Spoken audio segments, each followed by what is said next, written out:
Namaste. Welcome to the beginning of another live Sangha.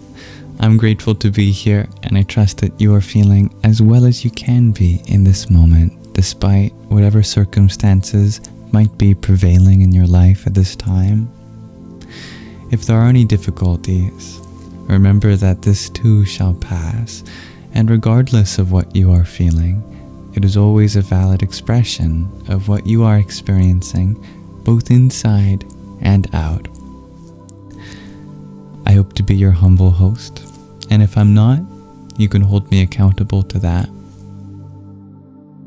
I'd love to start by sending the intentions for this space as being an inclusive environment, open to everyone, regardless of background, identity, orientation, belief system, ethnicity, etc.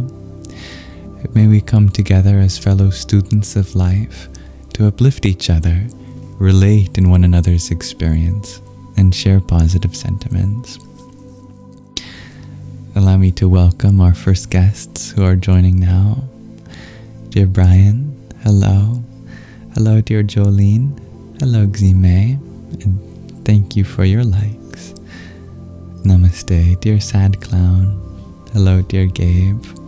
French King, Logical, someone with a Arabic name, also Shrek.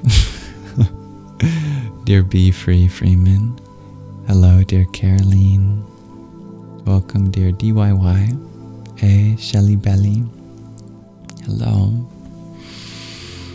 And welcome, dear G. I'd like to also begin with an invocation of a Shanti mantra, a peace prayer taken from the Taittiriya and Katha Upanishad, which goes like this in the ancient language of Sanskrit. Aum Sahana Vavatu Sahana Bhunaktu Sahaviryam karva vahai tejasvinavadhi tamastu ma vidvisha vahai. Aum Shanti Shanti Shanti.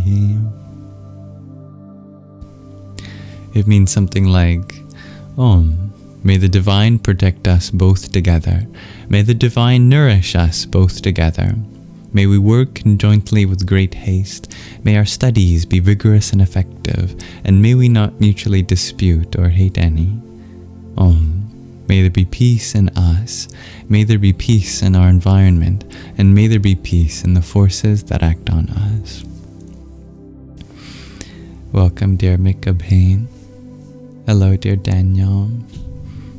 Namaste, dear Sam. I'm a tea person. Hello. Hello, dear Disengage.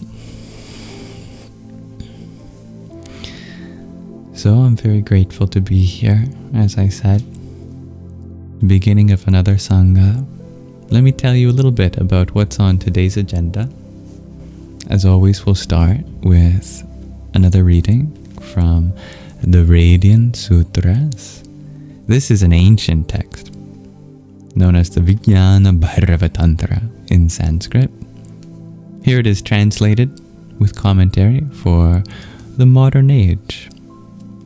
We'll continue reading from the 52nd yukti, I believe, which is one of the 112 gateways to the yoga of wonder and delight. It's a conversation between the divine masculine and the divine feminine as they enumerate everyday life experiences that can be used to unlock bliss and a meditative, expanding experience.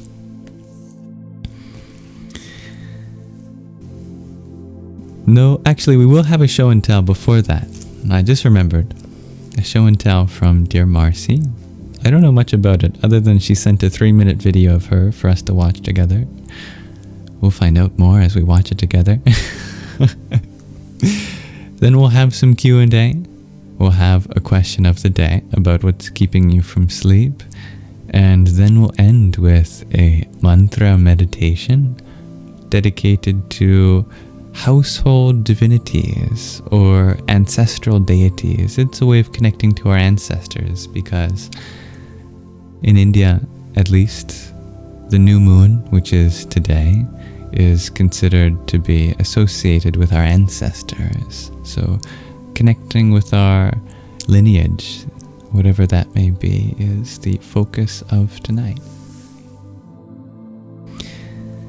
Welcome, dear Gigi, Jordan, Robert. Hello, dear Karam. You were all very quiet today. That's okay. You're all welcome to be quiet or share as much as you want. If you want to share how you're feeling, that helps me know what kind of space to hold for today. Please know that sharing your feelings is never a buzzkill. Even if you're going through something hard, it's much better to share than to keep it repressed anyway. Hello, dear Beck.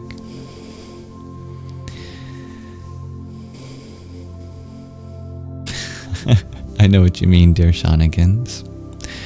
Think about connecting with your ancestors, not as inviting the dead, but the eternal spirit that lives on through you as your lineage. You might have a hard time connecting with parts of your family, which is understandable, but they can't all be bad. If you go back far enough, we all connect together in some common ancestor.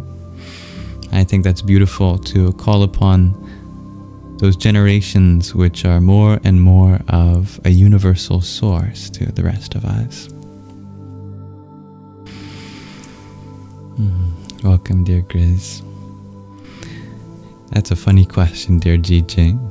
Did you know that sometimes in very peculiar situations, according to Vedic astrology, you might not be born with a sun sign, which is what you're asking about, I assume, because we have many different signs. Sometimes the sun does not imprint, and we can talk more about that. Hello, dear MJ. Dear Sean, you're feeling great. I'm happy to hear that, dear Sean. Is there anything in particular that has got you feeling great today? Thank you for the follow, dear Yellow Ranger. Happy to have you here, dearest MJ. Gigi, you had asked, how can we connect with our spirit guides?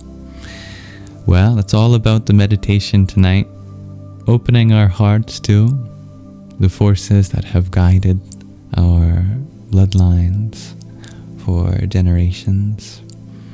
So much of it is just in the intention. You free up a space to be guided. This means through humility, we feel like we don't have all the answers, at least not yet. Not consciously, but subconsciously connected with the network of information that we call this whole universe. It's all there. We can be sensitive to it, as though it were a sense beyond just seeing or hearing. If you can feel that presence of something guiding you, that intention alone suffices. Thank you for the follow, dear Roxanne. What do I eat after fasting? Asks Zime. Very light. It's different for everyone, but for me it works to just get, some water, maybe with a pinch of salt or lemon juice. Take small sips and then see how you feel. Go as slow as possible to wake up your digestive system again. An object in motion tends to stay in motion. An object at rest tends to stay at rest. So fighting that inertia should be best done as frictionless, as smoothly as possible. After that water with some minerals, electrolytes is settled, then you might have a handful of nuts, almonds maybe, or you can have some yogurt or some dairy-free alternative. Wait a little bit for that to settle too. Fruit is really good, but maybe not high sugar fruits immediately. Wait until you have, almonds or something else. And then after a few hours of just slowly getting your system more used to eating foods again, then you should be able to eat almost anything, as long as you don't stuff yourself full. Just regular to small portions after a few hours. But yeah, start with water, with a pinch of salt perhaps, or lemon juice, or both. Take small sips, and maybe a handful of nuts, yogurt or dairy-free alternative, over the course of half an hour to a few hours. And if you notice that your stomach gets to get upset, just pause for the moment, come back in 15-20 minutes, try again. The last thing you want to do is stuff your face, especially high sugar foods. That'll just try to get your system from 0 to 60 in under a few seconds. Don't do that.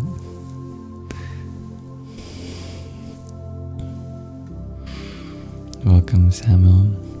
Sean, you just had a thunderstorm roll through Edmonton. It smells so fresh outside. Oh, I love that smell. Yeah, petrichor. When the rain has unlocked all the wonderful molecules in the soil rising into the air from the moisture and the humidity. It's nice.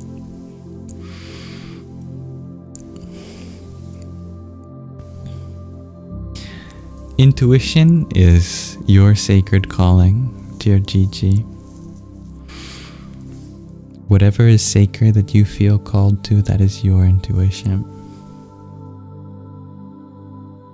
Makes you miss the ocean, dear Sean. Connecting with the elements is important for our bodies.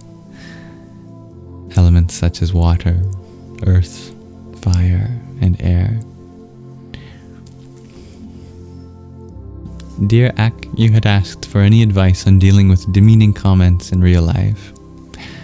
I'm sorry to hear that you're going through that, dear Ak.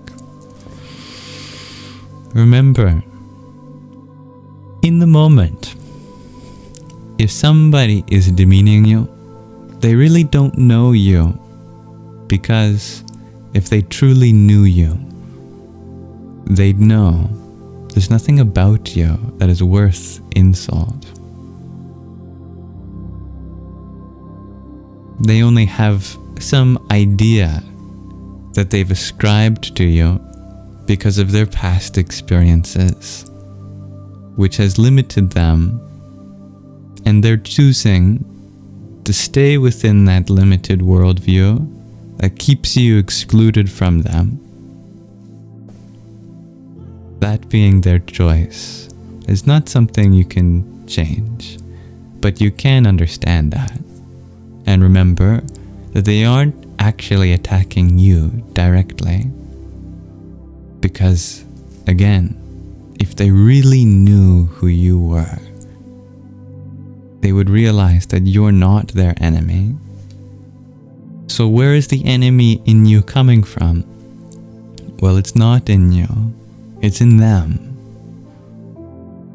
Some part of themselves that has been wounded, they project on you, and you remind them of that. And so their inability to accept themselves gets externalized onto the part of themselves that you seem to reflect. So continue being you. Continue to love and accept yourself.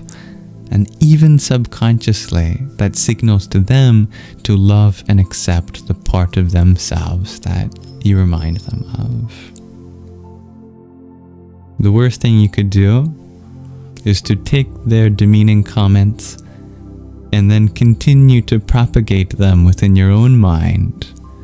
Then you're just bullying yourself by replaying their own words with your own voice in mind. The best thing you can do, understand where they're coming from. They're hurt in some way. You don't need to take on that pain. Reassure yourself that you are allowed to be who you are. If you truly are just existing on your own without causing harm to anyone, and yet they feel offended by your mere existence, that's something within them going on. Love and trust yourself.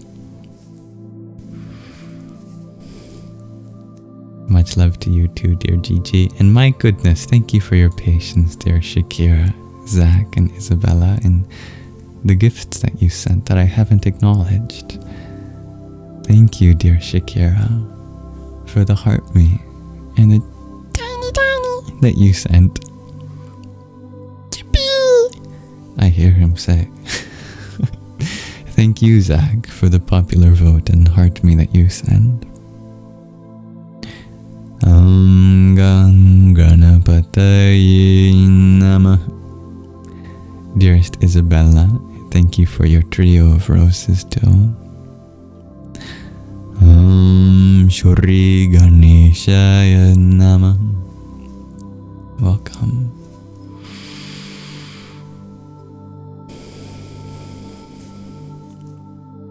I was just fasting yesterday, dear Mashika. Not that long.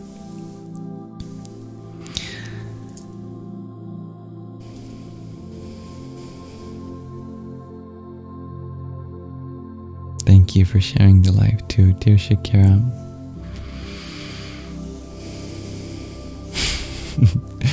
That's quite a day to start your day, dear George. You start with beer in the morning? But you're in a tent right now. Well, that sounds nice at least. I do have a partner, dear Gigi. And I can only hope that in my relationship with my partner, I reflect virtues of a healthy relationship that you may take inspiration from in your own. Thank you for understanding.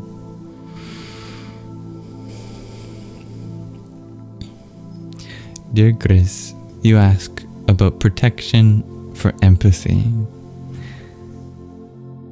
I understand what you are asking.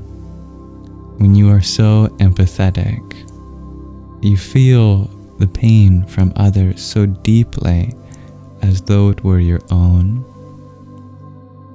Sometimes that can be a burden. When you already have enough weight to bear, the rest becomes unbearable. How do you protect yourself from that unnecessary weight that you seem to naturally acquire from others around you, or even on the other side of the world? Well, I would put it like this. You don't need to protect yourself from it, but to continue to empathize with yourself first and foremost. Empathy is a gift. But gifts don't just come out of nowhere. The universe creates situations for you to cultivate them. Unfortunately, this usually means growing up in some kind of traumatic environment when someone else was not able to attend to their own emotions. You had to regulate your parents or your siblings or your teachers or whomever was your guardian for them. In the long run, this is a blessing in disguise, because that's how you get the gift of empathy. One of the ways, at least. But in the short term, you are suffering because every blessing can also have its limitations. And when you don't know how to balance others' emotions with your own, because you've had to put them as your priority for so long, then you begin to become emotionally dysregulated yourself. So, remember that you are just as human and worthy of having validated emotions as the other people in your life that you give so much of your energy to. You know from first-hand experience how damaging it is for them when they don't have emotional regulation. And so you've helped them with that. But turn it around and look from their perspective also. You wouldn't want to be suffering in the same way that they have, which you have seen, and unintentionally sharing that weight with them too. So balance your empathy for others with empathy for yourself. And by yourself, I mean your body and your mind. It's not selfish to take care of your body and your mind, even when other people's bodies and minds aren't getting taken care of. And that's because you can't take care of other people's bodies and minds if your body and mind aren't taken care of. Your body and your mind are your tools, your instruments for helping others. Taking care of these tools, these instruments, is how you can do better at helping others too. So bring that empathy to your own body, to your own mind too. So my question for you would be, what's one thing you could do tonight or tomorrow to take care of your body and your mind, which you haven't done before or haven't done in a while? Thank you, dearest Marcy, for your heart me. I look forward to your show and tell. I'm Saraswatyai Namaha. Hello, dear Zach. I like your wordplay, dear Carol. The enemy, the inner me, the inner me.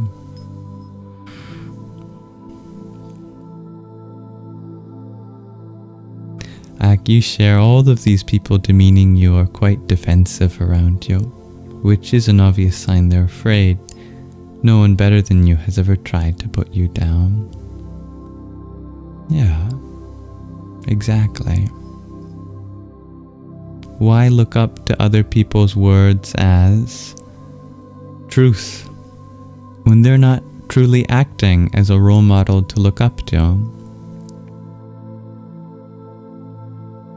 If you truly are inspired by someone, then perhaps you can give emphasis to their words. But if these are people that you recognize are simply afraid of whatever it is that you are unafraid to express, continue to validate yourself from within. Be the role model you would want for them.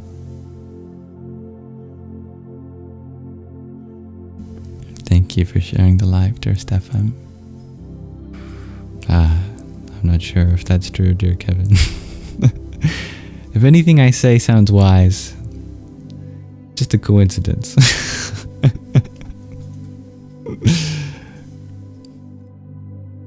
Hello, dear Freya. Oh, you're here. Oh, it must be very late for you. It must be like 2 a.m, isn't it? I hope you go to bed soon. I certainly don't want you to stay up for these live streams. Sleep is a priority. Hilariah, you share for protection. You visualize a white light around you and ask Archangel Michael or Miguel for protection. I love that. That's a great practice. Dear Blue, you share, your arms recovered well. It's George. Hello, George. I'm happy to hear that your arms recovered well.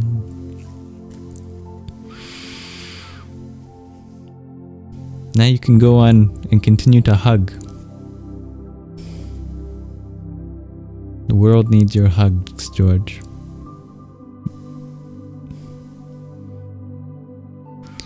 You ask, what's my opinion on weather modification? A little subject you thought to bring up.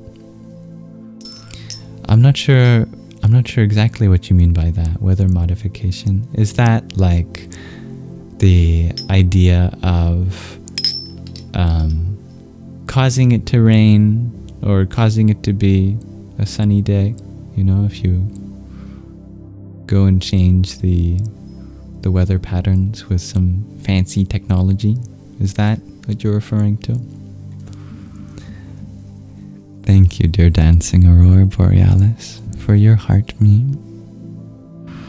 Om Namo Bhagavate Dakshinamurtaye Mahamedham Prajñam Prayacha Swaha.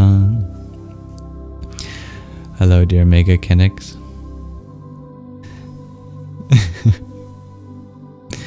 Dear Samuel, you ask, was I born into my beliefs or religion, or was it something I found later in life?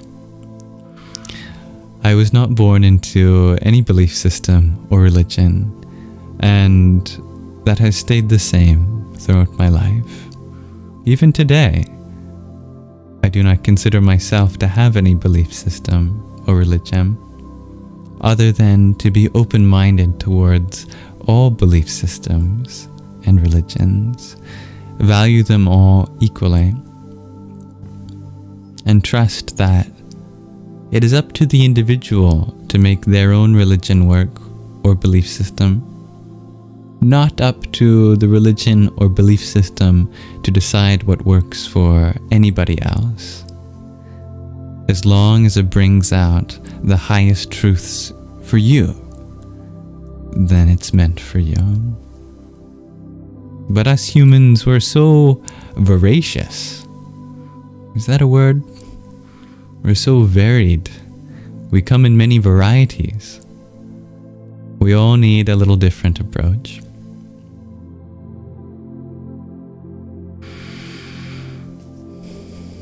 Hello, dearest Rebecca.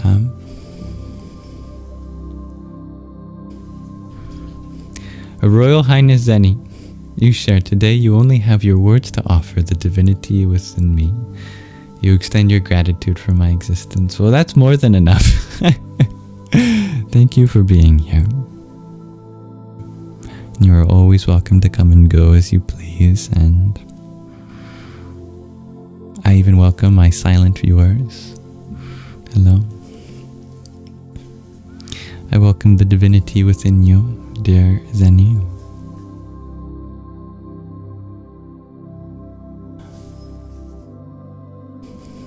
Hello, dear. So I thought.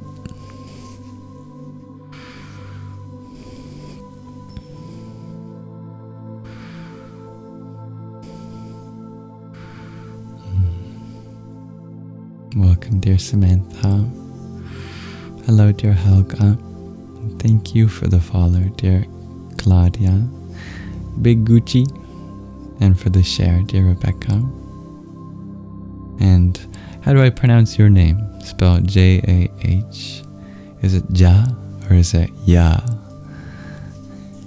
Hello, dear Angel Appleseed.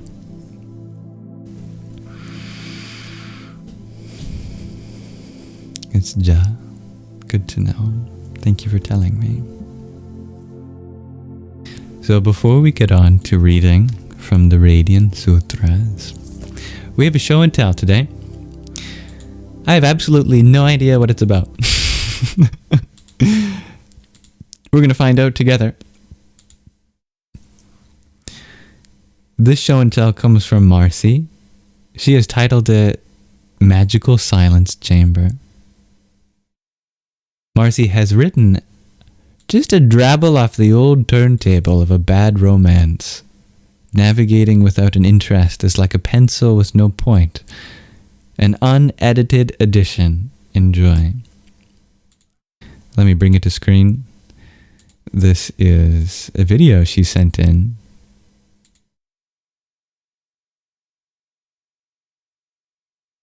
Make it nice and big for you. There, she'll exist above me. Perfect. Here we go. Class. Pack. Oh, you're so quiet. Magic silence chamber. This is just the volume of your video. I don't know if I can turn this up. I'll just have to shut up so you can listen really closely.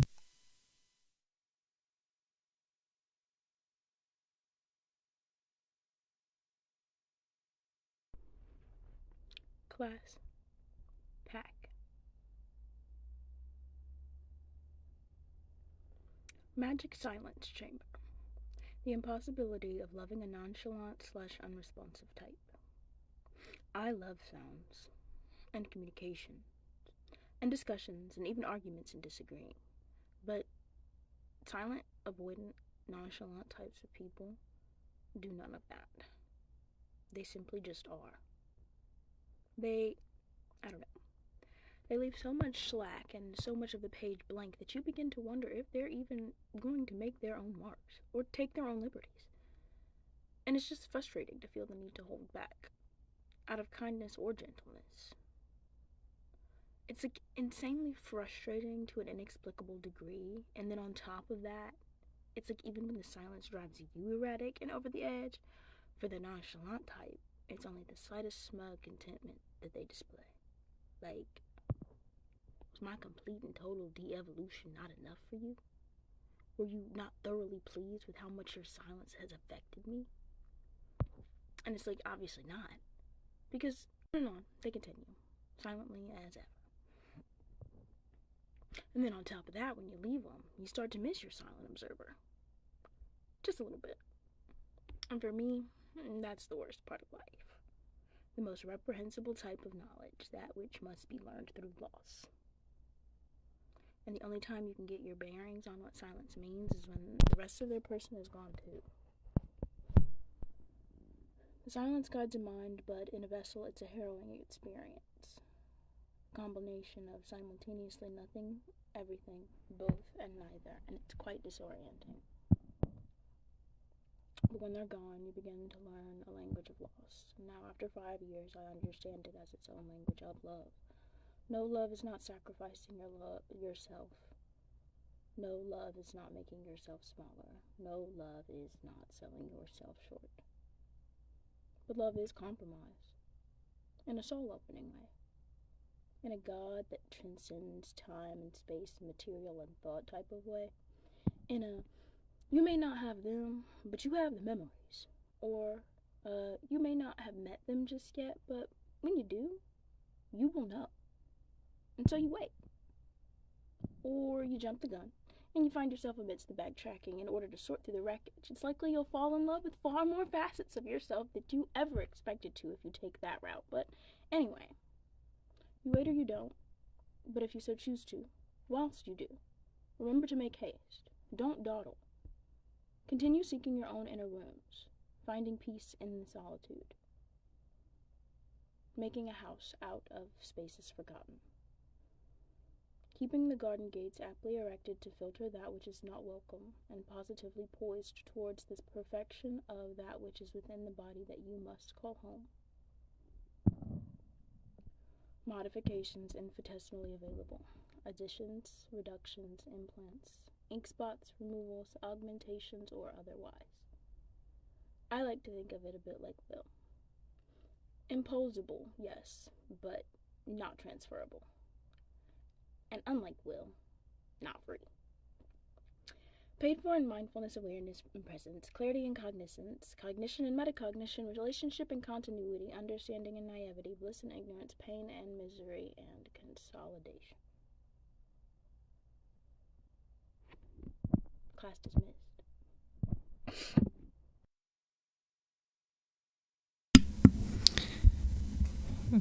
I hope you were able to hear that. I was able to hear that. Well, it was just quiet. I had to turn it up. But thank you for sharing that, Marcy. I hope that was healing for you to share too. I appreciate that you were able to touch on, your own past experiences in your relationships and come to understand that love is not about minimizing yourself at all. A reminder for us silent types to hone in not just on our Shiva energy, which takes us inward, which can often leave the other person, very drawn in and mystified, but also confused. And we can hone out our Shakti energy as well, the divine feminine, so that we balance both these inward and outward forces. Therefore, we feel that we can share our experiences and our reactions to our experiences with our significant others freely.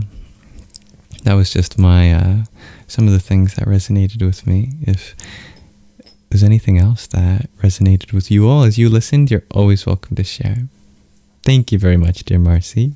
It's been a while since we had a show and tell, and if anyone else ever wants to do a show and tell, you can check out the submission form in the link tree in the bio. But that was a very beautiful and oddly relaxing way to start our Sangha today. I feel very at peace after listening to that. Came from the heart. I do apologize for the audio not being that high. Hilary, you feel that people who don't say much teach us to read their energy and go deeper than what words offer. Yeah, I see the truth in that as well. Marcy is so awesome, shares Rebecca. She is pretty awesome.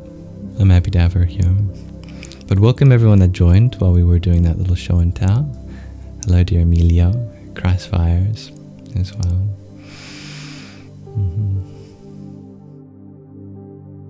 Hello, dear Yandira. Did I miss anyone?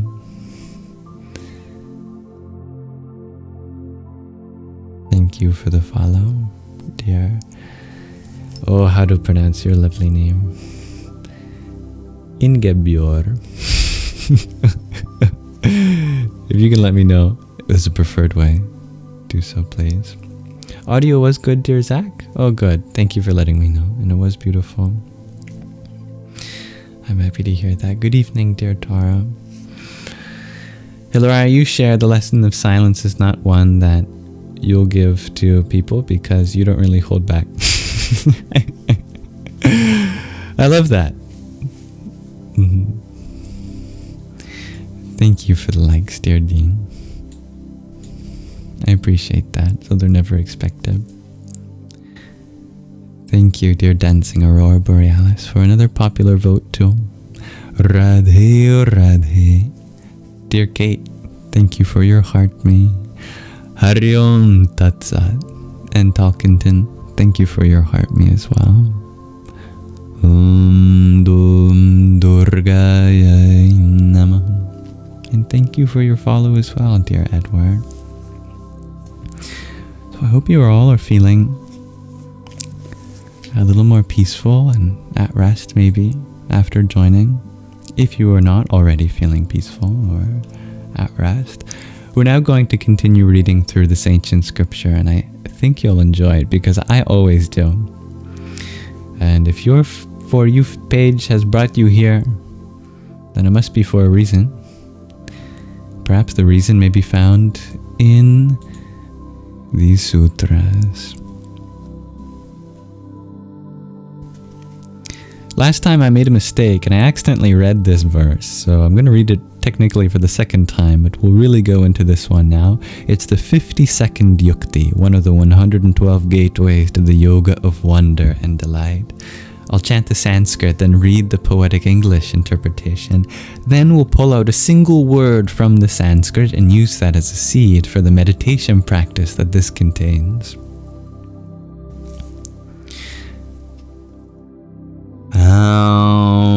Managatayam nidrayam pranashte bhahya gojare savastha manasagamya paradevi prakashate.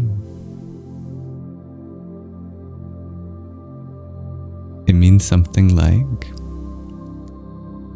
when sleep has not yet come, and the sweet buzz of exhaustion permeates the body, linger in the of relief as your head touches the pillow. Everything in you is yearning to let go. So let go. Let your body fall into something deeper than sleep. With your mind, enter the soft, luminous glow of the soul.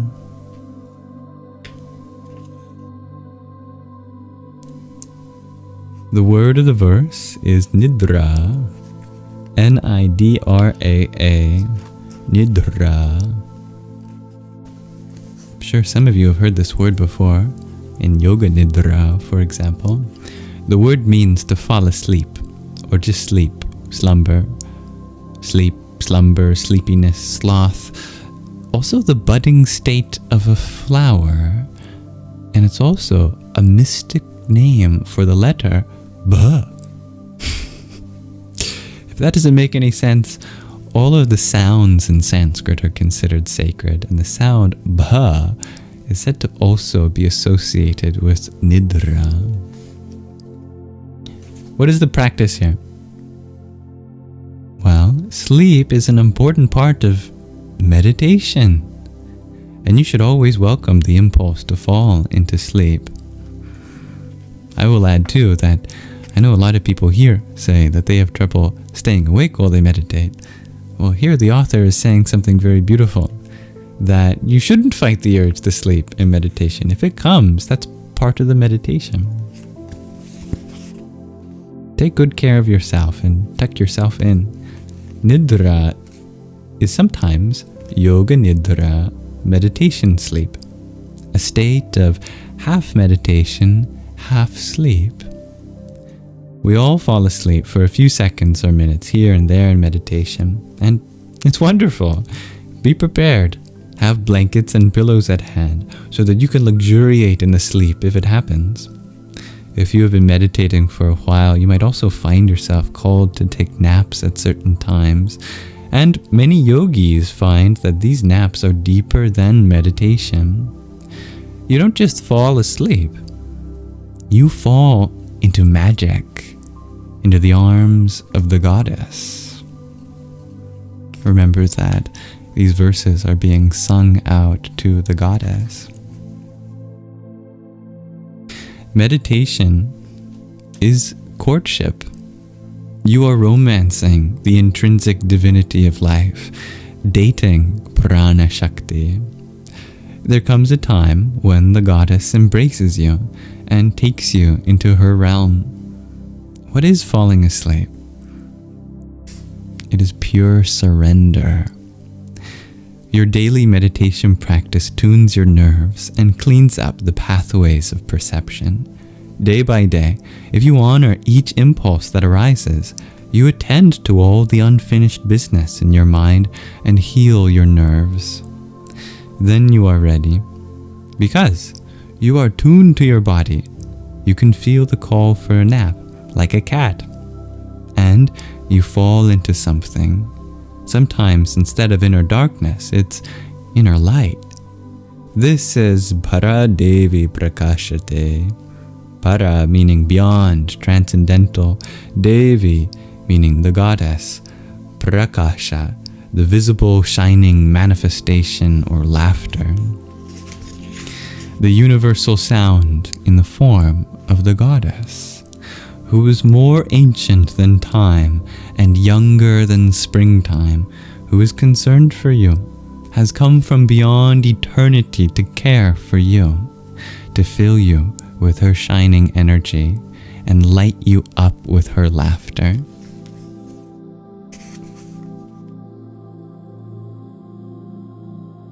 Thank you for listening.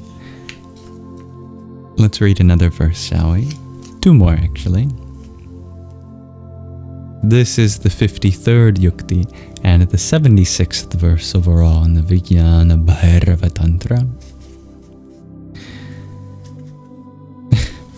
I almost accidentally started reading this one too before. Tejasa surya dipade rakashe sabshabali krite drishtir niveshya tatraiva svatma rupam prakashate. This verse means something like, gaze out at space, aware of multicolored luminosity permeating everywhere. The blue sky filled with rays from the sun. The night sky dark yet crisscrossed by the light of 1 billion stars. How can this be? All space is the same, inside you and far away. Lose yourself in spaciousness. Come home to your true self. The word of the verse is Tejas.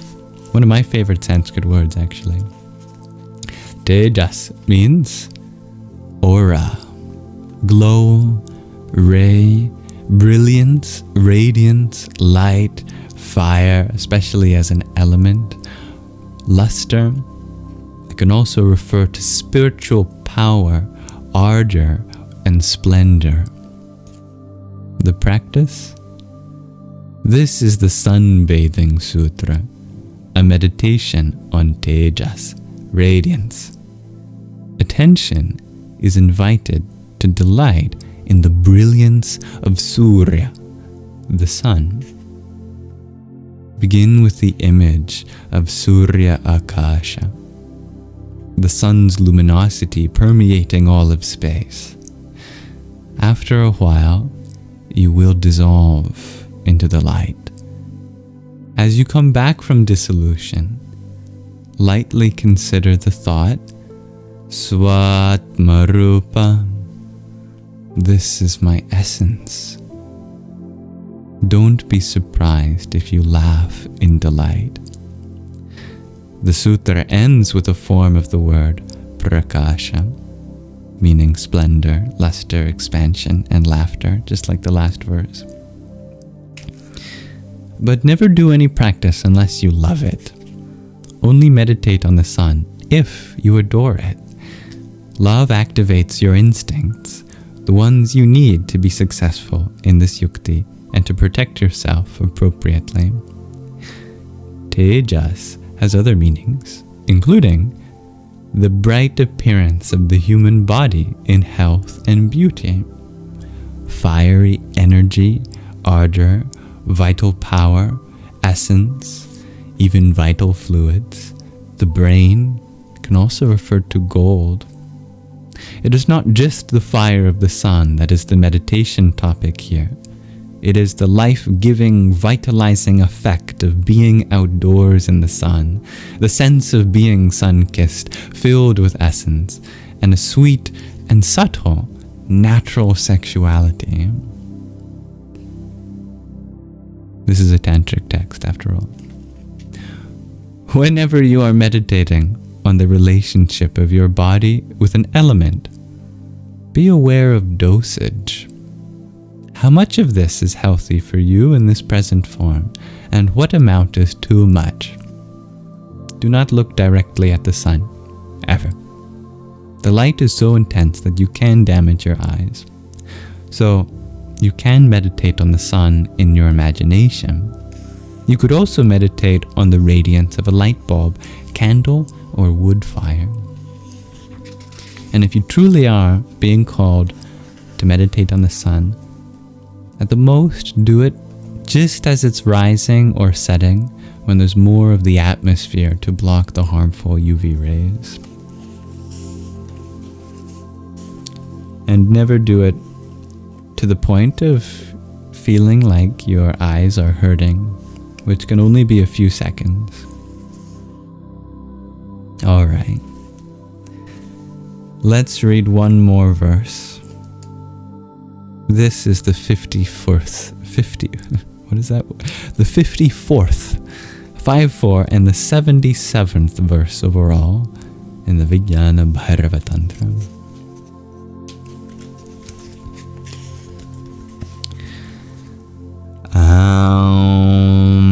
Karankinya krodhanaya bhairavya lelihanaya kecharya drishtikale cha bharavaptif prakashate. This verse means something like, you who have been seeking, whatever path you are on, a moment will come when divine pulsation grabs you and carries you into its dance. Pardon me. In the midst of ecstatic motion, your body dissolves into light, leaving only the softly glowing benediction of the bones. You become the face of fury, yet serene within. Eyes fly open in amazement, seeing the unseen vastness. Or you become a tongue tasting upward into the nectar of eternity. The soul reveals itself to itself through movement, energy-infused undulations and gestures of hand, foot, spine, face, and form. The invisible loves the visible.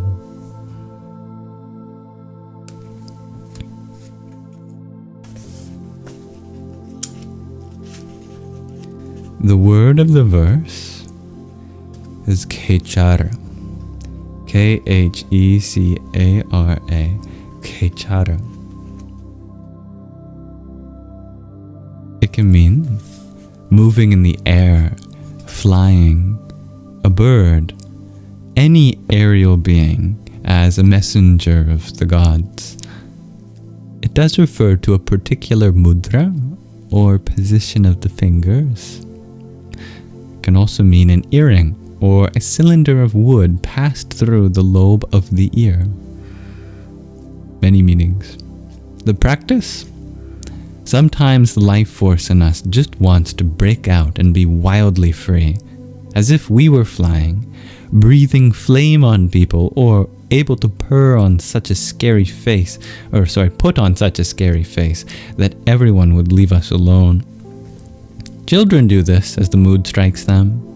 And in yoga, this movement has a name, mudra, meaning that which gives joy. The text lists a series of mudras, both wild and peaceful poses. Strike a pose.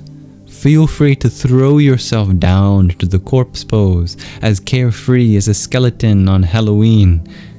Make a face as if you were angry or absolutely astonished, eyes wide open in awe. Sometimes in meditation practice, such gestures will spontaneously arise and carry you. There is a sense of supreme satisfaction as you fly beyond your ordinary constrictions. Meditation is powered by our life energy, which wants to break free. And when it does, prana shakti is both peaceful and wild. We need to bust out some new moves, per se. This often happens to people after a couple of years of sitting meditation. Their bodies just get tired of sitting, and that's it. Sitting is over. From now on, let's dance. If we have come to yoga for healing, we may have needed our practice to be a cast or cage so that the bone in a broken wing can set. Now it is time to stretch our wings and fly again. So our practice needs to change. We feel an inner urge to abandon the cage of the practice that got us this far. This is not a failure of yoga. It is the success. What a beautiful reminder to anyone who feels stuck in their current meditation or yoga regimen. that is your calling, to break free, try something new. These, as always, were wonderful sutras. I love Tejas. I love that radiant flame, existing in the sun, existing in us, existing in all of life. What did you love about these verses? I'd love to hear from you. That concludes our reading for today, however. Thank you for listening. Now we can transition to the portion of our Sangha dedicated to Q&A. But first, let me welcome everyone that joined while we were reading. And let me thank those that sent a gift whilst we read as well. Such as dear Ingebjör.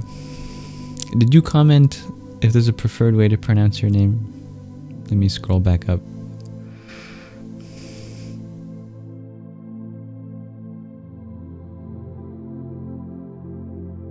I can't see, but thank you for your quintet of roses. Namo Bhagavate Rudraya. Dear Dean, thank you for your heart me. Bharam Bhairavaya Namo Namah. Dear Oren, thank you for your heart me, your popular vote, to love you so much, and that you're awesome. I'd love to know how you're doing, my friend. Hrum Namah Shakti Shivaya. You love the verses. I'm so happy to hear that, dear Hilaraya. I'm live for another hour or so, dear RJ. I don't have any strict cutoff, so we'll see how long you engage me. Hello, dearest Donsuela.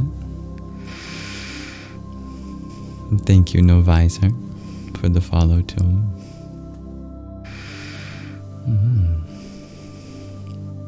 You like meditating on the sun, dear Hilaraya?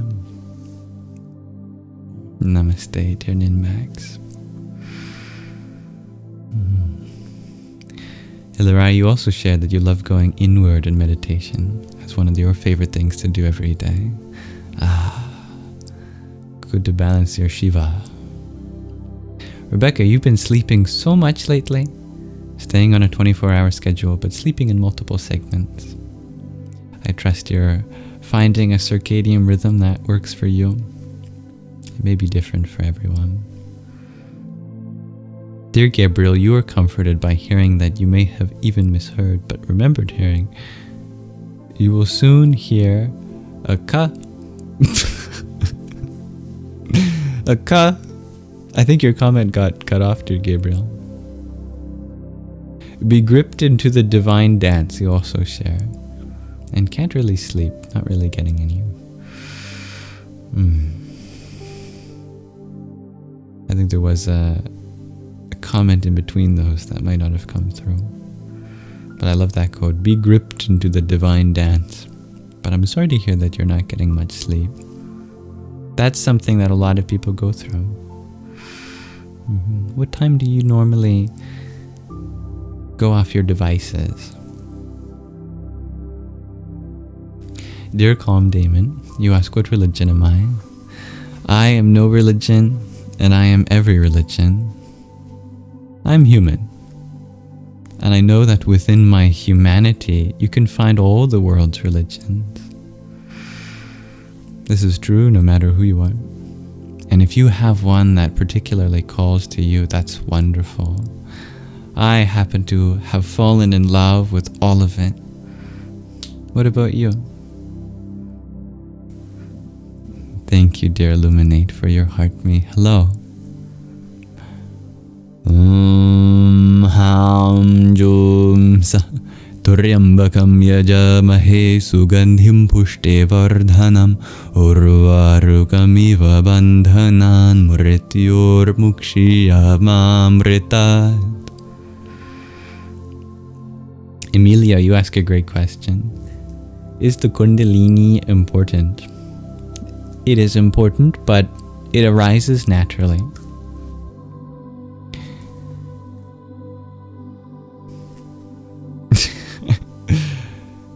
Thank you, dear snow tigers. You're doing all right, dear Oren. Just moving through the motions of life. I'm happy to hear that. Well, I'm here for you if any of those motions get difficult. I'm happy to celebrate when those motions get wonderful. Dear Calm Damon, you ask, is there specific spiritual teachings I follow them? None in particular, no. Other than very simple universal things like trying to aim for more kindness, continuing to understand myself and my limitations, developing a healthy relationship with my body and mind and the people around me, continuing to look up to others, admit my mistakes, and grow.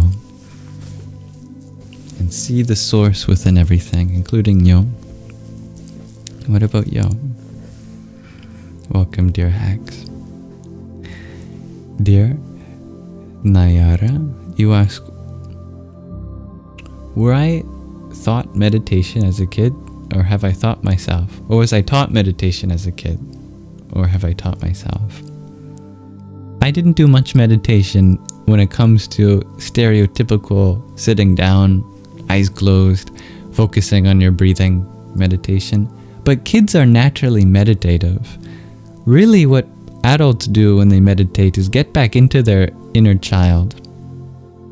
You only need it if you're not a child. You don't need to teach a kid how to meditate unless they're growing out of their natural ways, which ironically is natural in another way, because we are meant to kind of get lost through adolescence, and then in adulthood we have to make our way back into our inner self again. That's the cycle of life. My mom tried to get me to sit down cross-legged a few times, and I think she was successful. It was nice, but it was only a handful of times. Truly, you don't need to be taught meditation by anyone, as long as you understand loosely what meditation involves. And it's nothing specific.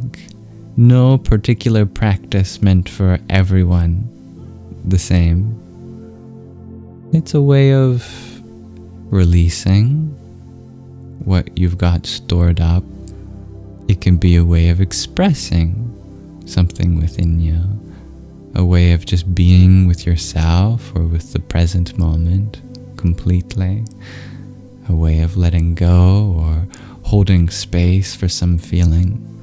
And whatever that looks like for you may be very different. Some people very much benefit from sitting cross-legged, hands in your lap, eyes closed, erect spine, deep breathing.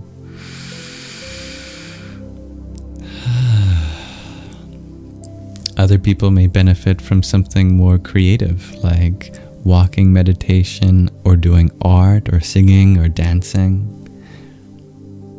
especially if you have ADHD. Minnesota, you ask if I ever get sleepy meditating. Absolutely. Yeah. If so, what do I do? Well, that was definitely the topic of one of the sutras. You don't resist it. You can try to keep your body straight. Keep your spine straight if you're doing traditional sitting meditation. That way, at least you are doing yoga nidra, the sleep of a yogi, where you're half meditating, half asleep. If I'm really sleepy, I'll just go to bed. But I won't try to force myself awake. I'll enjoy that liminal experience of consciousness.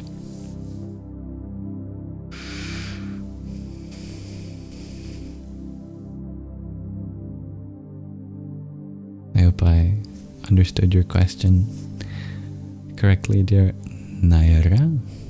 Is there any particular thing that you do that you might not even call meditation, that you feel free to kind of dissolve yourself in, or just let loose or be free? That can be your meditation.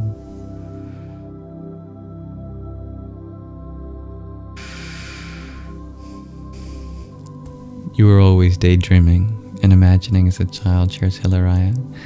Like a healthy child does. I'm happy to hear that. Which would be meditating. Absolutely. In fact, you might call that a meditation, a savikalpa meditation. Thank you, dear Anasoda, for your heart, me too.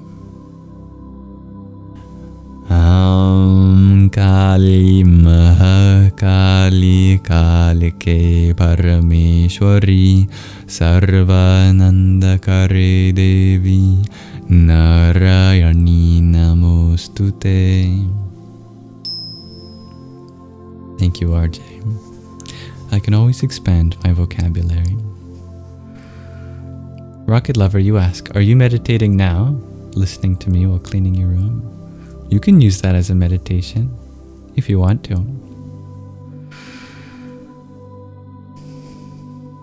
You can absolutely use a mundane task like a chore as your meditation. Feel it like a dance, get to the flow of movement. And you can also listen to someone as a meditation. It doesn't have to be me. But if you do, the best way to listen as a form of meditation is to imagine yourself as like a 5-year-old child just absorbing information. It might be a little bit more difficult for people with ADHD, but I think even you understand that there are moments where you can just completely hyper-focus on absorbing information, especially if it's your special interest. If you can get into that kind of mindset, just like a 5-year-old child just going, wow, absorbing energy, information. That can be a meditation for sure.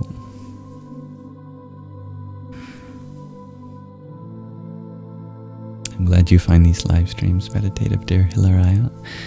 And I hope we share many different techniques to carry that sense of meditation wherever you go, either on the live streams or not. Yeah, absolutely, it's okay to fall asleep while meditating. Inasoda, you ask, so if the Kundalini comes naturally, what do I think of those exercises to activate it? Kundalini yoga is a powerful way of accelerating your growth, getting the Kundalini up and out. It's often unnecessary. However, I wouldn't recommend any of those exercises. Not that they're bad, not that they don't work, or that they're incredibly dangerous, but yeah, you can really grow through them, but there's a trade-off. And to me personally, and for all of you, it's my intuition that I generally feel like it'd be better to grow slowly, because there isn't a rush. There's no rush to activate your Kundalini. You've got forever, because it doesn't have to happen in this lifetime even. And it's not even a temporal experience that has to happen at any particular moment. It can be an eternal blossoming or flourishing. I tend to prefer that. If you want to explore Kundalini yoga, you're welcome to. The best way, however, is not going to be through any physical exercise, however, because Kundalini is something beyond physical.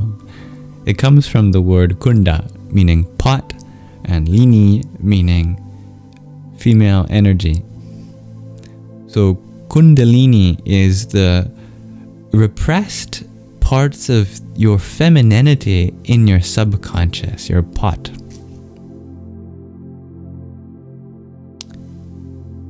It's true that your nervous system carries the currents of consciousness from the base of your spine all the way to the crown, and there is an energetic correlation between changes in consciousness and movement along your spine. However, really it's the other way around, that changes in your consciousness is what affects change in your nervous system. So you don't have to force your nervous system into any arrangement. That would be almost contrary to what you really want to achieve. But yet, it's not completely fair for me to say that either, because it's like inspiring you to change internally by creating an environment in your body that would be suitable to adapt to that change. It's kind of like manifesting. You assume that you already have it or that it's coming your way. So too, these exercises don't actually activate your Kundalini. They are postures that express it, and so it's like you're assuming that it's already there and you're trying to manifest it. But it can happen the other way around. Because, as I said, it's the repressed aspects of your femininity. This doesn't require some advanced yogic technique to bring these parts of your femininity out. Femininity can simply mean expressing yourself more with the people around you. That's a way of activating your Kundalini. And you don't need some advanced physical posture to just speak your mind a little more.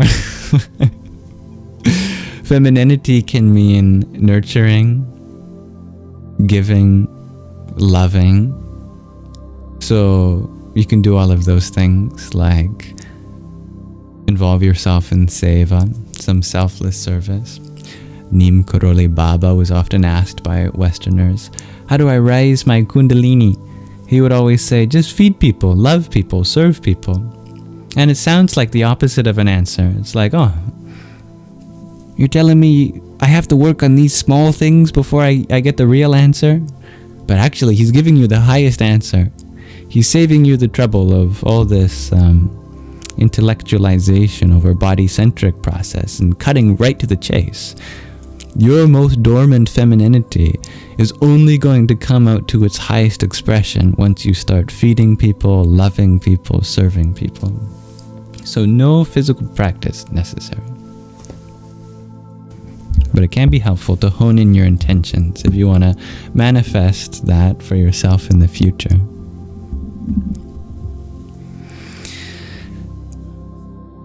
Whatever part of your self-expression has been repressed, if you find a way to get that out, that's your Kundalini rising. Thank you, dear John, for the rose you sent. Bhurmhuvaswa tatsaviturvarenyam bhargo devasya dhimahi dhiyo yo na prachodayat. So what part of yourself do you feel is repressed that needs to get out?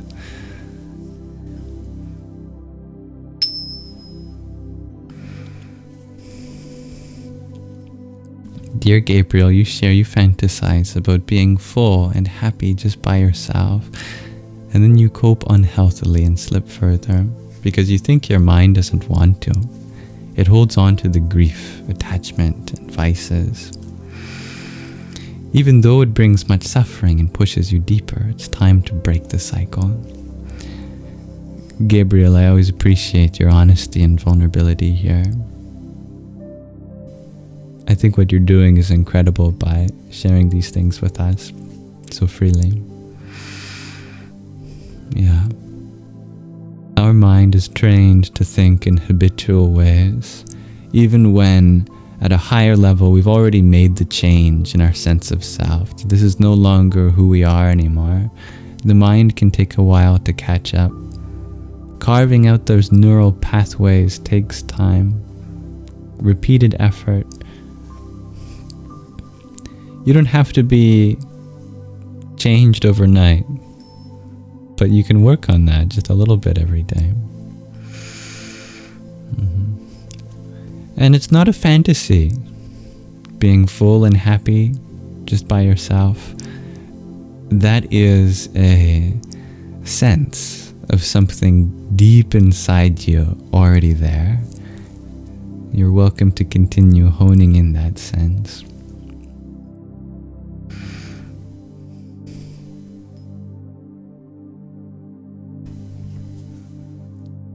And one of the things that you're already doing for that is sharing your experience with that here. As you share your growth and the lessons you're learning along the way, you not only validate those around you, but by doing so, you get that peace that's in there more and more outward, to the point that you can start to feel it here and now, not just as a fantasy, but as a reality.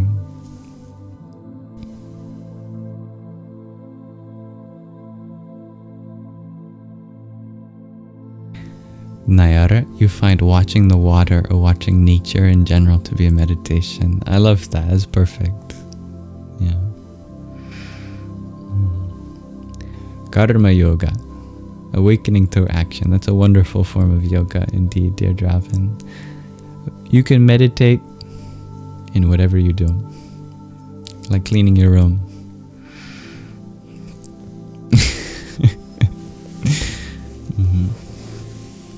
I'm grateful that you're able to clean your room, dear Rocket Lover. You share that that's related to your PTSD. If you're comfortable, would you be willing to share more about that? If not, I completely understand. Please know that there's going to be no expectation. I would just love to know further myself how PTSD may relate to difficulty in doing chores, so that I may hold space for you and others better.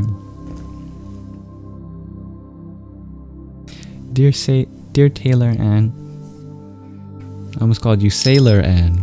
Ahoy, matey, you're feeling sad today. That's okay. What are you sad about, dear Taylor? And you don't have to use details. You don't have to share either. Your sadness is meant to be in a funny way too. And if you hold space for your own sadness, something within you will transform.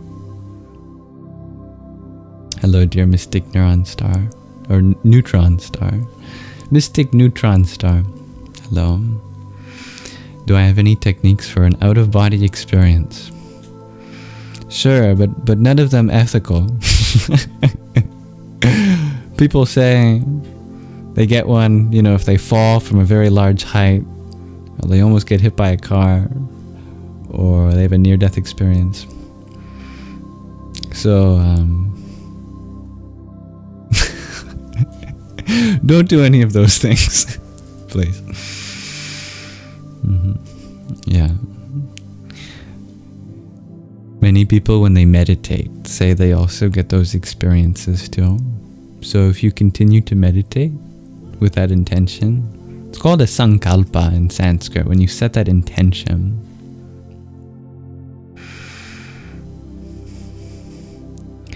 Whatever you wish to happen through your meditation, as long as it's realistic, that there's some precedent for meditation being associated with that, that intention itself is what empowers the meditation.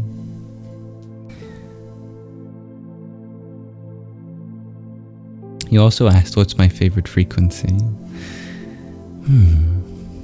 I think, honestly, if I had to listen to any particular frequency forever, I'd go crazy. I love changing frequencies. I love chords, harmonics, even the dissonance and chord progressions. So I don't know if I have a favorite frequency, other than I love low frequencies. I really like bassy, deep, around 100 hertz or that order of magnitude. Those are nice.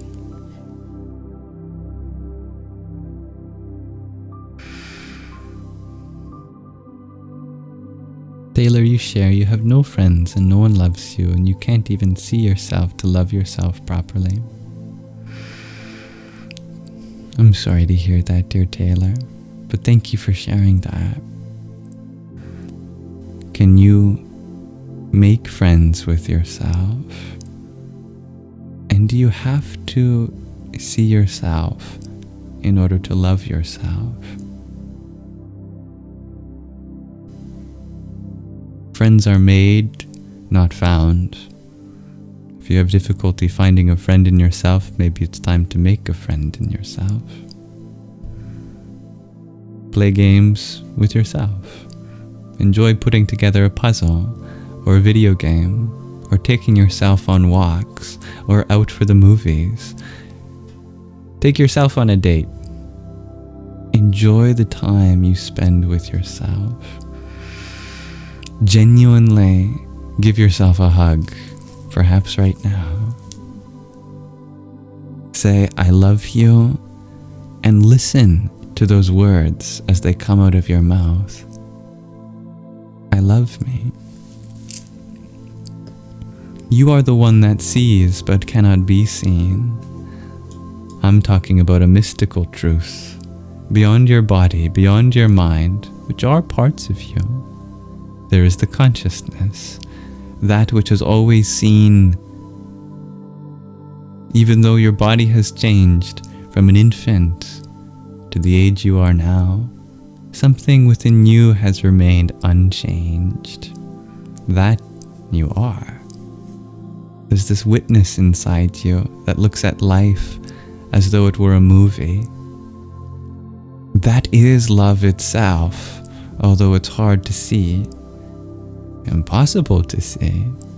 The seer itself is love. And anything you give your gaze to, you give love. Just don't limit that love by not limiting your gaze. Give your awareness freely. Do not hide parts of yourself from your own vision. Give love to your history, your own trauma, your past, and all future mysteries. Allow space for everything to come to mind, negative thoughts and feelings alike, and you will feel that love permeate this body and mind. What's one thing that you tend to hide from yourself that you could give a little more attention to?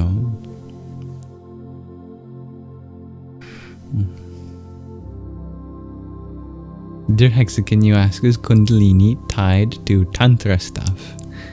Yes, there is overlap in Kundalini and Tantra. But there are many forms of Kundalini that aren't necessarily tantric, and there are many forms of Tantra that aren't necessarily related to Kundalini.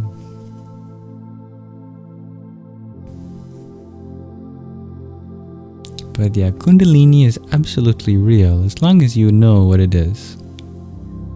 It's like, imagine someone saying, I don't know if bread exists. Is bread a real thing? Well, to be fair, if they don't know what bread is, they might have seen it, but not even register that that's what the word refers to. Imagine they're having a sandwich. I don't know if bread exists. How do I know if bread is something that's a part of my reality?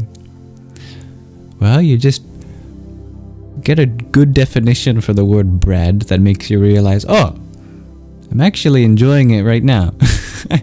Oh yeah. Oh yeah, this is bread on the sandwich. Yeah. Kundalini is your dormant feminine energy, and we all have it. Whenever you've brought out a part of yourself that has been hiding, maybe your sense of humor, maybe a way of speaking, maybe a form of art that you've been hiding from the world, then you know what Kundalini is. Because sometimes it just comes out and it's powerful and it's dramatic. You just fall in love with something that you've hidden for so long. Then you know, it's like the bread. Oh, I'm experiencing it right now. You don't have to wonder anymore.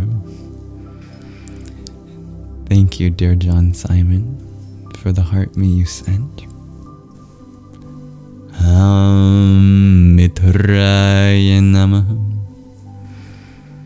Thank you for the follow, dear legendary lifelink. And Jennifer Cook.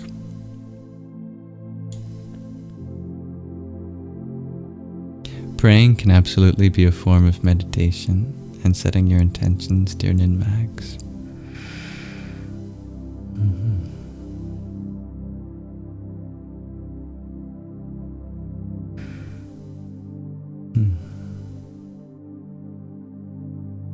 Thank you, legendary lifelink. By the way, we've had some wonderful comments today.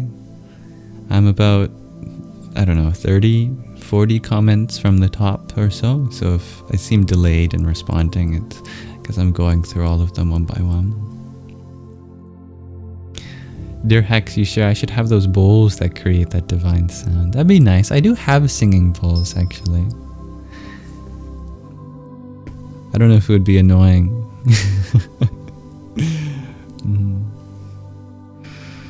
Because I know if I had it in my lap, I'd be dinging it and playing around with it. I don't know how it would affect the audio levels. We can try it though. Zime, you had asked, how can we discern what to say to others and what we should just keep to ourselves? Now that's an age-old question, isn't it? Yeah. I think it's a question of what can be taken back or rephrased and what can't. There's a lot of things that we hold ourselves back from saying that you actually can say, even if it hurts them in the moment. You can find a way of rephrasing it, pay attention to how it makes them feel and inquire, oh, did that upset you, what I just said? And you can be very clear, I'm sorry. I didn't intend on upsetting you. What part of that upset you? How can I clarify that I chose words that really didn't fit the situation? A lot of that has to do with trusting the person that you're talking to. Some people are very understanding, and they know that if you use the wrong word, that seems to imply some judgment that you didn't mean to, and they're happy to give you the benefit of the doubt. Other people do pay very much attention to your specific word choice, and it's those types of people you have to be careful about, and that requires you to understand what the type of person is you're talking to. In general, it's better to assume that everyone's like that until you get to know them better. It's much better to at first be cautious about your words and then later expand your vocabulary with them, than to start with something that could hurt them and then spend the rest of your relationship trying to remedy that. So how can you tell? Well, you ask them, really. Communication goes both ways. If you're going into a topic that's difficult for them, be upfront about what you want to talk about before you talk about. Say, hey, I noticed that you're doing something that I feel like could be improved. Is it okay if I give you some suggestions? And if they say no, then leave it at that. If they say, okay, well, it's up to you. If you trust that they're able to receive it well, then proceed carefully. If not, then even if they say yes, but you don't feel you've been given explicit consent, then don't proceed further. That's true for anything that requires consent. Communication. The wonderful thing about communication is that you can get meta with your communication. For example, if you don't know what to say, you can say that. I don't know what to say. If you feel like your words might hurt them, you can say that. I feel like my words are going to hurt you. If you want to wait until you have a better way of saying something, you can say that. I need to wait until I have a better way of saying this.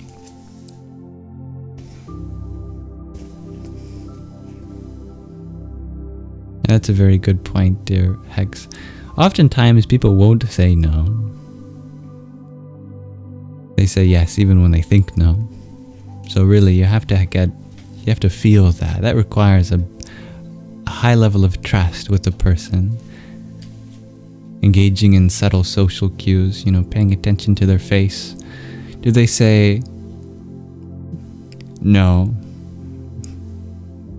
but you don't feel it? Well, then don't engage. The lovely G2 Infinity has graced the Sangha with her physical presence in my room.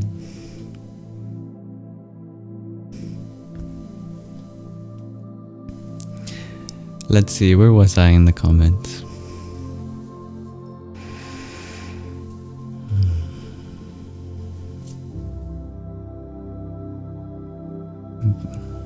Thank you for sharing the live too, dear Jennifer. Hello, Nario.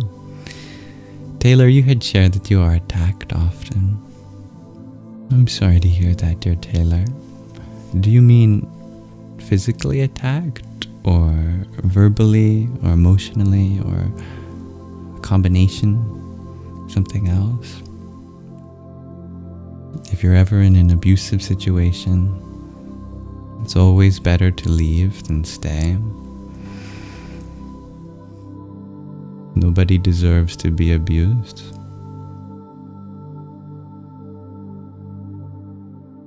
Crazy Eyes, you ask, what's my take on free will? Well, this would be a very funny conversation if we don't have free will, and this was just part of the script of the universe to have a conversation on free will without free will.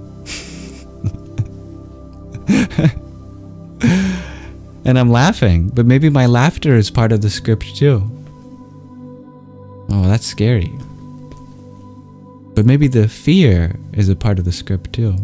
Oh my goodness. Then you really get in your head. But maybe getting in your head is part of the script too. I think it's better to assume you have free will than not.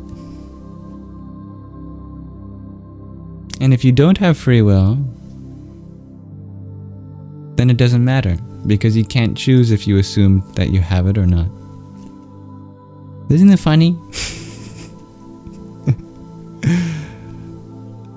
Now, it's clear that we don't have absolute free will. At least I don't. I can't snap my fingers and make the sun go out of the sky. And I'm very grateful that I don't have that ability. I respect my limitations because it makes this world a lot more immersive. I look at it this way. This body is a product of my environment.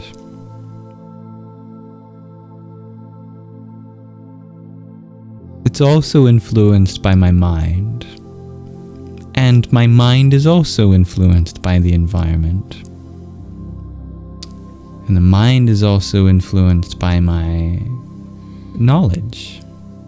What I know changes what I think. And what I know comes from my environment too. But it also comes from who I feel myself to be. Who I feel myself to be affects my sense of knowingness. And who I feel myself to be does come from the environment also, but it also comes from awareness. And you'll notice, as we went up the ladder of being, from the body, the mind, your knowledge, your sense of self, to your awareness, they all had two inputs. One was from the environment, which you can't control. But the other was always something higher and inward. And the highest and most inward part of you, which is the awareness, that does not come from the environment. That is where your free will comes from. You have the freedom to be aware. You don't quite get to choose what you're aware of. That's your environment. But you do get to change how much of your environment you are aware of in different combinations. For example, our mind is part of our environment. It's full of many different thoughts. You don't get to choose what thoughts are in your mind, but you do get to choose what thoughts you give more of your awareness to, your attention, your consciousness. So much of this is determined by the environment, but one little part, your awareness, is not. That is your highest free will. What you give your awareness to is your joystick for everything else. This is transcendental knowledge. What I'm saying is that you can't change your environment. You can't change your body. You can't change your mind. You can't change what you know. You can't change your sense of self. But as the unchanging awareness, you can sieve through your sense of self in different ways to bring out different parts of you, to therefore bring out different senses of knowing, knowledge, to bring out different thoughts, to bring out different actions in your body, to bring out different things in your environment. It's not about having control over this experience. It's about guiding it. You have no free control, but you have free guidance. But that guidance is very subtle. It requires a high level of consciousness to make big, big effects.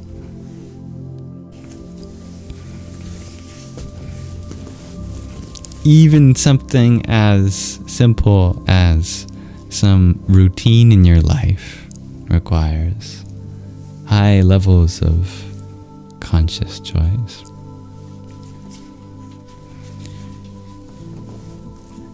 Thank you, dear Gabriella, for the heart me that you sent.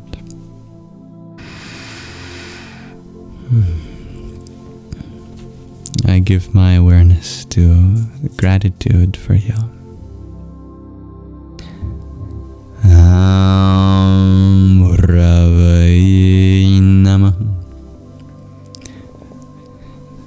Now, where did I leave off in the comment section this time? Just keep scrolling, just keep scrolling, just keep scrolling. Here I am. Hello, dear Mischief.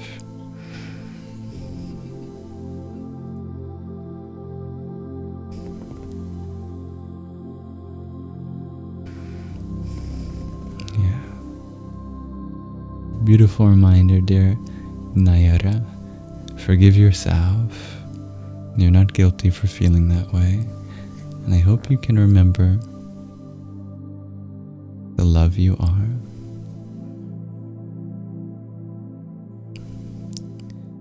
I'm sure not just Taylor Ann, but many of us need to hear that.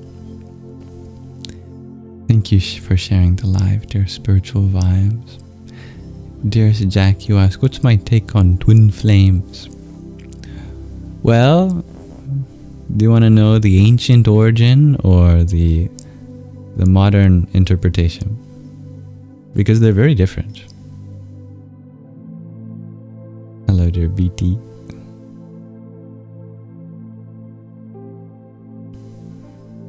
You love the sound bowls so much, dear Rebecca. I remember that, yeah. They're so energizing. Dear Crazy Eyes, you ask, is it possible to pray without religious memorized words and without the traditional gestures?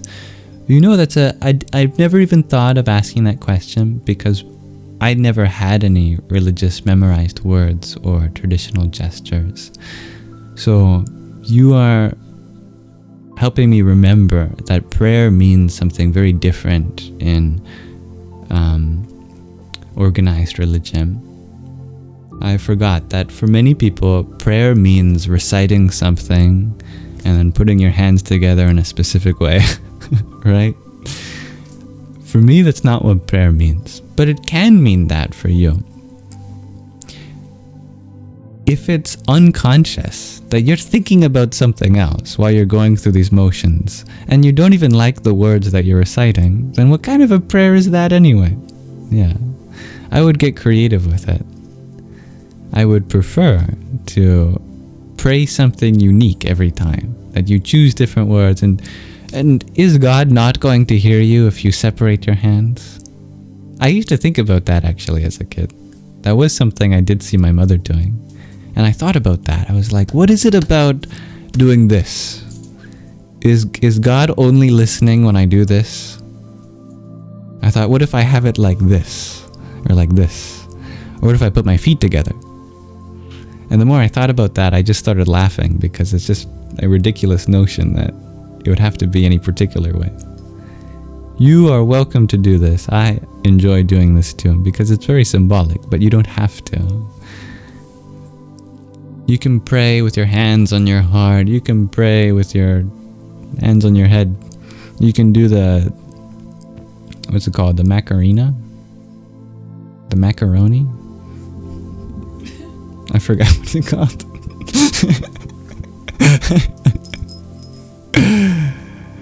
As long as you have the expressed intention to share something inside you with the spirit of the universe, that is sufficient. So thank you for addressing that, dear Crazy Eyes.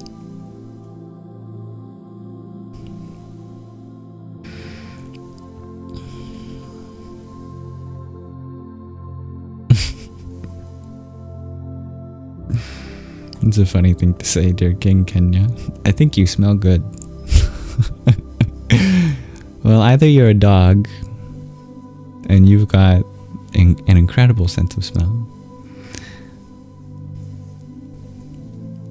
or I hope you're just intuitive. I could probably smell better.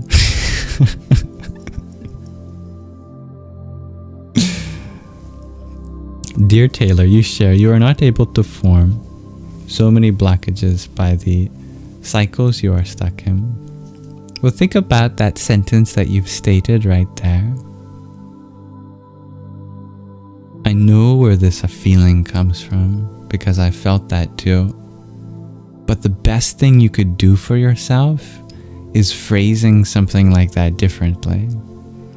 Because the thoughts that you tell yourself during the day become the program of beliefs in your subconscious. If you continue to tell yourself, I'm not able to do this, I am stuck, I have so many blockages, you create that reality. So what do? Reframe it, but don't lie to yourself. I'm not telling you to say the opposite. You don't go from saying, I'm not able to, I am able. Well, you can. But if it doesn't feel right, you should do some intermediary. Like, I don't feel able at this moment, but I am slowly becoming able every day. If I work on myself a little bit, I will become able.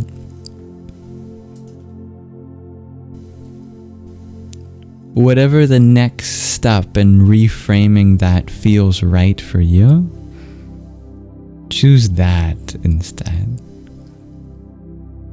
You're still allowed to be honest if you feel blocked, but don't think it as an absolute for now and forever. I feel blocked right now, at this moment, but that could change. I am in the process of changing. I am growing. I am evolving, and it takes time. The secret of affirmation is never to deny the thought you're trying to replace, but just slightly reframe it. And that's a kind of creative ability. Just like our teachers taught us not to plagiarize in school, just reframe it a little more.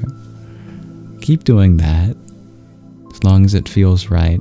And that's how you alchemize your thoughts and feelings.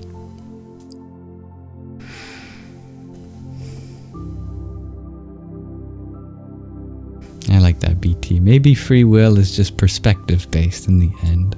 Very topical. That's an interesting idea, dear Be Free Freeman. You think we're living in a Truman show? It'd be very interesting to be Truman. Feel like this world is constructed for us. And you know there's a sense of that which is true.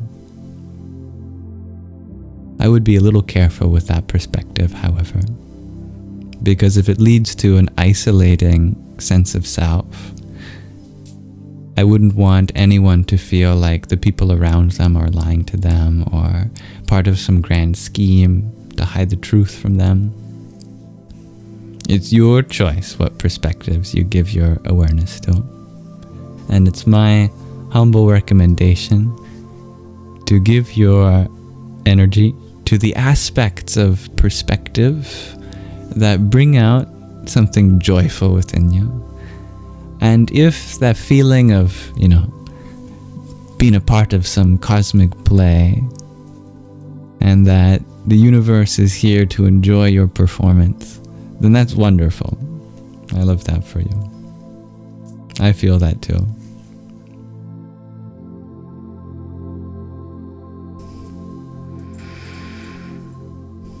And I like the way you put that, Rebecca. The energy we experience is deterministic, but how we perceive and conceptualize it is for us to choose. Welcome back, dear Emilio.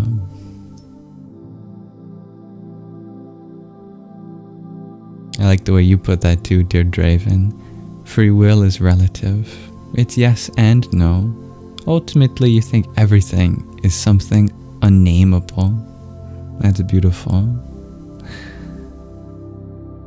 The name that can be named is not the eternal name.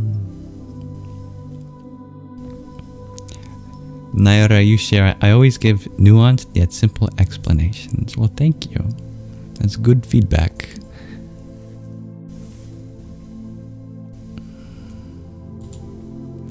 Welcome, dear NSNITD. And goodbye, dear Hex.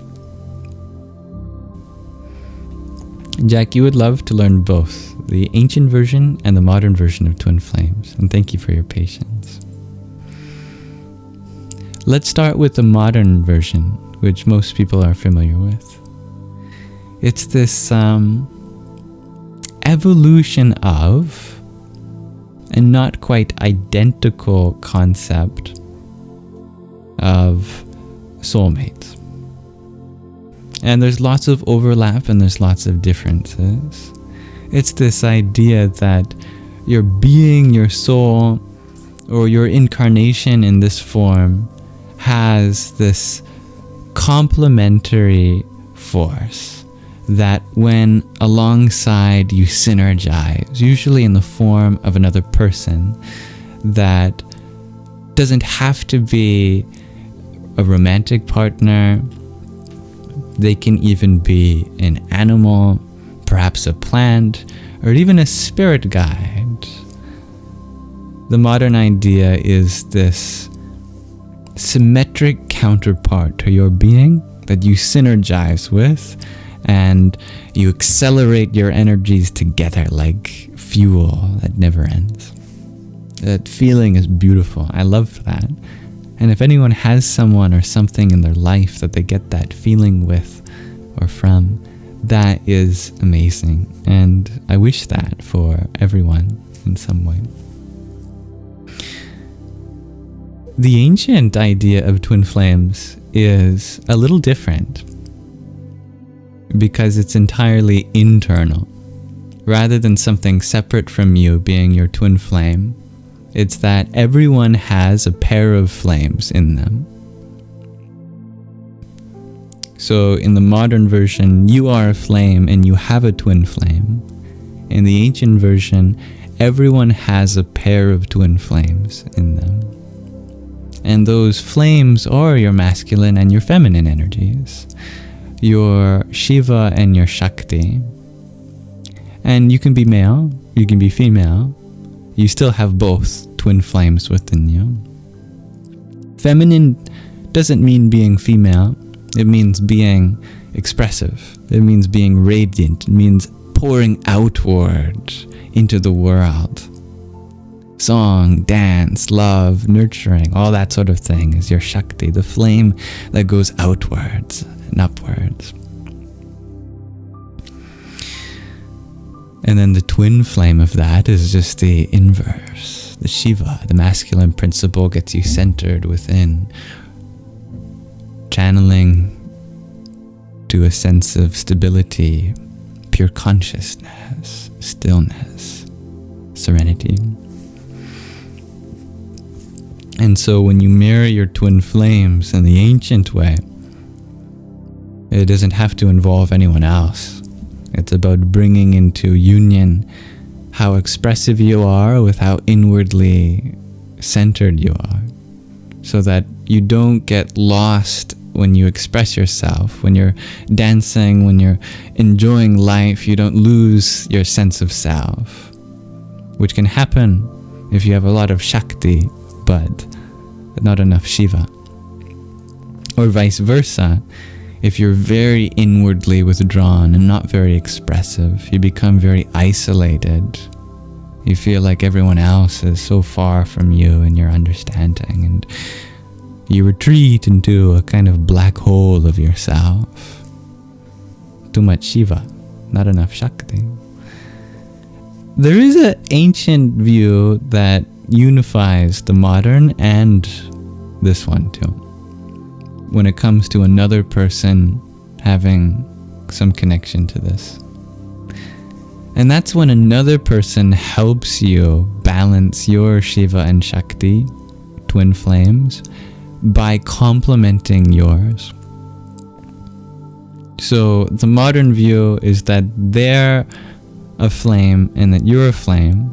Ancient view, you have a pair of twin flames that complements another person's pair of twin flames. So there's 4 flames involved here.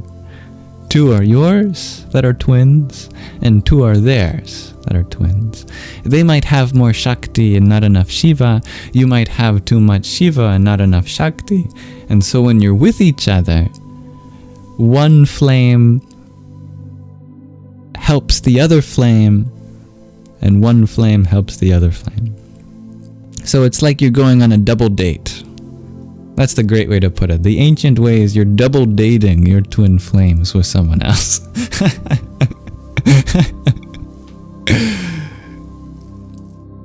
So in that sense, you help balance each other's respective ratios.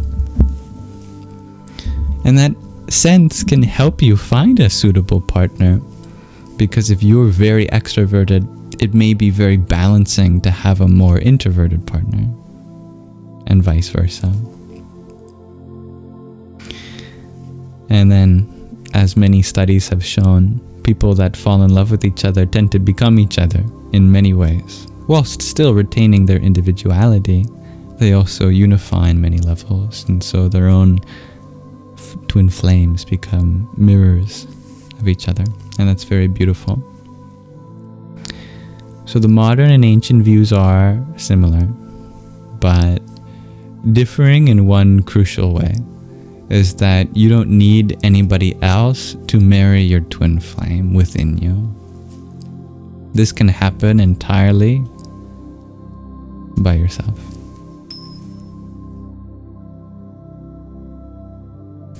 And thank you, dear Marcel, for your heart meet.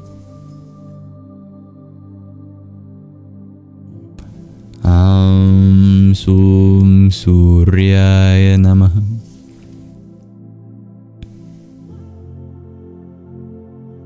Four of Wands, dear Rebecca. I hope that explanation was satisfactory. And I'm still learning myself too.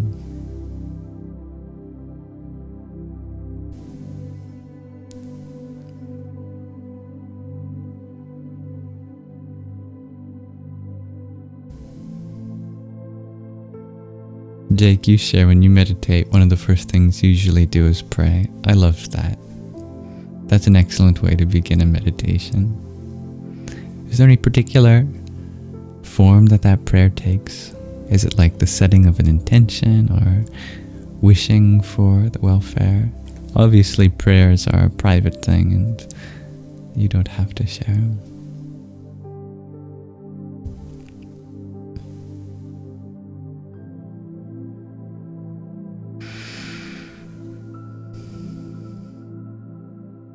Oh, no apology necessary, dear Jack.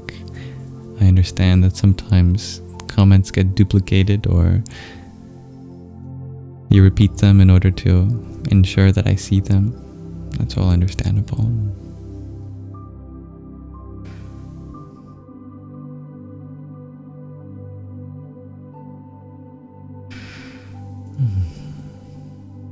You got a great memory, dear Crazy Eyes. Emilio, you inflame yourself in prayers as well with Egyptian hymns. That's beautiful, very ancient. I resonate with that. And thank you for wishing me a good day, dear Dustin. I wish the same for you. Have you had one today? A good one, that is.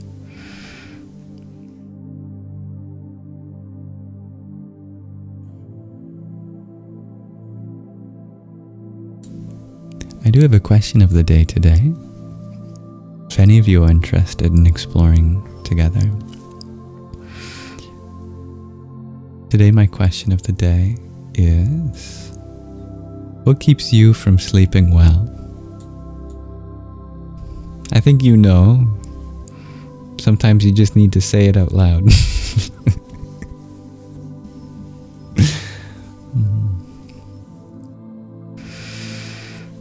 You pray to God, dear Jake. That's beautiful. I love that. Dustin, you share that your wife died on Tuesday, so you're kind of struggling. Sorry. Oh my goodness, you don't have to apologize for that. Oh, that's not your fault, nor is it wrong for you to share what you're going through, even if it's hard. I'm sure she was very loved by you and continues to be, and that her love will continue in your life as well. I know that grief is non-linear and doesn't have to happen on any sort of timeline, but one thing that can help is sharing little bits about what you're grieving. If you wanted to share something about your wife that made you smile, please know that there's space, there's ears, eyes to continue the memory of your partner here. You're feeling much better, dear Taylor, and I'm happy to hear that. Is there anything in particular that has helped you feel better? But one thing that you share keeps you from sleeping well is dream cloud stealers. Those pesky dream cloud stealers. Lakitu from Mario. Now tell me more, dear Taylor Ann. Who's stealing your dream clouds? Dear Slice, you share. Stress keeps you from sleeping well. Absolutely. Yeah. What can you do?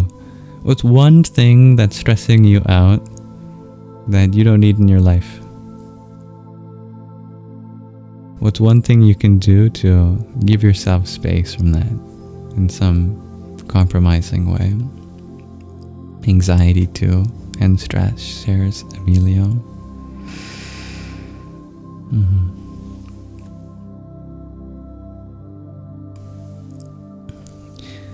When I told you to say I love you to yourself, dear Taylor, that helped. Oh, I'm very happy to hear that. Some people say that in a relationship, if you use the term I love you too much, it loses meaning.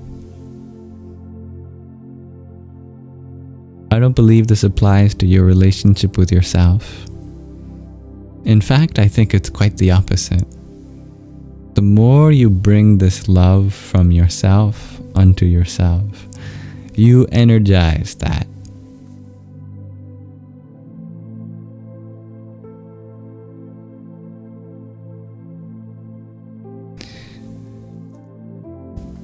I do have a partner, dear Kara.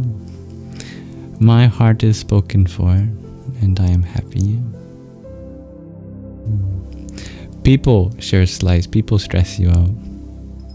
Less being in other people's emotions is one thing you can do. Yeah. Remember that it's not selfish to attend to your emotions before you attend to others. Because if you're emotional, my goodness, it's going to be very difficult to attend to someone else who's also emotional.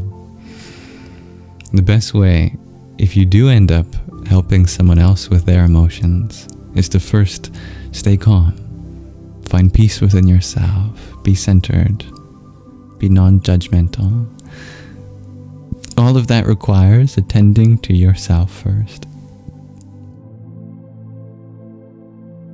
Can't give from an empty cup. Well said, dear Narlim.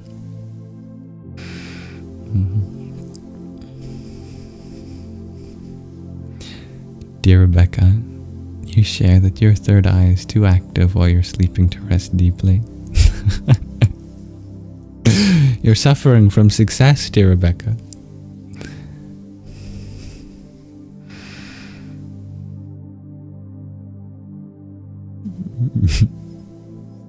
Your favorite thing is to say I love you, dear Rebecca. Good. Please continue.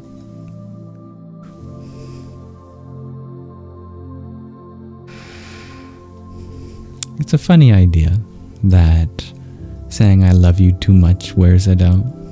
Now, I understand where it comes from. When people say I love you as some kind of band-aid on a wound that they caused in some other way.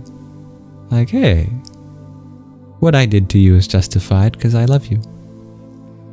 Now, that kind of usage absolutely wears out the meaning, but not because the words themselves have been used too much. It's how they have been used. When they're used not out of true love, but as some conditional way to keep them from learning some lesson, then that's not a very nice thing to say, because it hides a lot under the rug, so to speak. When your words actually mean I love you, and your actions reflect that, you can continue saying I love you till the cows come home. And then when the cows come home, you can say I love you to each cow.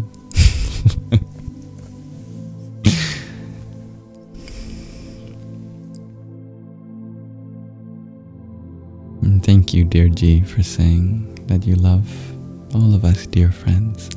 I love you too. And all of you.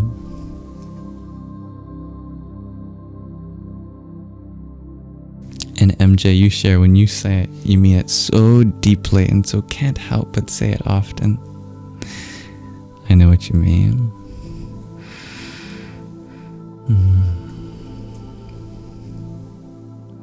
Hello, 3 magic sheep. Well, the cows might not have come home yet, but the sheep are. Thank you.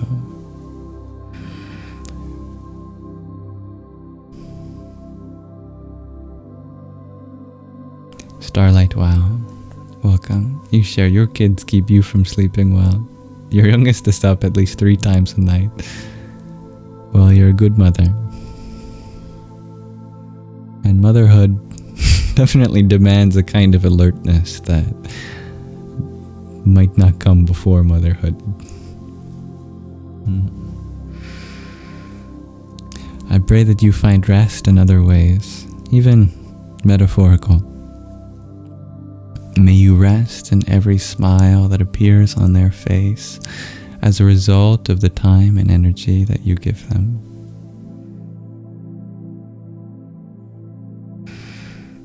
Oh, 3 magic sheep, you share, you watch my lives so much, but you've never said hi before as you're shy. You've gone out of your comfort zone. I appreciate that. You are always welcome to keep your silence. Nobody is expected to say hi.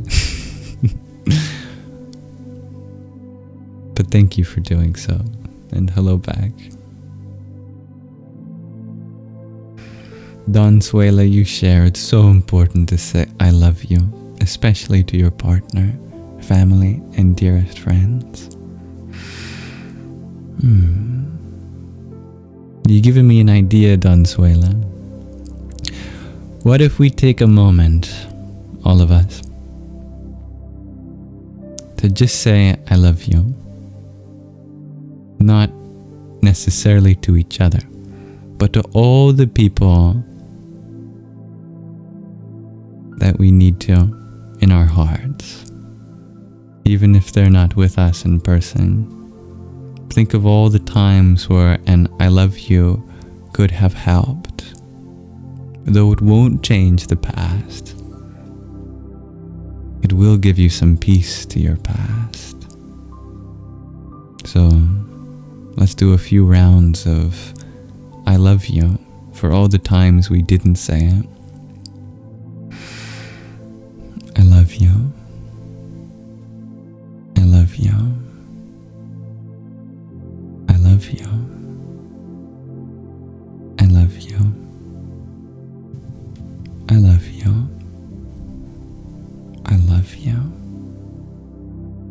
I love you. I love you. Te amo. Ik liebe dich.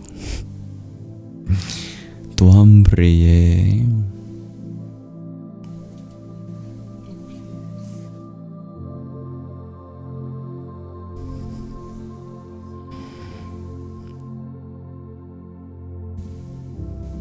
That's the Sanskrit for I love you, by the way. It's actually even more than I love you. It's difficult to translate. Literally speaking, I love you in Sanskrit is Tvam Priyami. But Sanskrit has a very special feature that not a lot of other languages have. It's called a middle voice. It changes the conjugation of the verb because it's inwardly directed. So an even more powerful way to say I love you is to use the middle voice, which sounds like Tvam Priye. It means something like I love you from within. I love you as a means of loving my innermost self. I love you as I dissolve into my highest self. Tvam Priye. It's so powerful. Welcome, dear Rasulullah Muhammad. Peace and blessings be upon you. Welcome, dear Greg. Thank you, Franklin, for the heart me and the popular vote that you sent to him.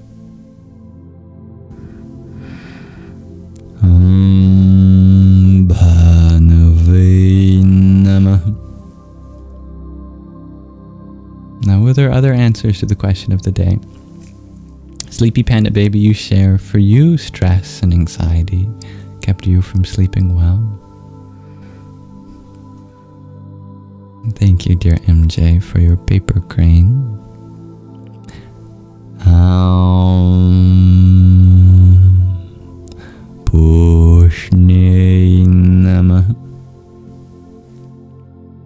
How do I spell that? G to infinity, I spelled that. TVAM means you. Priye, Priya, means I love in the middle voice.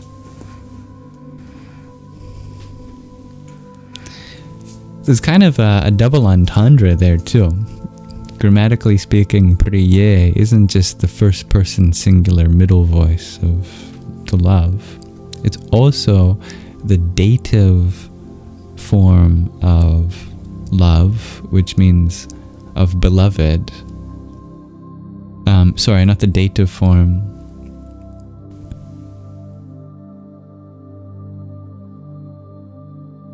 Or is it? Hold on. Thinking. I think it's the vocative form, actually. Yeah. The vocative form. When you're calling out to your beloved, you may say, priye. It just happens to work out to the same grammatical form, linguistically. So it's like saying, you, beloved, beloved, oh beloved, you. But also, I love you. In the profound middle voice.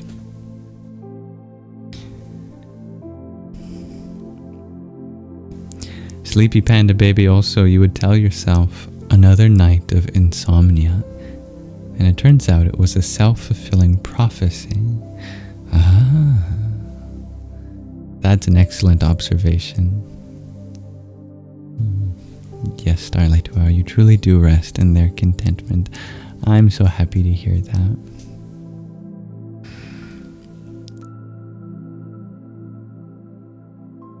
So thank you for your subscription, dear Greg. Many people are going through financial problems, and I completely understand that you had to redirect your finances elsewhere. Please know that I'm always happy to be there for you, regardless of if you support me. Just your presence is a gift, and I'm grateful for that. Even your presence may come and go from these live streams as you please. Nothing is expected, and I only wish to give my time and energy to you all, as it makes me happy to do so.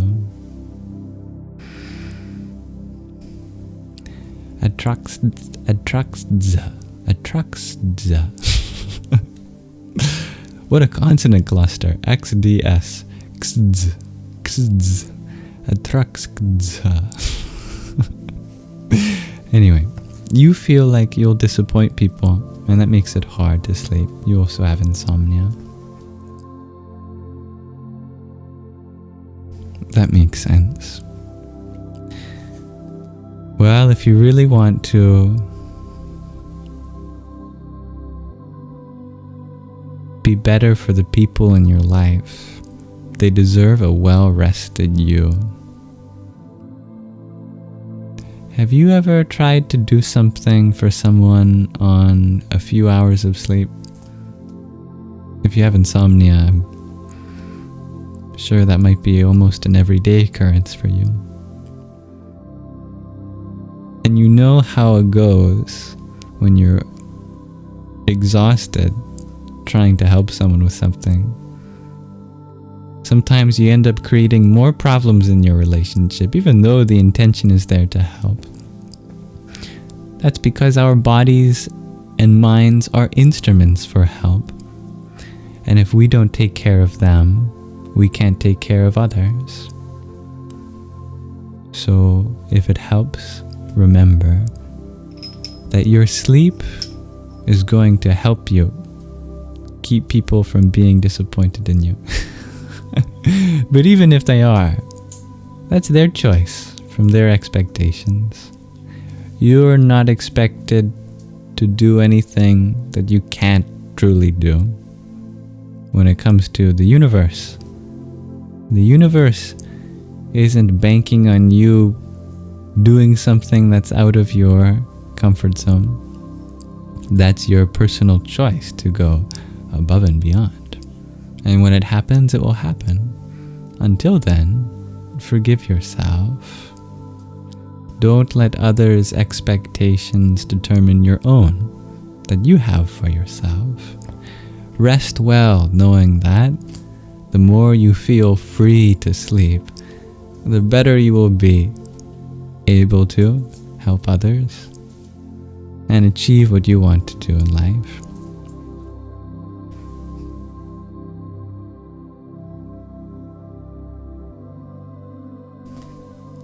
Dearest Woo Woo, you share that you're laying off an employee soon due to several issues.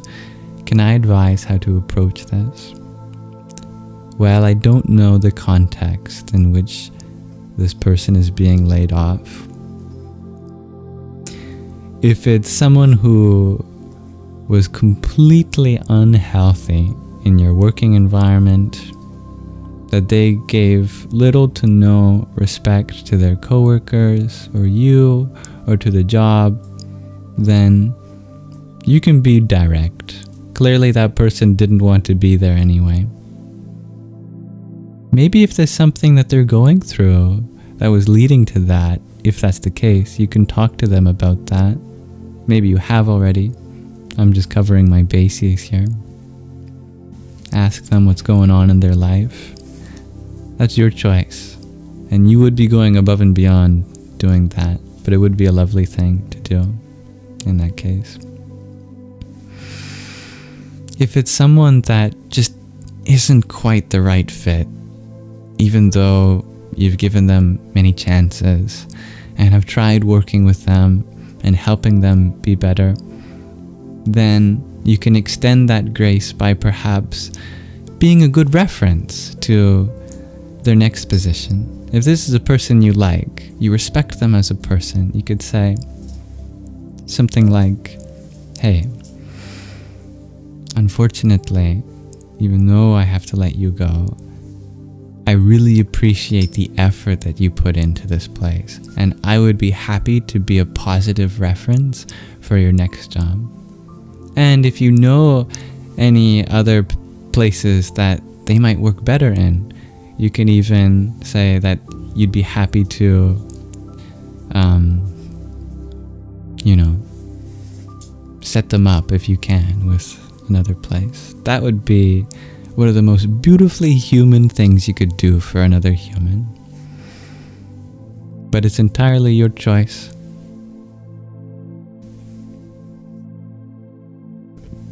Thank you, MJ, for your hand hearts that you sent as well.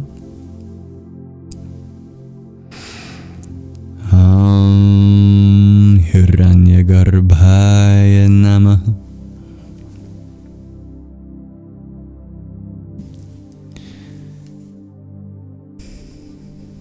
Just be honest.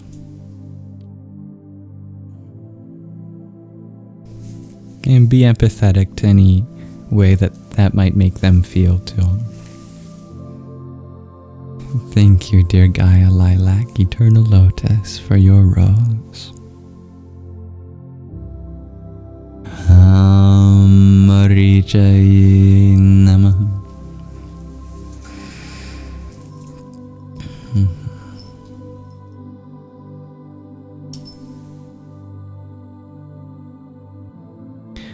I believe that whenever you say, I love you, Dan Soila, you create an opening in the hearts of whomever you speak to.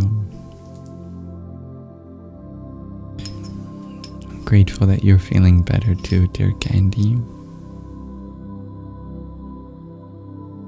Heartburn keeps you up, dear. Insane. I've heard that because of the geometry of our esophagus and our stomach, that there's a side that you can lay on that minimizes heartburn. Forgive me for not remembering, but perhaps that might be helpful if you don't already know it. And thank you, dear Majesty, for your heart, me.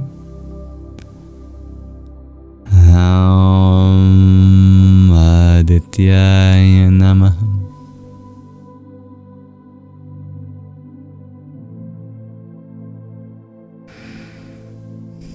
What keeps you from sleeping well? Shares BT, your thoughts. That's an important observation, yeah. The relationship between our thoughts and our sleep is very significant. I like your etymology, dear G.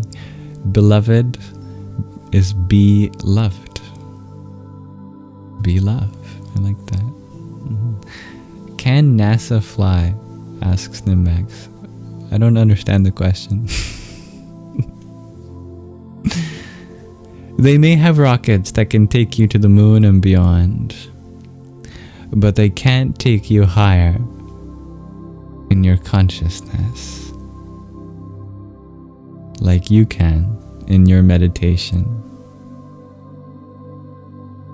Nothing makes you fly higher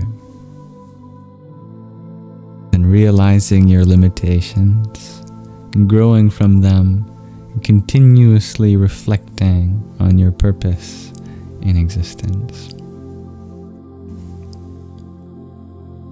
Dear Cullen, you share the knowledge that your death will erase your very existence keeps you up at night, that all your love and compassion will be dust. That is very heavy, dear Colin. I know what that's like. Mm-hmm.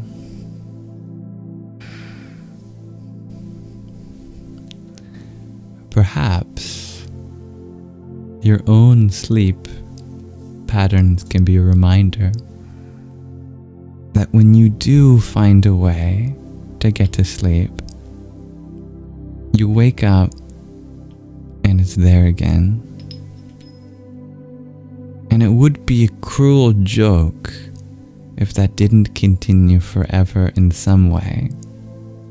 The universe instills these patterns in us from an early age that you are free to trust that you can go to sleep and the world will go on and welcome you back in the morning. Now, I'm not naive enough to think that there's never going to be a time where you won't wake up again. But I do believe that you will always wake up into something. Maybe it won't always be the same world. Things change while you sleep. Bodies change. Sometimes you might have a change of bodies. But if the pattern should hold true, and why shouldn't it? I don't believe in a cruel universe. Cruel humans, maybe.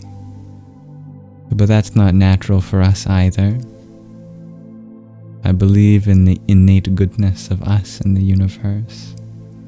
I believe that you can go to sleep and trust that you will wake up. Hello, dear Fad Noor. My hair is getting longer, isn't it? Every day a little bit. But I've been well. How have you been? Fernando, you share your mortality also keeps you from sleep. Just realizing you can't do anything about it. No, you can't. But what you can do is be grateful for the time you have. And it's only hard when you feel like Colin does as well, that even in a finite life, no matter how long it is, it'll be for nothing if it ends one day.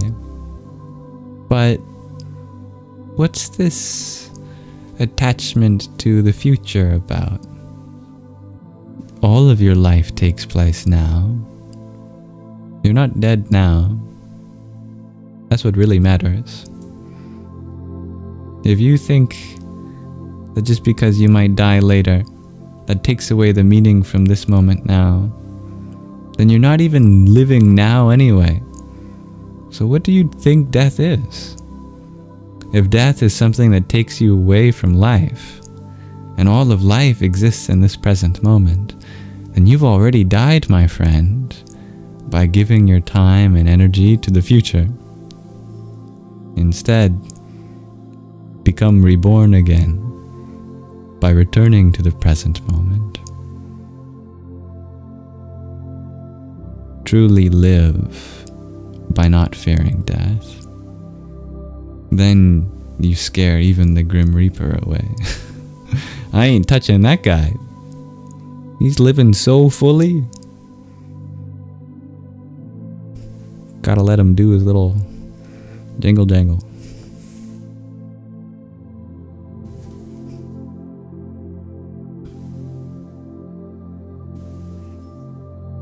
Sophia, your expectations of yourself keep you up. Yeah, you can release that.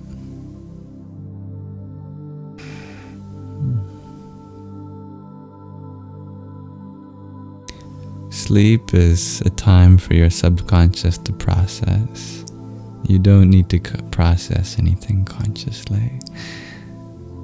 No need to question your whole life before you go to sleep, because it won't change anything anyway. Let your dreams do that for you. The only thing you're expected to do at night is sleep. No need to save the world. Rest. Thank you, dear Orla, for your subscription. Your resubscription, in fact.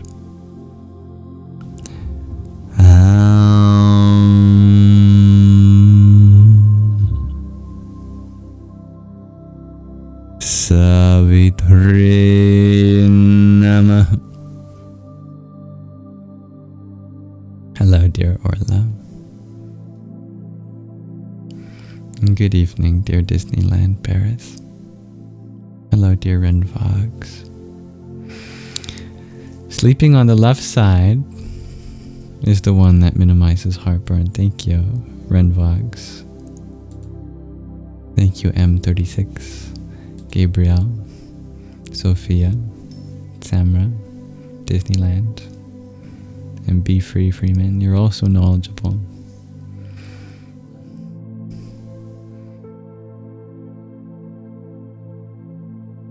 Welcome, dear Phoenix, and I have been getting some sun. Hello, Costas. Neptune, you share anxiety, regrets, emotional pain, keep you from sleeping well. That's completely understandable.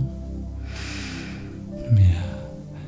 It is my wish for you that sleeping becomes emotionally healing, that you find the time in sleep to accept yourself and your past and dissolve into paradise. Phoenix, and you share, what keeps you up is that you have a hard time quieting your racing mind and anxiety from ADHD and PTSD. That makes a lot of sense. It's a good thing in disguise that it's a vicious cycle, because your sleep deprivation propagates your ADHD and your PTSD, and then your ADHD and your PTSD propagate your sleep deprivation. The blessing is, if you run that in reverse, you know how to stop it. That if you take more care of your ADHD and your PTSD, then you get better sleep. And if you get better sleep, then you can take even more care of your ADHD and your PTSD. So your mental health is important. Do as much as you can during the day to heal. At night, give yourself a break even from conscious healing. Let it happen subconsciously. Your dreams keep you awake, shares Costas. Funny. Well said, though. Yes. If you can find a way to sleep even in your dreams, well, then you are truly resting. Hello, dear Sunny Dragon. I salute you too. I salute the master in you. Emilio, you want to be me in my next incarnation. What if you are? Now that'd be interesting. What if I want to be you in my next incarnation? Will we just continue to incarnate into each other, or we're just trapped? Emilio Yam, Emilio Yam, Emilio Yam. Like a virtual particle pair coming in and out of existence.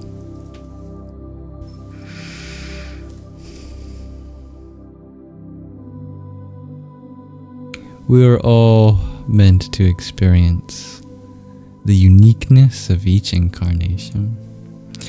I do not wish anyone to be more like me. I only wish to be more like everyone.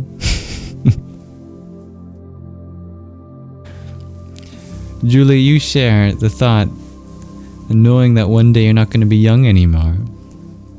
Oh, dear Julie, you're only as young as your spine. Think about it. Imagine being only 20 years old, but having a really painful spine. You're always bending it. Oh, you gotta walk around with a cane. You're practically ancient at that point. Now imagine a 120-year-old who can flip upside down every day, wiggle their spine like a worm, run around with no problem. Now that person's even younger than the 20-year-old with a hurt spine. You take care of your spine, you'll be eternally young. The proof is, you can search up, there's a 127-year-old yogi that does exactly what I just said every day. His spine is super flexible. He does all the yoga positions, even sarvangasana, where you flip upside down. And the doctors say he's perfectly healthy, except, understandably, his hearing is a little gone. 127 years old, and his hearing is just a little gone, and that's it. Everything else is fully functional. He's young. He's younger than you, probably. Younger than me. I don't have that flexible of a spine. Thank you for the follow. What's your name? My chat just scrolled. Dear Dopey Mean. Thank you.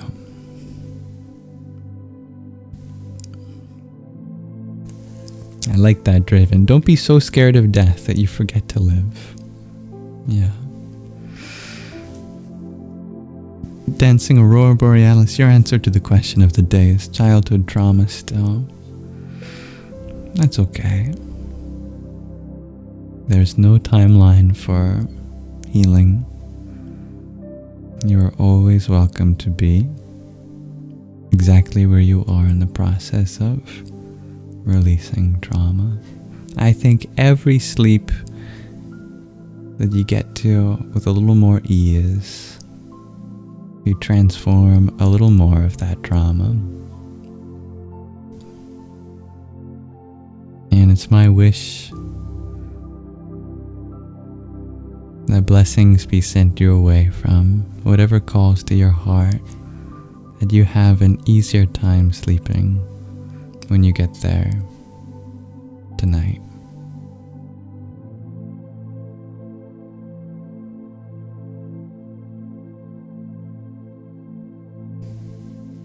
Happy new moon, dear Gwen. Happy new moon, everyone. Thank you for reminding me, Gwen. Physical pain keeps you from sleeping, dear Lou. Do you struggle with chronic pain? And it was was 111 viewers a little while ago. We're up to 123 now. Thank you for the follow, dear Lorraine. Sunny Dragon, if you can't sleep, you go run 5 miles. Wow. That'll do it. Yeah, that's incredible, actually. I'm very impressed. Yeah.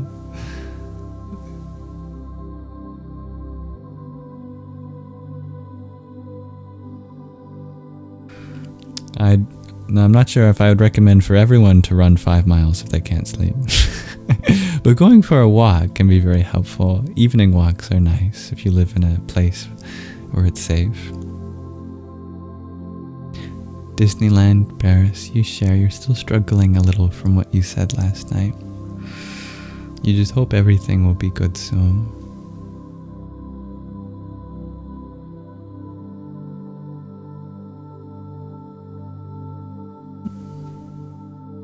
It is my feeling that it will be. And it's okay that it's not yet. These things take time.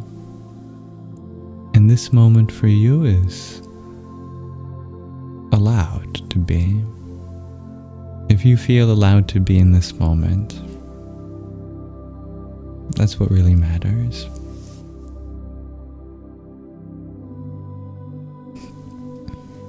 It's a good mantra, dear guys. I have been in the sun lately, dear Frazetta Kali. MJ, you ask, is there a way to not come back? And would I choose that choice?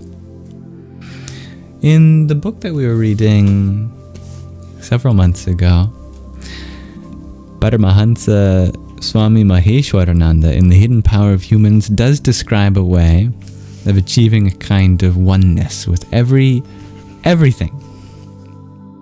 Now, whether he was speaking literally or not, I don't know. I know for myself, there's definitely a figurative way in which we can do that, which doesn't require relinquishing our bodies permanently. And at least at this moment, I feel happy to continue to have a human life. I know that I am not ready to transcend human life, at least not literally speaking. Now, metaphorically, figuratively, absolutely, we can let go of our limiting attachments to our bodies and minds and understand there's more to us than just our human nature. We are part of the universe.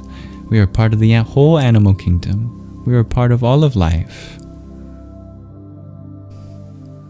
We are made up of energy that can come in many forms. Understanding the essence of that energy, rather than identifying with any particular form that energy can come in, I think is very healthy. Transcendentally healthy. That's spiritually healthy. Yeah. But if I were to come back as a human, that's not a negative thought for me, but I understand how it could be if you feel under the weight of a lot of trauma.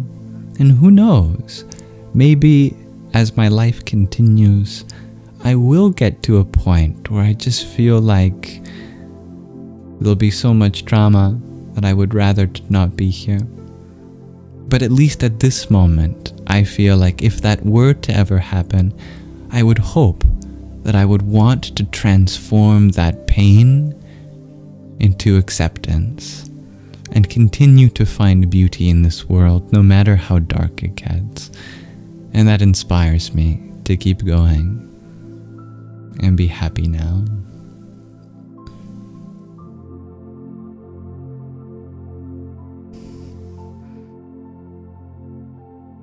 Much love to you, dear Emilio. I'm inspired by all of you.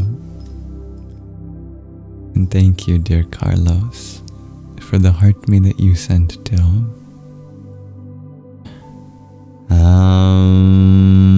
Arkaya Namaha.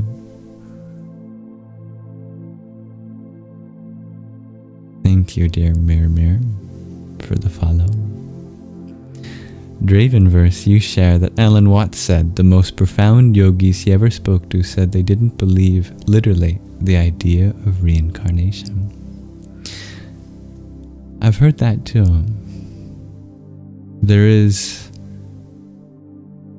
no way of literally knowing unless you go through it yourself. As long as we forget, we can only look at subtle clues and interpret them that way. And I think that's part of the grandeur, the mystery of life. That it is a choice to perceive it that way. We can rely on accounts and scripture. And so the question becomes, why choose to believe in reincarnation? Well, why choose to believe in anything? If belief is a choice, if we understand belief not as something which is a result of experience, but a different kind of way of using this word, where belief means whatever we choose to keep in mind, not out of attachment, but as a way of framing our experience, then I think belief is more about keeping the perspectives which bring out the most peace for you and everyone else. And if for you, a literal interpretation of reincarnation is peaceful, then that is a perspective for you to explore. If you would like to explore it more symbolically, if you find peace in a kind of rebirth from sleep to waking, I think that's beautiful too. Maybe both is true. Maybe the figurative is expressed in the symbol of the literal, and vice versa. Whichever perspective brings the most peace, that's meant for you. And why? Well, I made a video on that. But also, in short, because peace is a quality of wholeness, completion. Understanding is that which brings us into wholeness, completion. And when our understanding brings peace, true, long-lasting peace, not as a temporary kind of escape from something we're not paying attention to. If it brings everything together in a holistic sense, then you know it's true. Or if not true, at the very least, helpful and meant for you. Thank you, dear Renvox, for the "you're awesome," by the way. Bhaskaraya Namaha.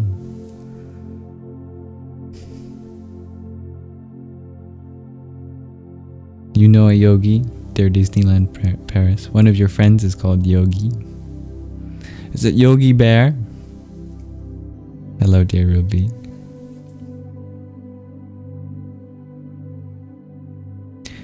G to Infinity, you share that in physiology, it is the length of your telomeres that indicate your true age. I've heard of this. These are the protein caps on your chromosomes that, after repeated cellular division, become less and less able to keep your DNA properly encapsulated. And people who are very old have almost no telomeres. And that makes it difficult for their cells to divide and therefore replace themselves, and their organs shut down. There's a lot of studies being done right now on how to ensure long-lasting telomeres. Draven, you ask, how do you find the length of your telomeres? Well, you can look at how vital you are. Is there a lot of vitality shining through you? But in general, you'd have to go through some very complex research lab where they'd look under an electron microscope or something, or do some chemical reaction. I don't know. I don't think there's any ready-made test.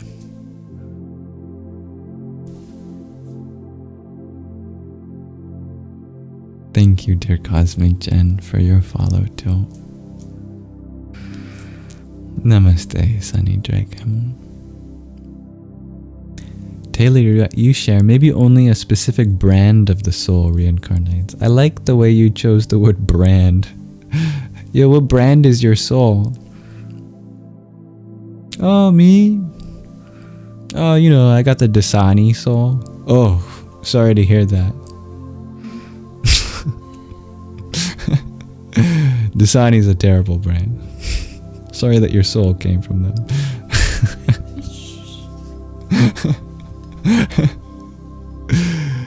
No, fortunately, we can address the concept of brands of souls because with the right definition,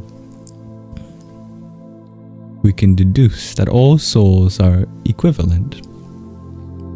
Not all souls choose to express themselves in the same way, but all the same stuff in my soul is in your soul. How can I be so confident about that?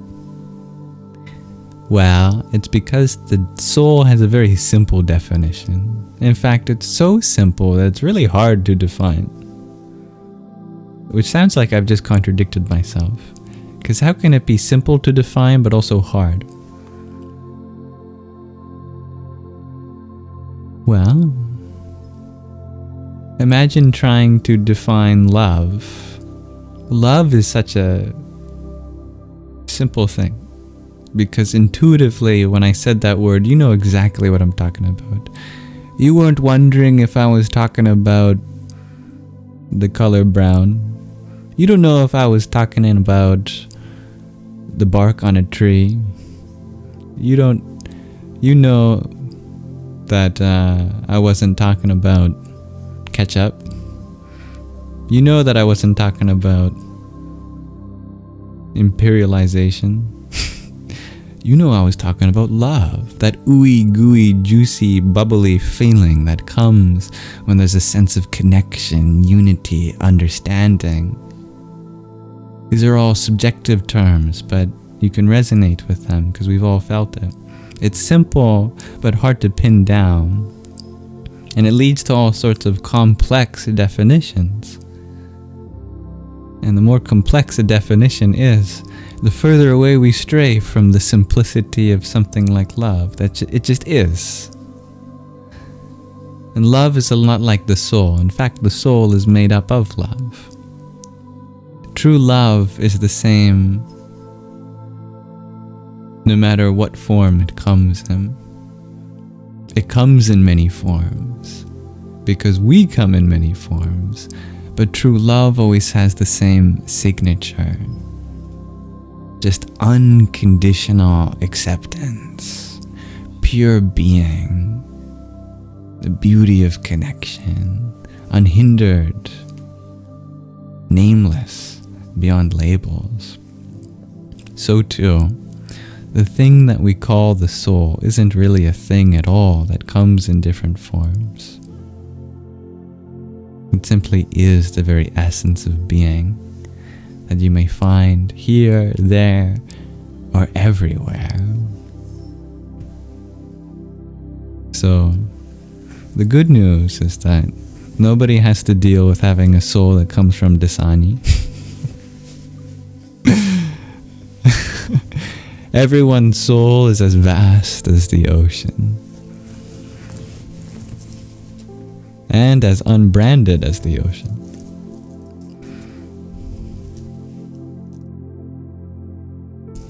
Hello, dear Dalam.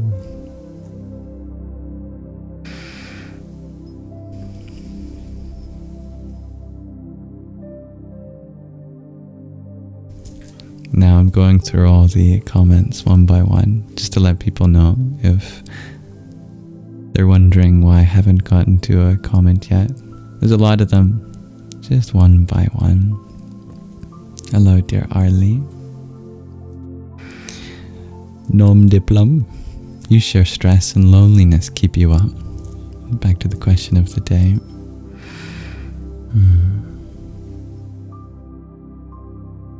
The good news is that when you are asleep, you are the least alone that you can be.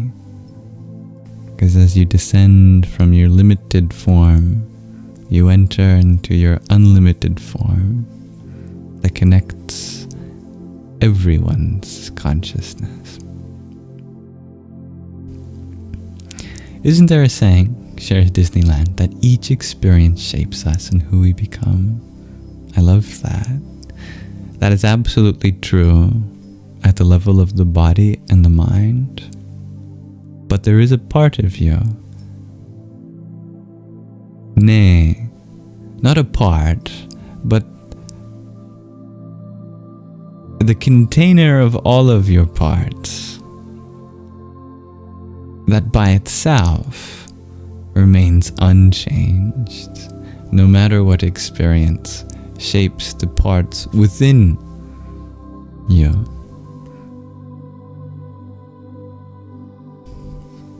That is the witness that has shone through your eyes, no matter how old your body was.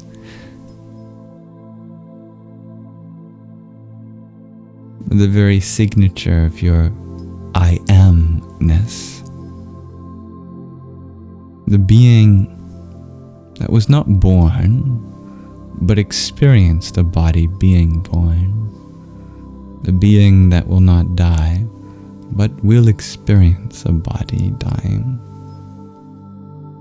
That which does not come with the body, that which your body has come to. That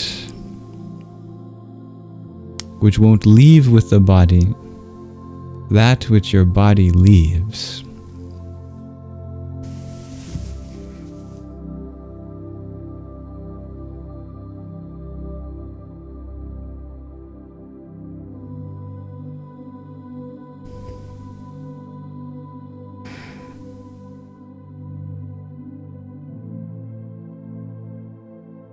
Thank you for hoping everyone's doing well, dear Ruby.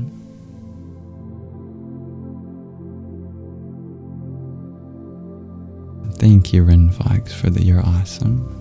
Did I thank you for this already? I think I did, but I better thank you twice, because it's so nice.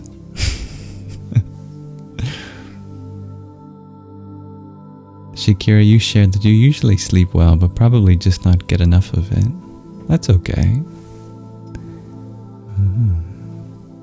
If you do feel well after you sleep, that may be enough for you.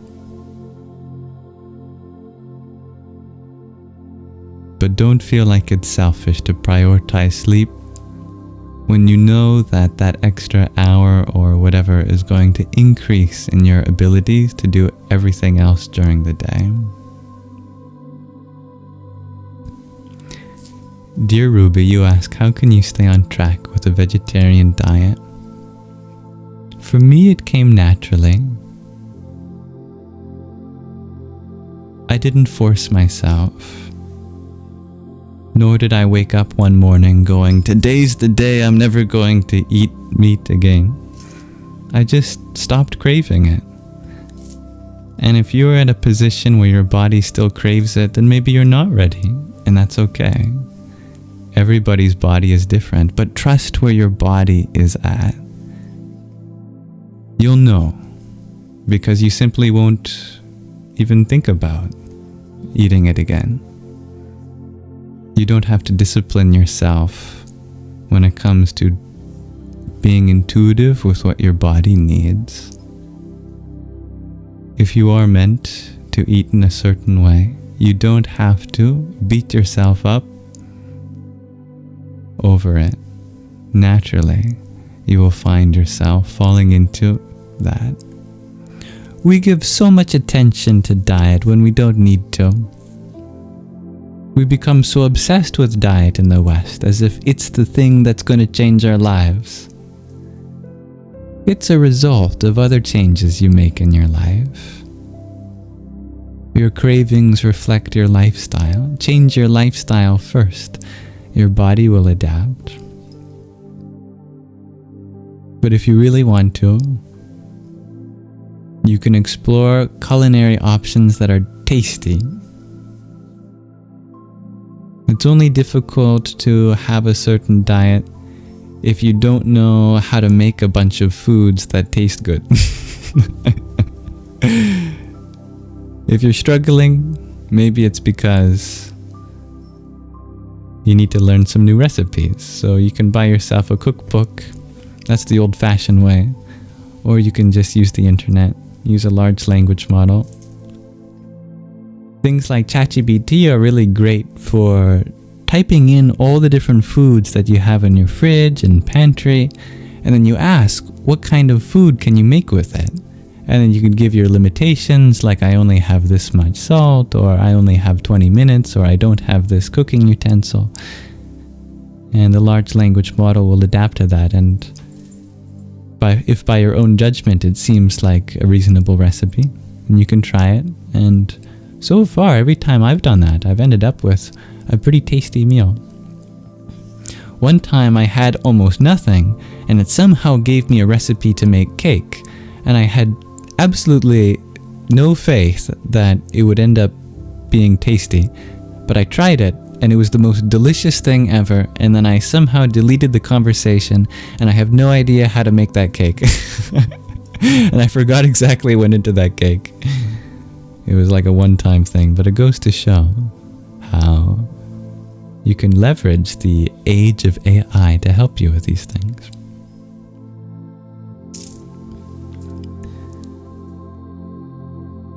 What was the title of the book I mentioned a few minutes ago? The title of the book that mentions achieving oneness with the universe is The Hidden Power in Humans.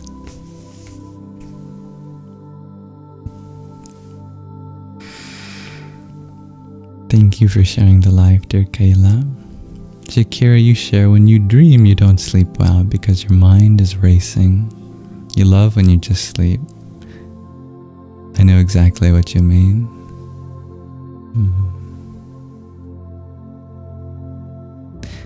Dear Ruby, you ask, am I Revati Nakshatra? You know, that sounds Sanskrit, but given that I don't know what that means, I'm unable to answer you.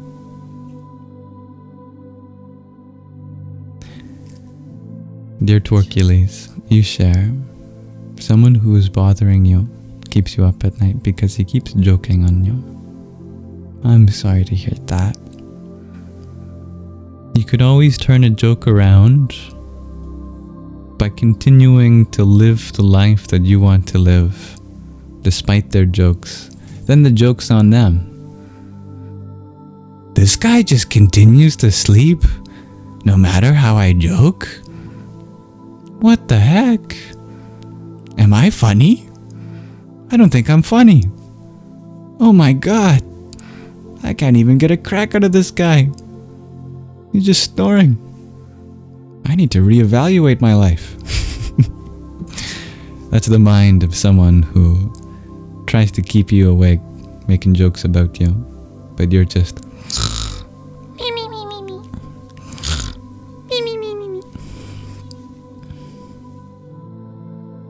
And if you ever want to ruin someone's joke, just ask them to explain it.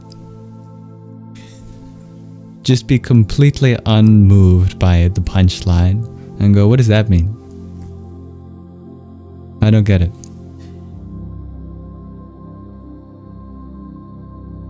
Watch how unfunny the moment becomes.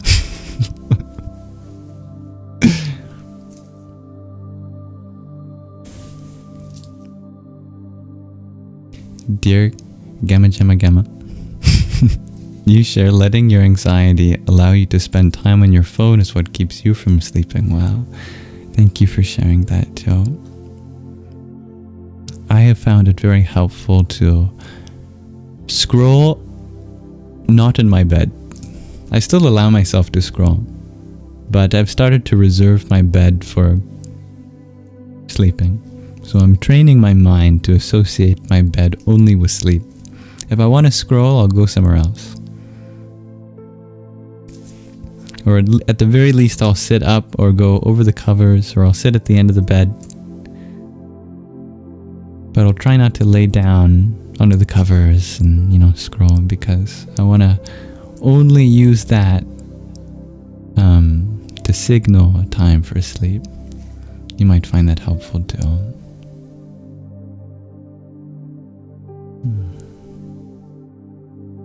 I believe in you, dear Disneyland. That's a very beautiful thing to say, dear Taylor. You bring definition to transcendence.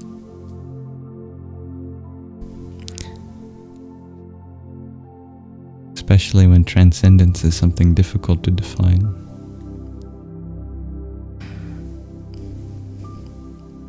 Transcendence doesn't have to be esoteric. It can be as simple as refining one aspect of yourself every day. And welcome, exclamation mark, question mark, question mark. You came in a few minutes ago. I'm pretty far back in the comments section. Just letting everyone remember that I go through every comment one by one.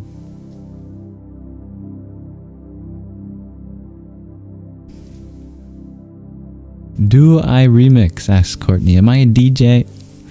Oh, I think there's some pretty talented DJs out there. I'm not one of them. Not in this life, anyway. Not yet, at least. But we're all kind of remixers, aren't we? What it means to be human is to take our experiences and combine them in unique ways. That's what distinguishes us from each other.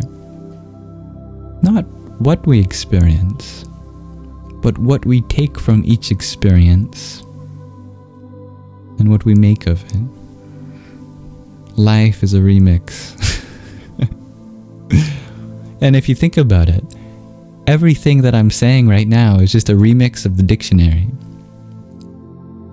I'm just reading the dictionary right now, just in a very non-linear order, and I often come back to the same word. But somehow, meaning comes out of this dictionary remix.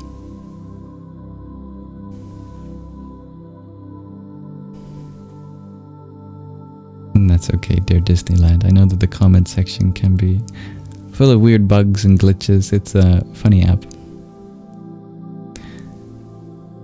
Sunny Drake, and you had asked, what does a healed relationship with Mother Spirit look like? I don't know when you put it in the past tense, because I know that Mother Spirit is healing in the present tense. And we're all in the middle of a healing relationship with Mother Spirit. Nature is always creating and being destroyed at the same time. And we don't have to heal nature because it does it itself. We just have to stop destroying her. The same is true for our nature, our bodies and our minds. They have an incredible ability to heal if we stop poisoning them. But the mother is this whole existence. We often forget.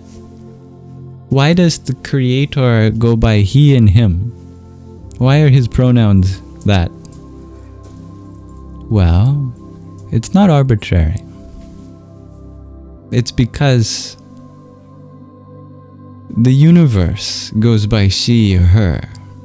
All of this is the mother. And between the mother and the father, here we are, using the body and mind that has come from the mother, and the conscious spirit that has come from the father. And we need both our mother and father in order to have this human existence. Without the mother, there'd be nothing to experience.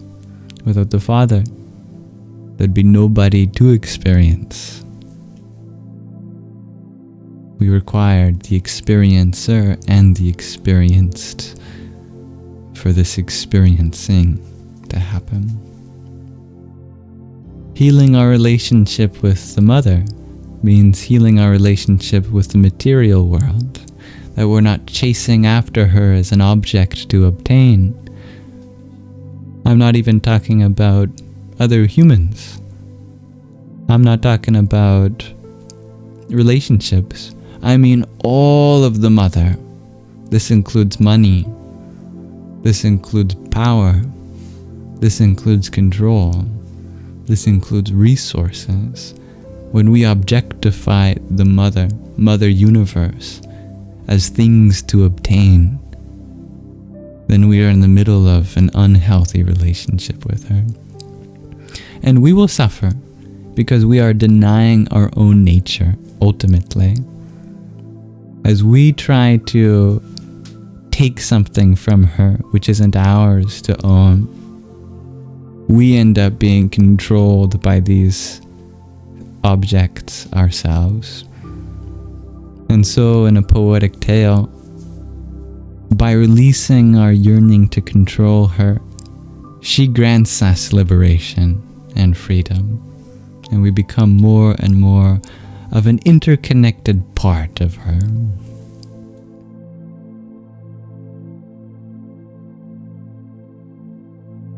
Oh, nakshatra is astrology, isn't it? Yes. Mm-hmm.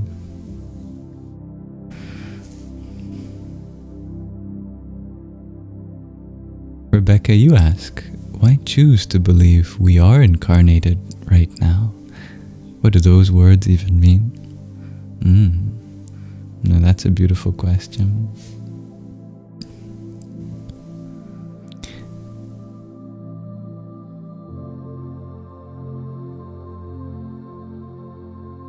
What if you were already beyond form, beyond the body and mind, even now, despite it feeling like you're in the middle of them? Is that what you're pointing to? Thank you, Rhiannon Clark, for the heart me you sent.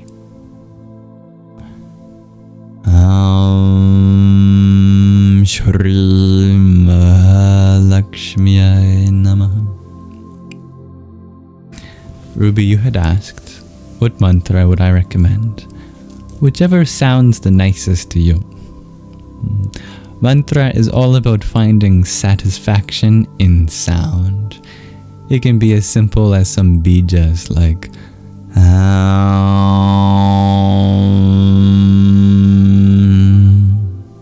You can really refine each aspect of that progression of sounds.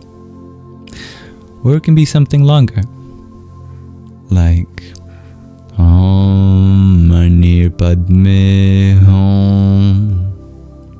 It can be a lot longer. I'm not going to do a long mantra now, although I could. Whatever calls to your heart. There are literally infinite mantras, and you're welcome to try out many.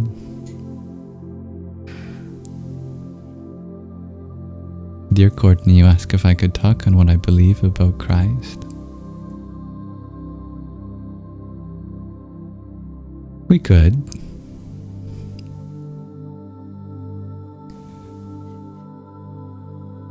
But would it really matter what I think? What matters more is what the Christ means to you.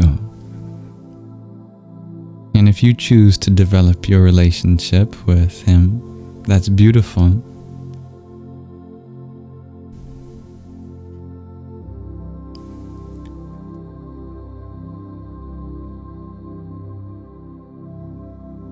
If another form of the divine comes to you, just as there are infinite mantras, there are infinite forms.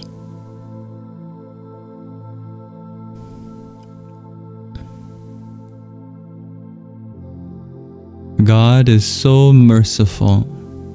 He has created many religions so that each person may find a path that works for them, or discover one themselves that's never been tread before. As long as your path leads you up the mountain, you know you will eventually reach the top.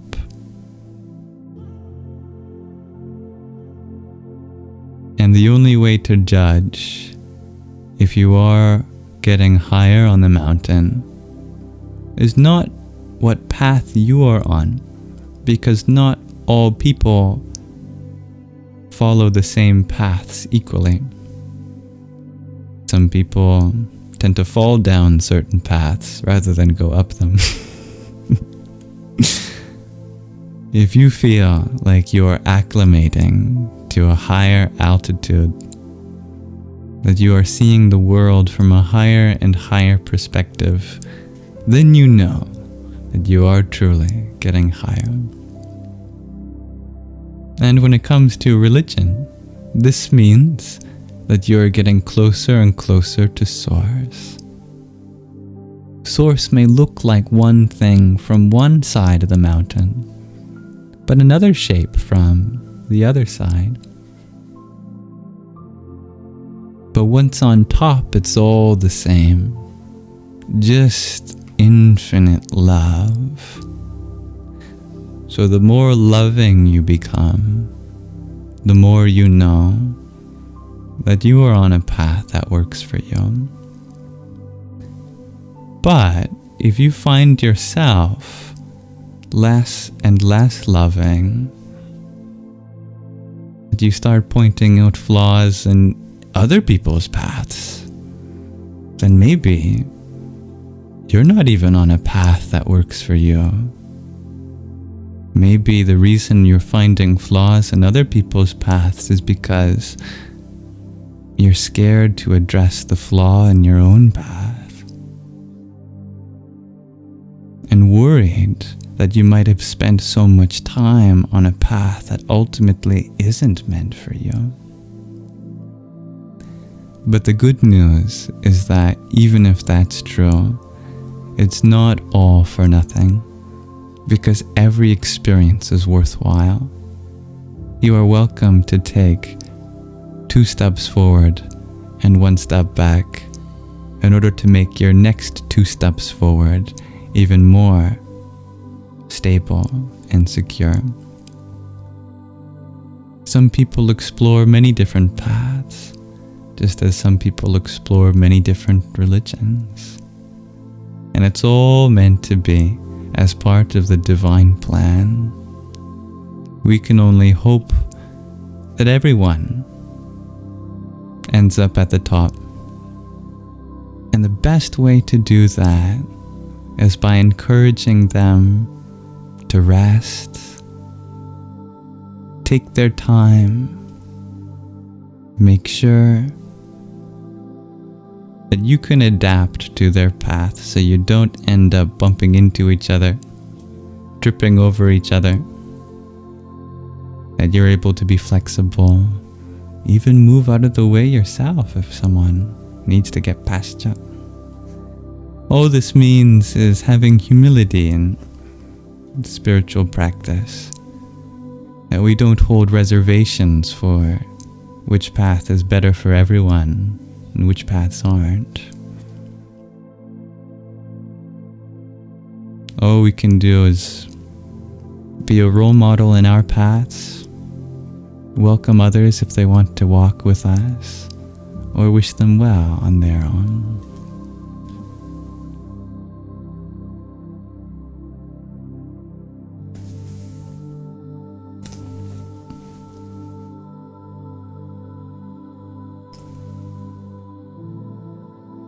Shakira, you share that you believe in reincarnation because energy never dies. I see the truth in that. And you share beautiful words, dear Draven, that words do not feel, words do not see, words do not love, words do not know.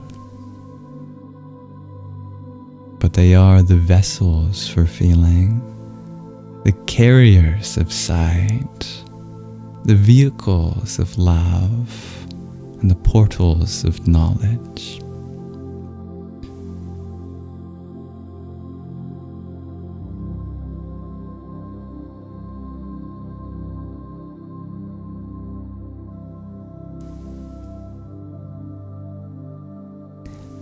Ruby, you're wondering what mantra I'd recommend specifically for a Pisces moon. You know, I've never heard of specifying a mantra based on a person's astrology, but that's a very interesting idea that I'll have to think about for you.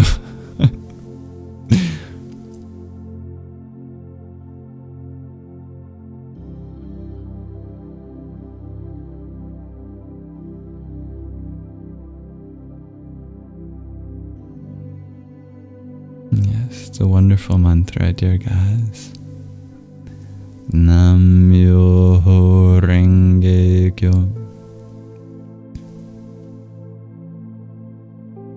Draven, you share the truth is that there is no truth, that everything already is whole, no matter what you name it. Doesn't make you any less a part of it. And thank you for your love from Sweet and dear Lexia. Much love to all of you. Dear exclamation mark, question mark, question mark. You ask, what are some spiritual practices I would recommend? And give me one moment as I turn off the alarm on my phone.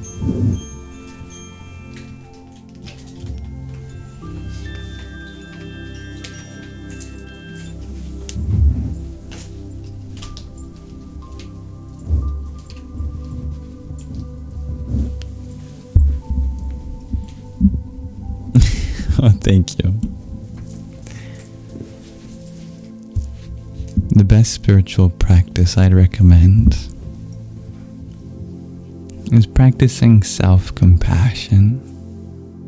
At this moment, if I feel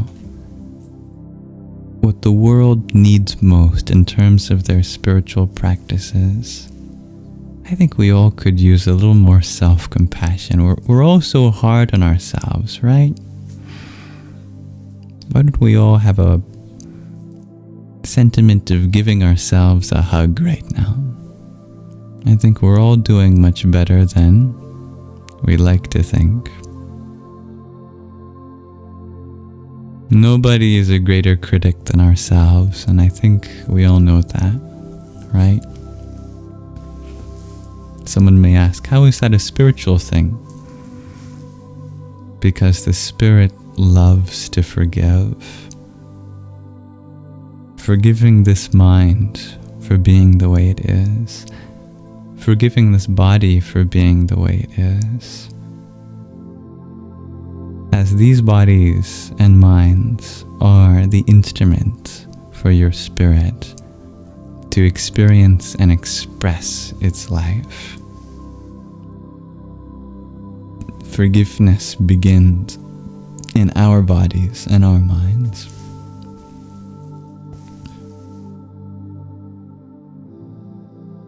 Dear Brandon Rogers, you ask, hypothetically speaking, doesn't everlasting peace indicate that its opposite exists as well? We have language that can be, what's the word? Unnecessary at times. When we use the same word twice for emphasis, it helps connotate a principle that we might not have any particular word for. So it might seem to indicate that the term everlasting peace implies the existence of some impermanent peace or everlasting pain. But truly, that which is everlasting is peaceful. Only that which is temporary gives rise to pain. Because pain is a limitation. Limitations are born out of finitude. But peace is wholeness and completion. It comes from infinitude. So, yes, Everlasting peace does speak to the existence of something else. Temporary pain, that's the opposite. We live in a world of temporary pain, but everlasting peace.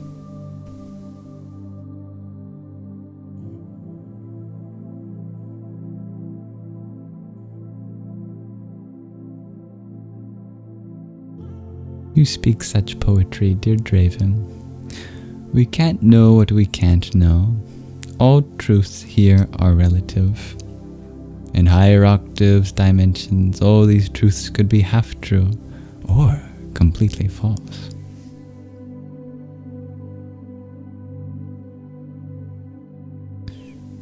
Take care, dear Taylor.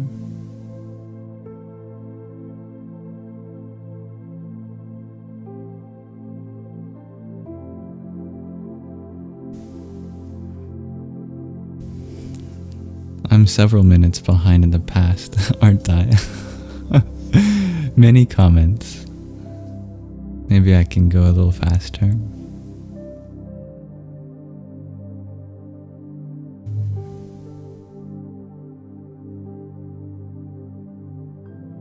I love what you share about seeing someone for who they are and encourage them on their path to happiness and joy. That's beautiful, TJ. And thank you, Dancing Aurora Borealis, for your swan.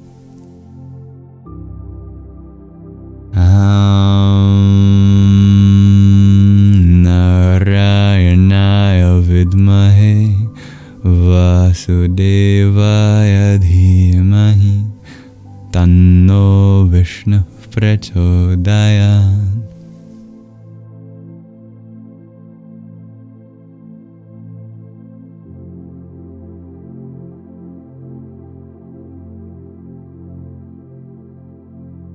Hello, dear child of Seth. Hello, dear Myrna. Overthinking is something that keeps you from sleeping, dear Anne. I know what that's like. And thank you for sharing the life, dear Talim. Myrna, you share that you have chronic night sweating. You wake up, change your clothes, sometimes shower at 3 in the morning. I've experienced that too. Actually, I find the Ayurvedic approach of checking your doshas very helpful with that. That's an indication that the dosha that corresponds to fire and water is very much activated. Which makes sense if you live in the Middle East and you eat a lot of spicy foods and hot foods, or rajasic foods. You can balance that by spending more time in the shade, more time meditating, taking cooling baths and showers, and eating cooling foods like cucumber or mint and water. Thank you, dear Samra, for your hanging lights.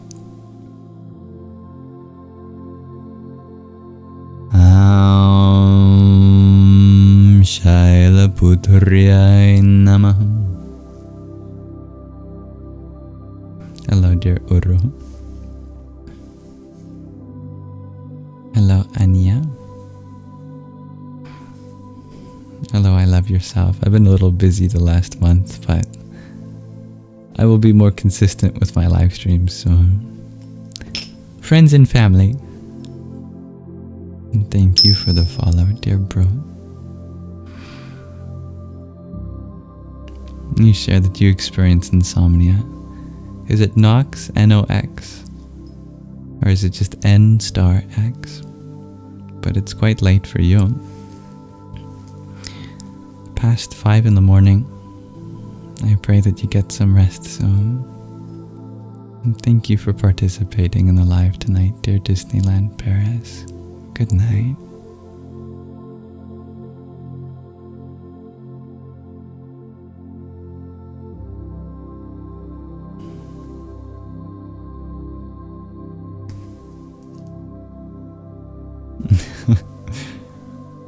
You don't believe what I say, but you like me, dear Lazarus. Well, you don't have to believe what I say. The good news is that everything I say is subjective, and it's not meant to be objective. Nothing I say is meant to replace any perspective or belief system. You are welcome to test my ideas yourself and explore the limitations of them. And I hope that if you do find truth, it's not out of authority, because I know something you don't, but because we both know something deep inside us, and we can remind each other of that universal truth.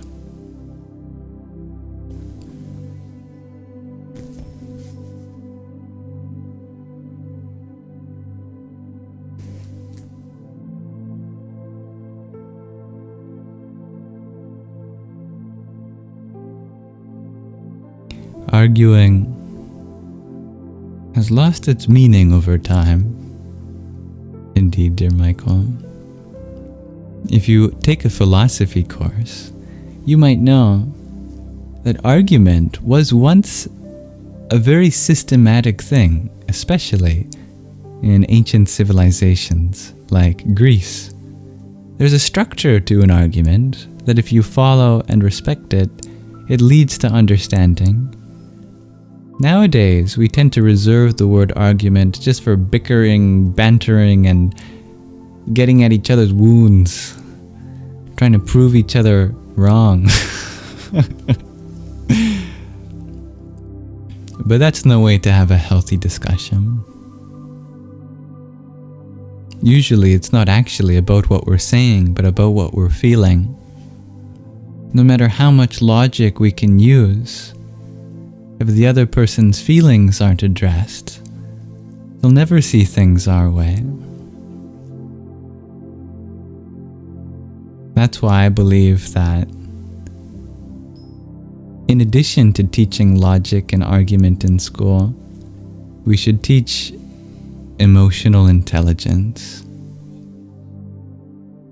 If you teach emotional intelligence, there won't need to be arguments.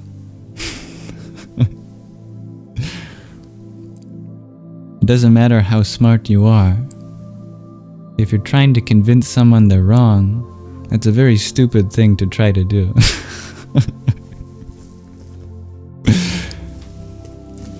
And it doesn't matter how unintelligent you think you are. If you can empathize with the other person, that's a very smart thing to do.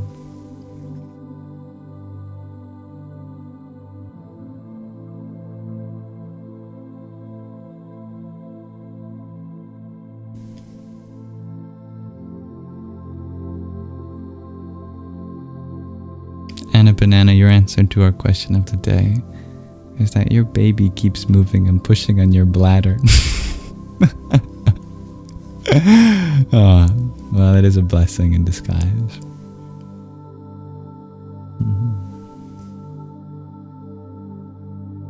But this space is inclusive to all religions and traditions, dear Lazarus.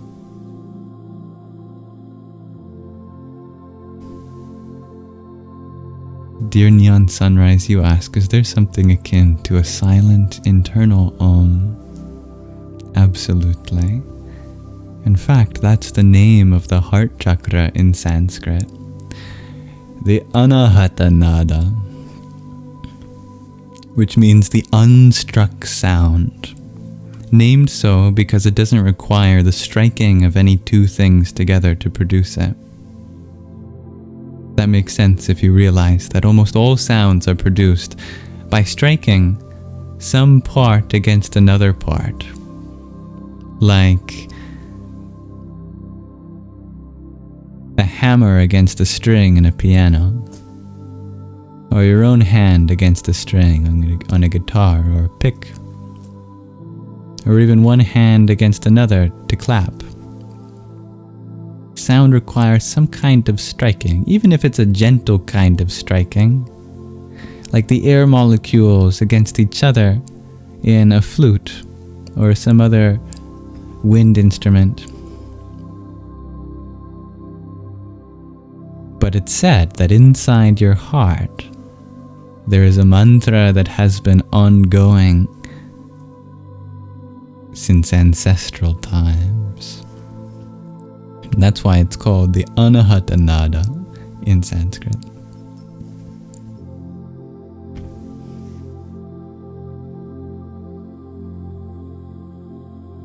Dear Storm's Tales, are you asking about the Sanskrit mantras that I do?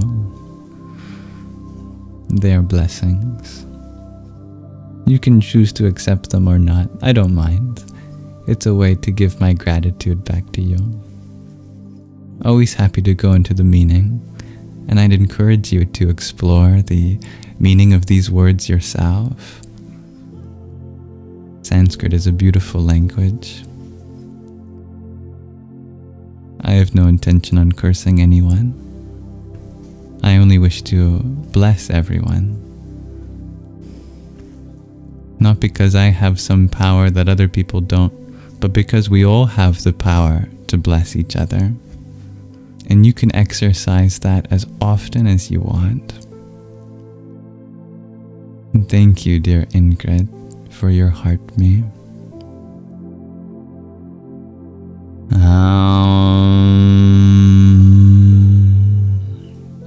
Brahmacharnyai Namah.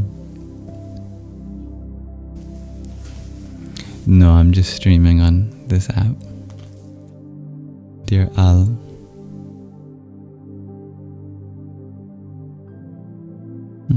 Thank you, dear child of the Most High.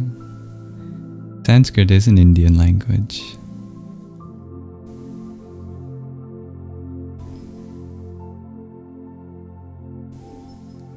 Hello, dear Rachel.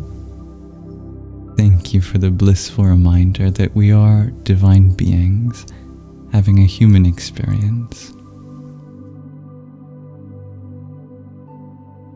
rather than humans simply having a divine experience.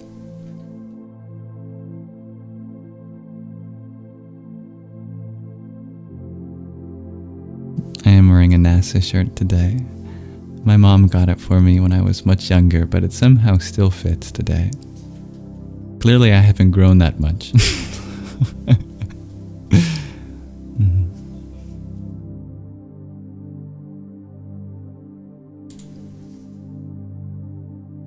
Thank you, dear Nick. I appreciate you too. I do just take my time going through each comment, dear Myrna. Thank you for your patience, everyone. And thank you for the follow, dear William. Well, I'd be happy to be friends in a way that works for both of us. I'm not sure what that means for you. We'll have to figure out where our boundaries are. Unfortunately, I can't be everyone's best friend in the sense of being able to call on the phone every day or attend your birthday party or be your best man at a wedding. But these live streams are always open to you, and my inbox is always open to you. When I'm not busy, I usually go through all my messages once per day, but I've been pretty busy, so that can extend to multiple days as of late. But everything I do will always be free, as I only wish to be a servant of the divinity within all of us.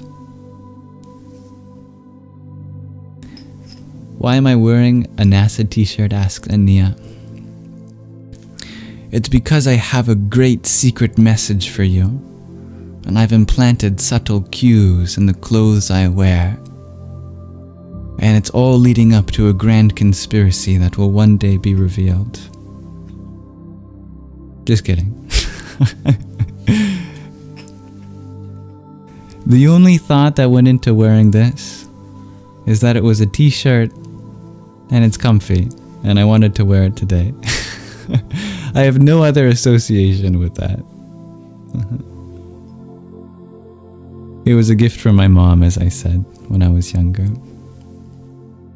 When I was very much interested in physics and space exploration, and that part of me will always be there. For some reason, I'm noticing this is a shirt that seems to bring out emotion in a lot of people. A lot of people that come through here seem to have a lot of aversion towards it, which is interesting. I wouldn't think that would be the case, but I get it. I can understand where they're coming from. We tend to give meaning to everything, don't we? Yeah. Well, don't overthink what I wear. I'm a very simple person. If I'm wearing it, it's just because it's comfy.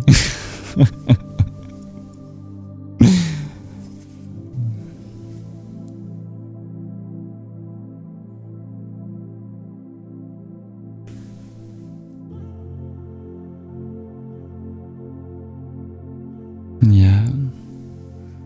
It is sad, dear Draven. Argument today means I win and you lose, but this is not the point. The point should be understanding, shouldn't it? Holding space. Katie Chris, Candy Cress, you share too that arguing has definitely lost its meaning. Growing up, your parents taught you all that arguing leads to solving the problem. Now it's something different in society, you guess. Absolutely. My parents argued a lot too, but probably not in the way that yours did. My parents did not have healthy forms of argument, and it led me to realize that when another person is feeling unwell, they can pick apart any flaw in you. It's almost like a superpower. If a person is not doing very good, mentally, emotionally, they gain this incredible ability to point out everything that's not good in the people around them too. And so much of argument, unhealthy argument, just comes down to that. Someone is hurt, and they're using language to express that hurt. They're trying to externalize their pain and pin it on someone else to blame, when nothing they can say or do can actually give that pain to the other person. No matter what pain we feel is caused by another person, the source of it exists within us, and therefore it is ultimately up to us to forgive the people around us for the way they are, and work on processing our own pain that doesn't externalize it to someone else. How can we do that healthily? That's my question.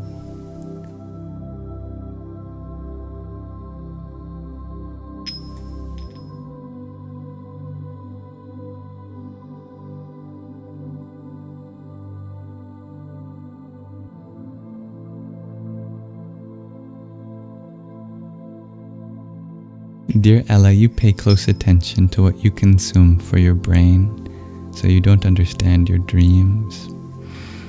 I like that first part. Yeah, paying close attention to what you feed your brain is very important. Yeah. Dreams can be difficult to consciously process. They're a living expression of our subconscious, which is so much vaster than what our conscious mind can understand, at least all at once. And that's beautiful, dear Katie Chris. If you find the right therapist that can influence you to change and be better by just listening instead of arguing, That can be one of the greatest gifts that you give to yourself.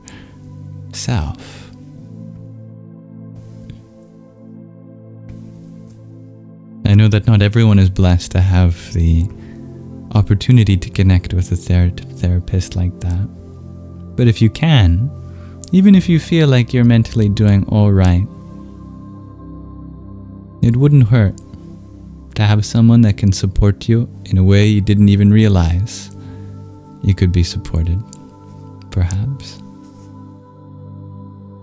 Only if you feel like that's something you're ready for.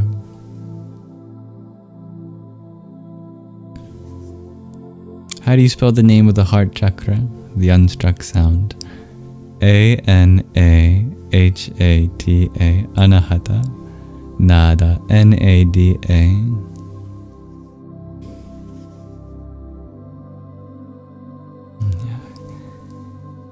When communicating with someone, no matter how difficult it is, dear faithful being you share, it's so important just to hear what the other person has to say, no matter what.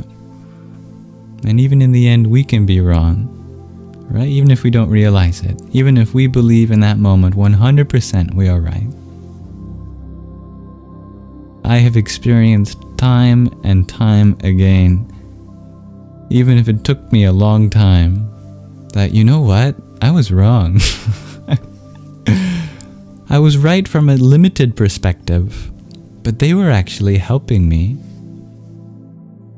discover a less limited perspective. Maybe they weren't doing so in the healthiest way either, but at the very least, if we can reflect on how we could have listened better, now that's an excellent thing to do. I think so many of us, we replay the arguments in our head and then try to come up with other things we could have said differently. But what if it's not about what we said? It's about what we didn't listen to.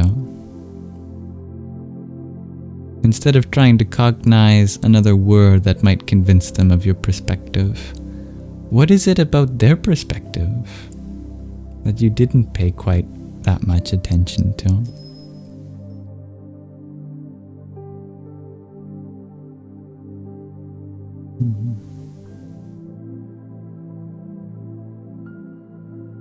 Agila, you shared yourself keeping you from sleeping well.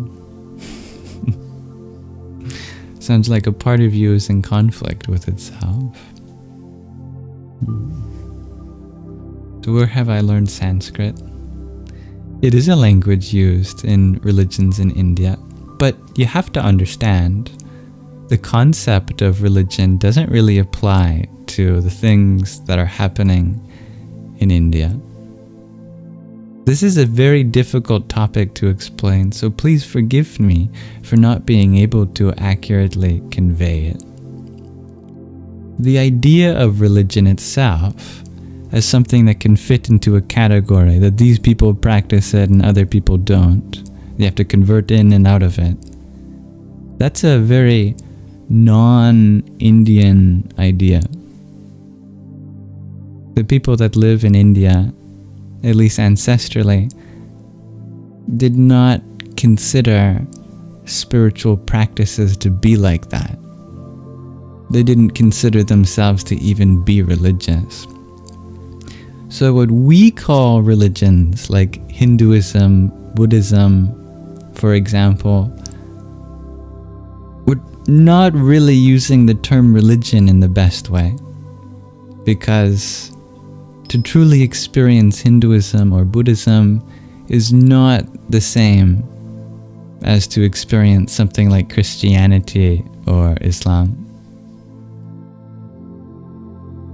Christianity and Islam have very specific practices and beliefs, even though they do vary. In general, it's easy to comprehend what their sets of core principles are. For the religions, the so-called religions of India, they're not based on principles, per se. It's not about any specific belief system. It's not about any particular identity. So Sanskrit is a language, a spiritual language, used in Hinduism, Buddhism, Sikhism, Jainism, which are many different so-called religions of India. But it's not for the purpose of religiosity. These are ancient sounds that hold spiritual ideals that are universal, that apply just as much to the spiritual practices in India as they do for any other spiritual practice around the world. Words like Atman, which refers to the universal self within everyone. Words like Brahman, which refers to, well, the universal self that exists all around us. And the unity between Atman and Brahman. These are Sanskrit words, but they need not be limited to any specific religion. You will find the same sort of understanding expressed in other words in all sorts of different spiritual traditions.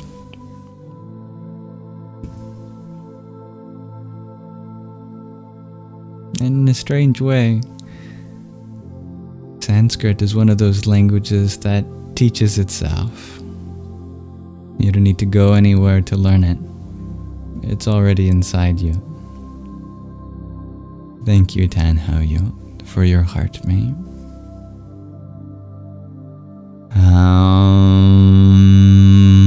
Chandraghantaya Namaha.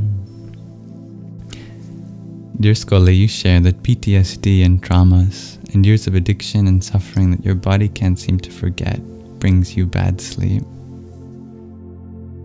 Thank you for sharing that, Scully.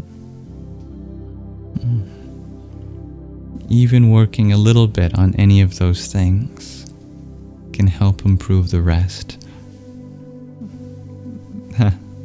No pun intended.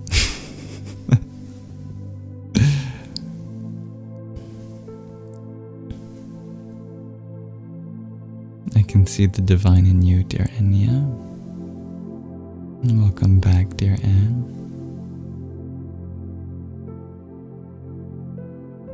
Thank you for sharing your love to all of us, dear I Love Yourself. You're all doing so well, even if I don't know you. I know that. If you've been brought to this live stream, the universe has arranged this situation for you to hear that. Doesn't have to have come from me. I'm nobody.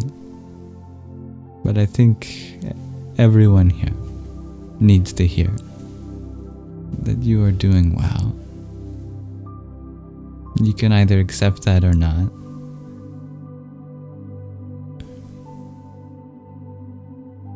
That's your choice.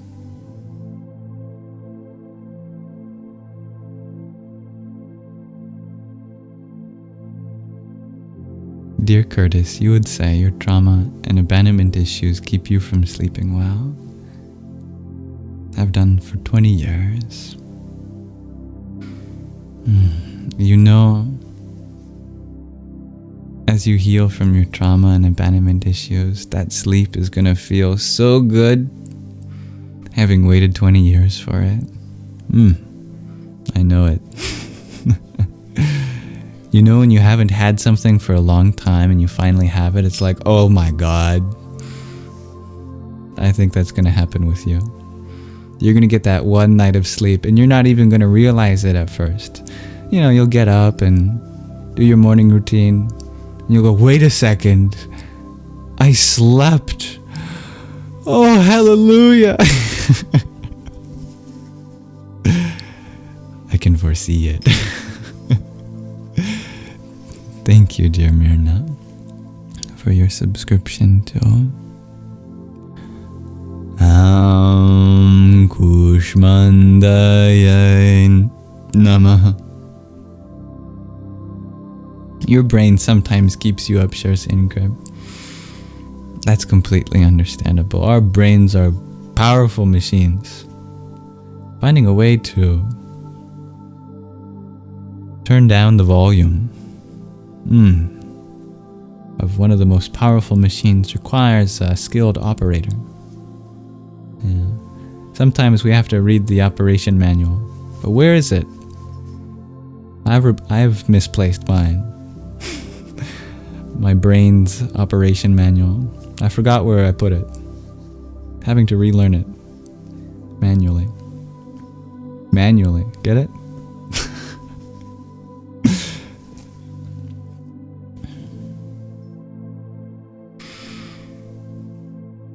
Yeah.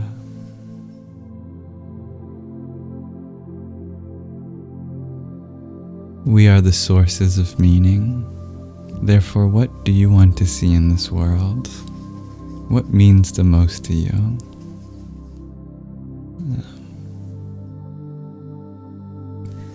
Nice to see you again, dear Disengage. Akila, you share the things we do and we eat during the day massively impacts our sleeping quality. I have noticed that too.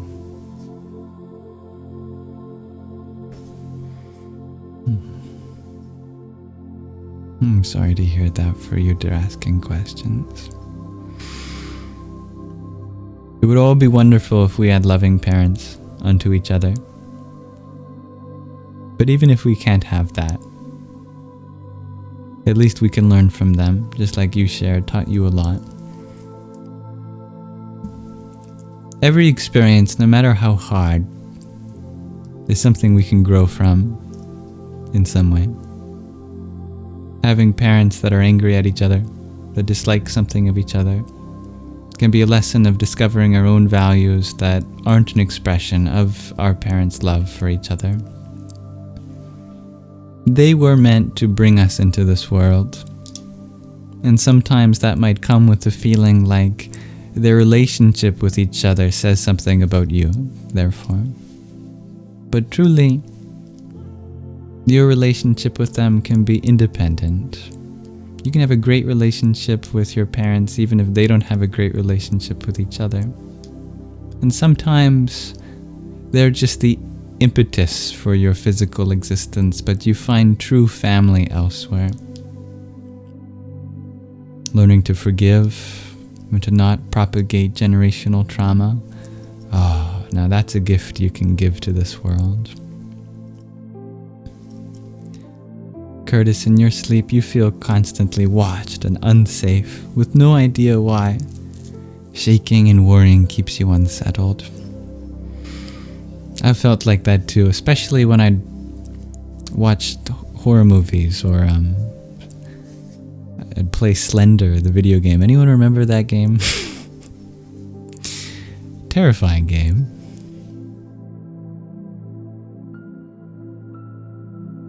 Maybe one thing you can do, dear Curtis, is you can, maybe you've already done this, so forgive me if you already have, but you can try to make your room into something that you feel safer. That's the beauty of things like feng shui.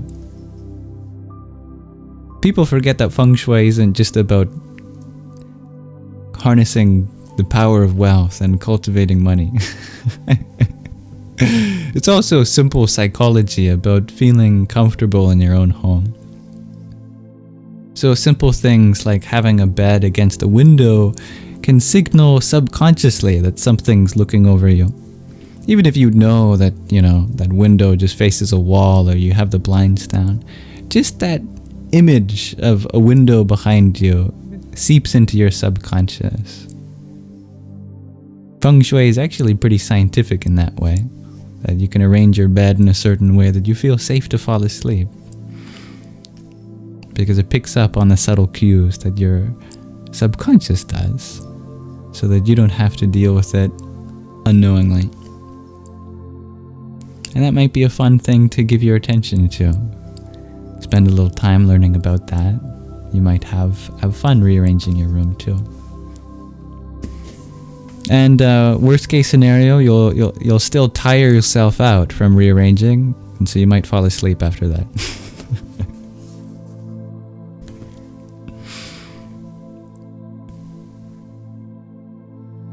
David Wilborn, you ask, is it okay not to love everyone? At this moment, it's okay. You'll get there. At this moment, you don't have to love everyone. But if over time you have this intention that you want to expand your love, that's what matters. You have the intention to bring your love. And remember that you don't have to love the bad things that people have done to you, because you don't have to associate that with who they truly are. I truly do believe that everyone has something good deep inside them, no matter how dark of a person they are on the outside. If I identify them with their darkness, then it's difficult for me to love them. But if I can see the light in them, I can love that as truly essential to who they are, even if it has yet to come out.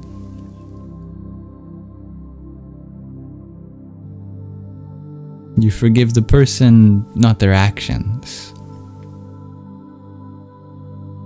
You never have to find some worldview that justifies the harm that people do to each other.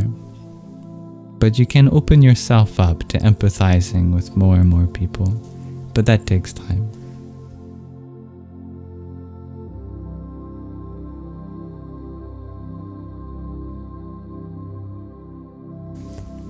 Hello Stevie G, you share fear and anxiety as one thing that keep you from sleeping, or has kept you from sleeping in the past. You're not alone with that. Sleep is such a vulnerable thing. If we feel like there's some danger, even some psychological danger, that can keep our survival mechanisms running our body. What keeps me from sleeping well, dear Akila? Lately it's been holding tension in my body, and I've been getting better at just releasing that just because I can. Sometimes we feel like we need a reason to release something, but you can find a way to let go of tension, sometimes without a reason. You just like directly feel yourself into the muscle and you go, ah.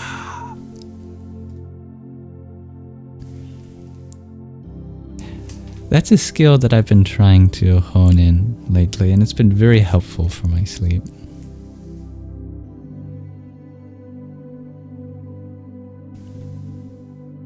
Thank you for the love, dear, asking questions. Where am I in the comment section?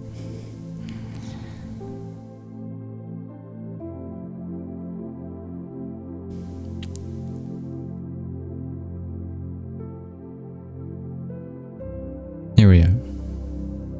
Yeah.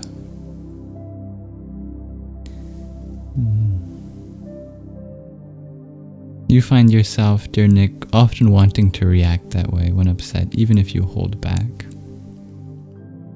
But you do want to learn healthier ways of going about this. Remember that when you react habitually, based on how you always react, then you're kind of selling yourself out. Because you give your power away. You give your free will away. Are you really living consciously if your past can predict your present? If someone gets angry at you and you get angry back at them, it's like a movie playing out, because that's what's expected to happen. But if you don't do that, wow, you are consciously rewriting the script, engaging in your free will. So it's almost like we're asleep, and we gotta wake up. We have to wake up from our unconscious habits and consciously decide, What do I want to do? Not what the world wants of me. Because when anger comes my way, the world wants of me to get angry in return. What do I really want to do? Do I really want to always get angry in reaction to anger? If I was the coolest person that I could be, if I was the version of myself that I see as my ideal, how would that version of myself act?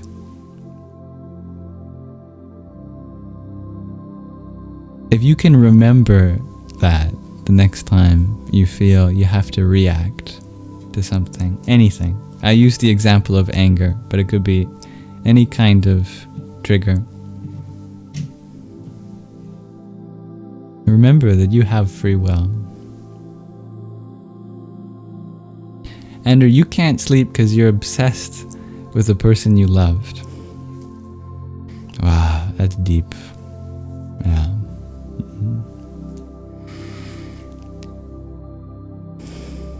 Something smells really good. I think it came in with G as she walked into my room. G, what smells good?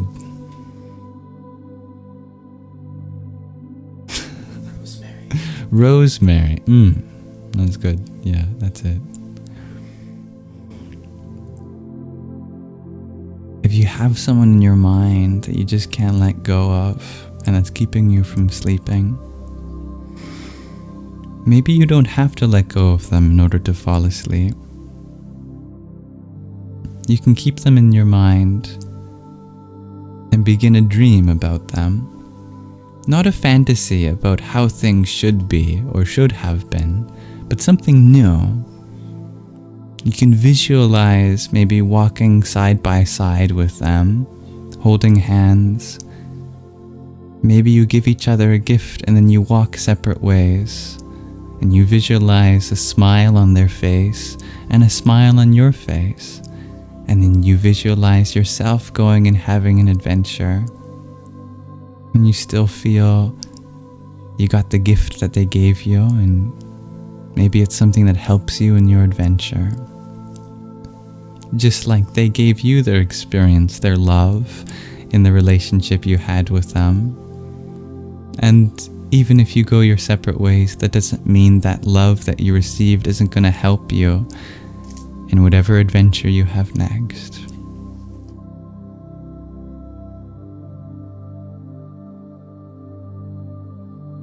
So if you imagine themselves giving you a gift, what does that look like?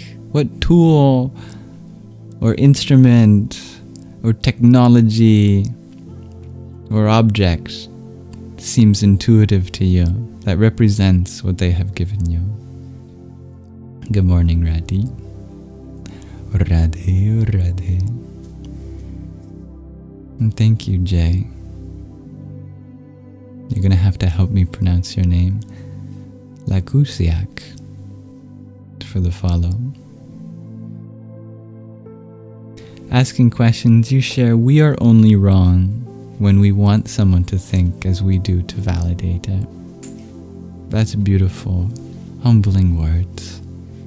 Thank you for that reminder. And Curtis, you share that there's a massive difference between hearing something and listening to something. Yeah, and I wonder if you can explore that difference in the different etymologies of the verb to hear and to listen. I'd really be curious to find that out. But yeah. One difference is that hearing is just mere receiving of experience. But listening is actually engaging with that experience, beginning to process it.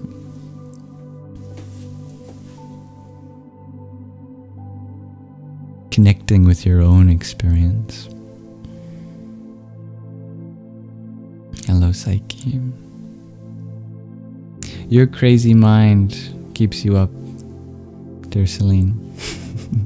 Fitting for the new moon. Rinan, you share your boyfriend and you had an argument recently, and listening was the answer. That's beautiful when that happens. Not the argument part, but the understanding that listening resolves.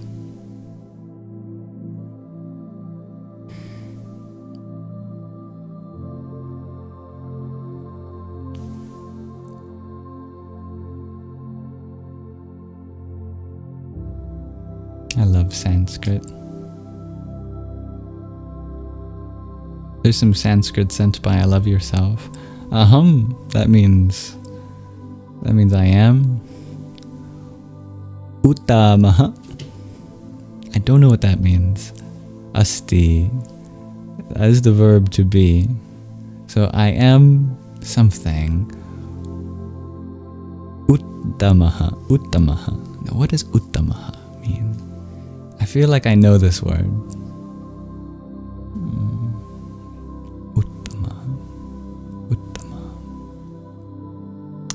I know that tama is a superlative. You are the most ut. But what is ut?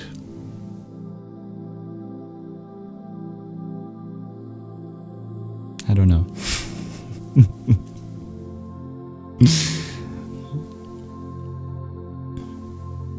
I wonder if it's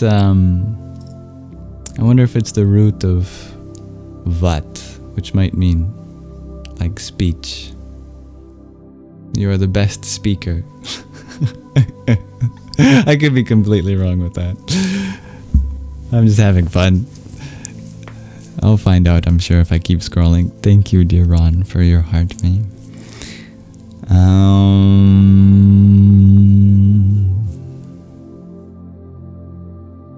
Skandamature namaha.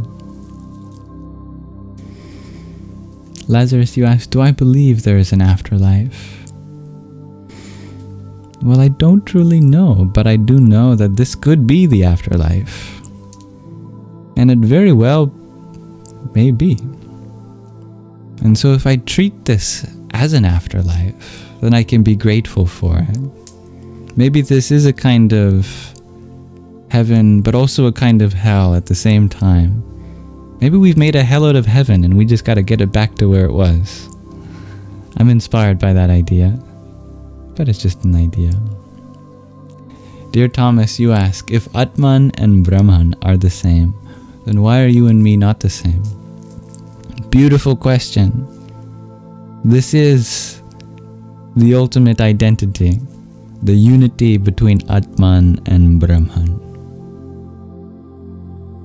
So if the individual self is one with the universal self, then why are you and I different? The simple answer is because there's something else going on than pure Atman and pure Brahman. That is, by itself, unconditioned consciousness. Pure being. But pure being that you and I both are have come into many forms, including your body and my body. These are the conditions upon that consciousness, all the energy, the vessels that holds it. The form is many. Your body and my mind, your body and my body, your mind and my mind, they are different. Just like two different waves on the same ocean are different waves, but they're part of the same ocean. They're of the same essence. They're made of the same stuff. They come from and return to the same place. They're ultimately not so different.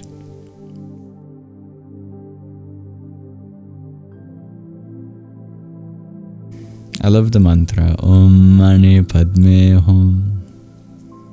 Dear beautiful dress. It's a sandwich of two bijas, two sacred sounds, Om and Hom.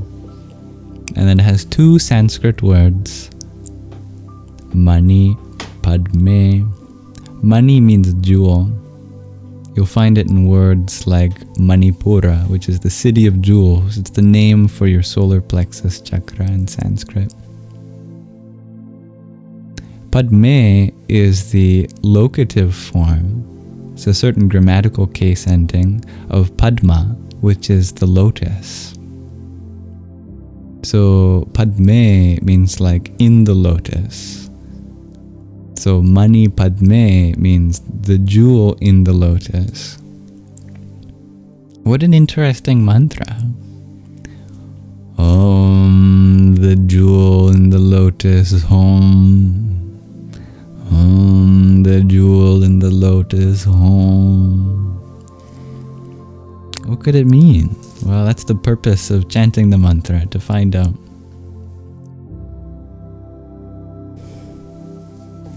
That's beautiful, dear Cardis.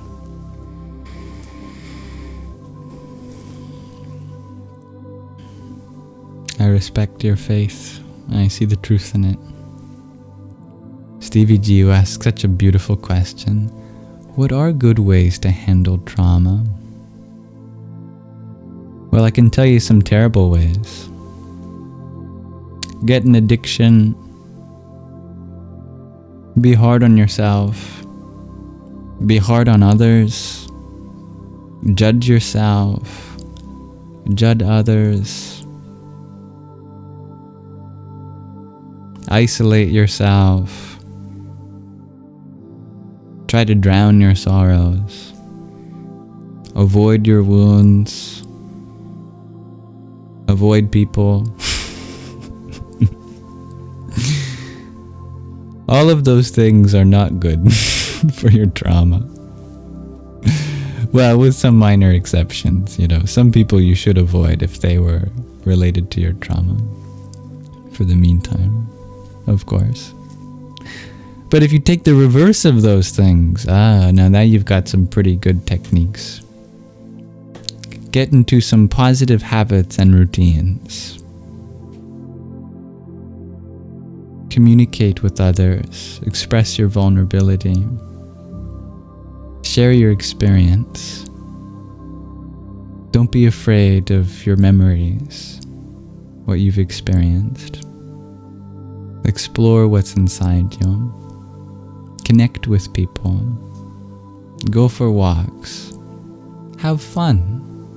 Be yourself. And that can come in many ways. But you've used the term handle. That is a very fitting term. Because trauma does have a handle. It can be a tool. You can use your trauma as a tool if you know how to grip the handle. Trauma can be a way of empathizing with other people that go through similar things very deeply. You can use what you've gone through to understand what other people are going through, and that helps you connect with them. We call it trauma bonding. Trauma bonding is a very valuable asset in the human experience.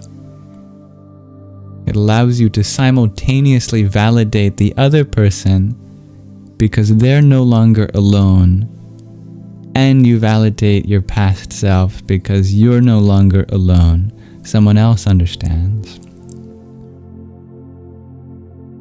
That's a raw experience that might seem completely unique to you, but there's some aspect of it that other people share.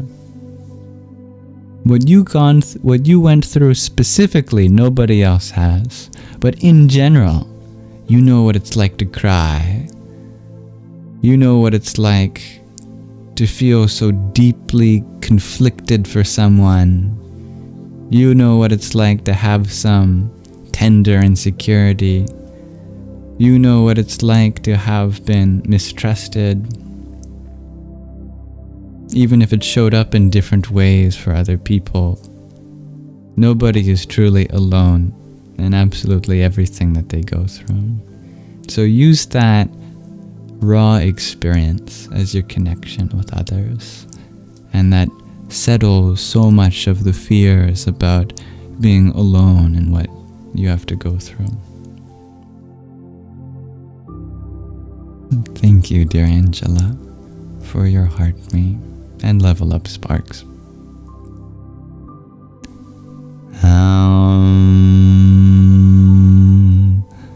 Katyayanyay Namaha.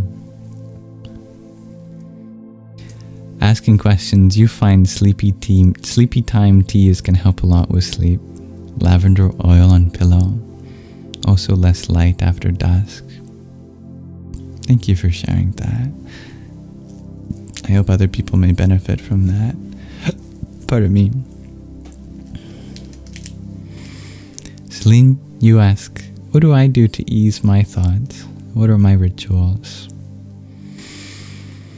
I generally verbalize them to some idol. And I'm using the idol in the most literal sense. A lot of people who come from an Abrahamic tradition might be scared of that word because one of the commandments is not to have any idols of the divine. But the word idol in that sense is more referring to material idols of greed, of money, of power, of prestige. If you idolize these material things as divine, then you truly are straying away from the divine. I'm talking about finding the divine in everything. You feel the divine in Mother Earth, so I speak to the earth. I feel the divine in the sun, so I speak to the sun. I feel the divine in the moon, so I speak to the moon. I feel the divine in the stars and fire, in the ocean, in a stream, in a plant, in a tree, in my mother. And so I speak to all these. If you can find some form of the divine that truly holds some power to you, then you give yourself to that. You share what's in your heart. You get it out so it's not just in your head. That helps me a lot.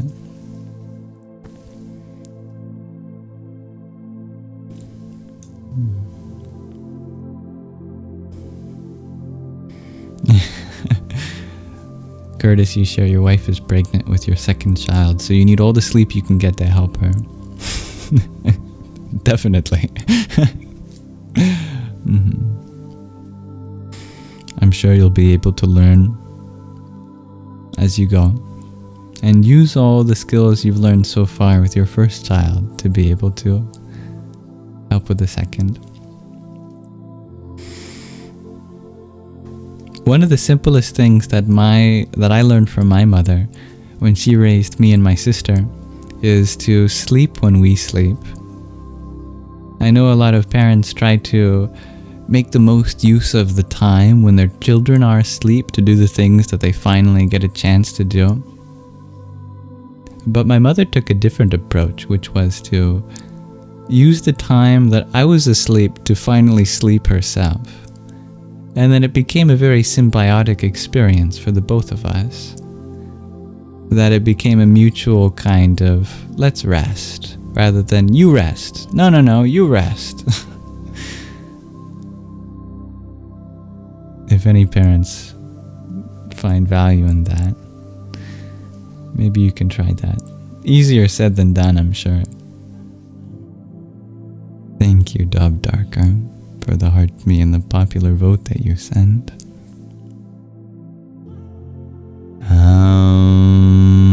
Kalaratriyai Namah. And Cosmic Empire, thank you for your heart me. Mahagauriyai Namah. You have insomnia as well, dear Armani. Well, you're not alone in that. Bob Drake, can you share that Peter Levine, if I pronounced that right, is a psychologist and author who skillfully helps those with PTSD? Thank you for dropping that. If anyone here wants to research that, I wish that to be a helpful name. Peter Levine, Levine. Thank you, Ania, for your rose.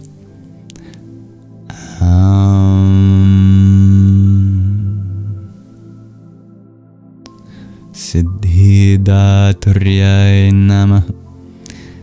Calypso, thank you for your heart meme. Om Som Somaya Namaha. Milk and cookies, does that help you go to sleep, dear tarantula lover? Asking questions, you share that I provide life lessons with humor. Well, I hope so. If I was serious the whole time, nobody would listen to me. Yeah, I don't trust anyone that doesn't laugh, right? So why expect others to listen to me if I'm not funny?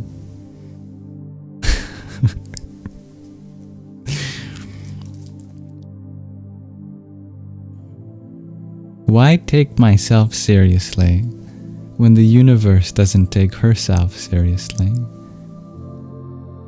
She is naked in all her mountains, vulnerable in all her oceans, transparent in her skies, reflective in the moon, consistent in her sunlight. She laughs with all the flowers. She smiles through all animals. When life herself is so humble. Who am I to think any different?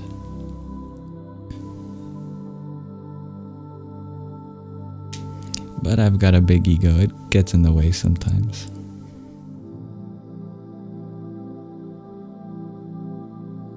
I'm glad you're enjoying the stickers, dear Mirna. I would love to make some more stickers too. Hello, dear Rital. I'm having a great day. I'm having a long day. I should probably end this live stream soon. This is becoming one of those mini yamathons. Do you share? We all have something to learn from each other. Our parents are still like us too, still learning. When you come to that idea, it's one of the most healing things for you. As funny as that might sound. Exotic dance, what keeps you up is the thought of falling asleep while still awake in your head, like sleep paralysis. I think I know what you mean. Yeah. One of the things our bodies do when we fall asleep is shut off our ability to control the rest of our body, which is good because if you were dreaming and a bear was chasing you in your dream, you wouldn't want to run out of the bed and hit your head in the wall. Although I think I've done that a couple times. When, you know, it short circuits, so you override it.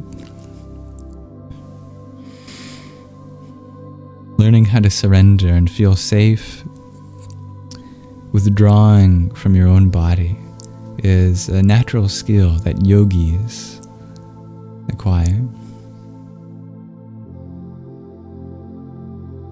Visualizations of your astral body can help with that, as you remember that you have more than one body, not just a physical one that goes to sleep,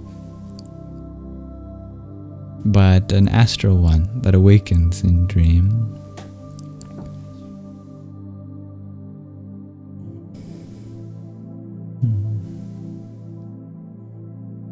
Curtis, you've tried sage and dream catchers, you've tried everything, still hasn't helped, and you refuse medication. Sounds like a very frustrating thing to have to deal with when you've tried so many things. Sometimes, no matter how much we change our environment, what actually needs to change is not anything in our room, but something within you.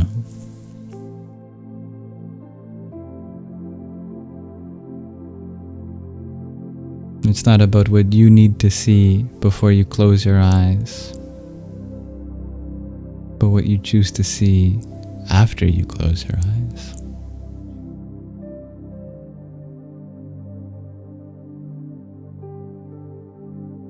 that sounded too poetic. Let me be more practical about that.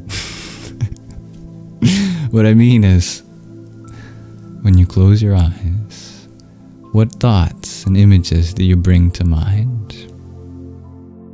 Is it about something you have to do tomorrow? Is it about something that happened in the past? What if instead of trying to fall asleep, escaping the future or the past, you slipped into a dream in the present? Something entirely new, not dictated by what you've experienced or what you might experience. Something you choose to create for yourself. When I have trouble falling asleep, instead of trying to fall asleep, I'll try to fall into a dream by creating some new scenario. Have fun with it. Imagine some fantasy scene. That can help me take one step inward rather than trying to jump all the way into deep sleep from a waking mind.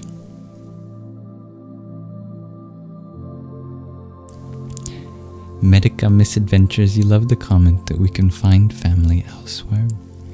As Jesus himself has said, the blood of the covenant is thicker than the water of the womb. Which means your cohesion with others is determined more by how connected you are to some common value than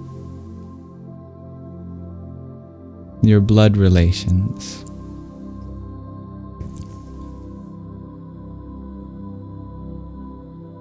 Unless you may be blessed with sharing similar values to your biological or adopted family. That's great when that happens. Something that keeps you up at night, dear Arul, is stress and not feeling comfortable and being all stopped from sleeping well. I know what you mean. So many people here are experiencing similar things, it seems. Something that a lot of us in today's age seem to go through. Definitely has a lot to do with how we use our devices. Finding a way to use our devices that doesn't infringe on our sleep time can be one of the most practical steps you can take. As boring as it may be to give yourself, for example, an hour before bedtime to be on your phone, or to not be on your phone, I mean. You may be surprised how quickly you fall asleep.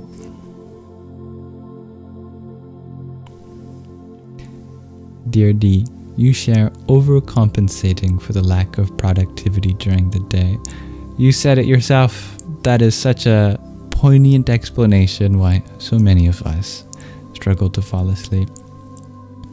I think it helps to remember that sleeping is one of the most productive things you can do.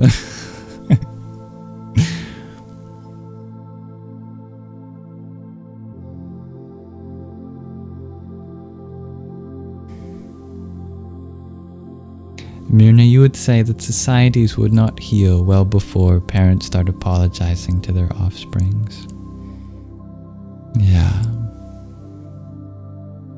Even if we don't hear the words, "I'm sorry," from our parents, finding some release from intentional or unintentional pain that it comes from our family is so important for raising the next generation of people. Break that cycle. Even if someone was an amazing parent in more ways than not, and their children haven't expressed that they haven't been a good parent in another way, if you feel like there's something No matter how random it may be to bring up in conversation, no matter how long it has been to apologize for with your child, you might just see their smile light up. Maybe actually it turns out that it didn't matter. And they're like, why are you apologizing for that? I love you. I didn't even think about that. But how else can you be sure? Better to apologize for something that you don't have to than to not apologize for something that you should. I would rather be embarrassed than try to hold on to my confidence.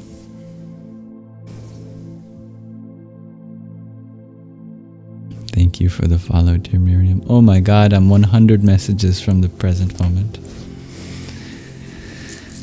CJ, you had asked, how do I feel about the Hare Krishna movement? I feel like they did well. They inspired many people. I loved chanting the Hare Krishna mantra when I used to. I don't feel so attached to the society, the International Society of Krishna Consciousness. And as with any organized religion, the sooner it becomes really big, it begins to collapse unto itself due to, well, just the age that we live in.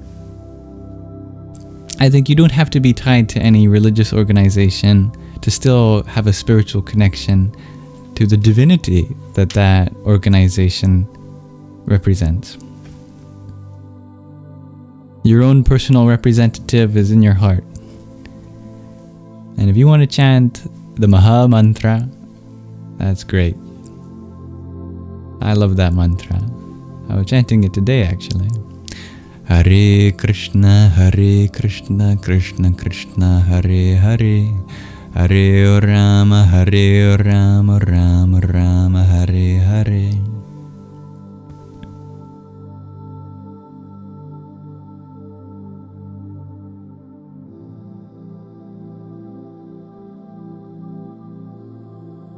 You get teary in here because it's such a beautiful space to feel and release yours asking questions.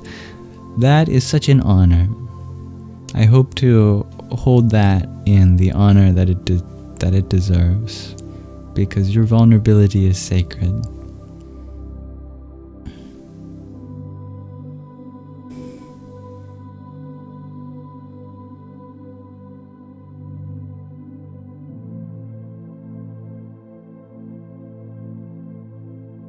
Sunny Dragon, you share, honestly, if you can't sleep well lately, then maybe it's the Schumann resonance. Who's the shoe man? Is he banging his shoes together at a certain speed? 7 and something times per second? Where's the shoe man? Vibrating the whole world? Tell him to go faster. Shake out his shoes a little faster.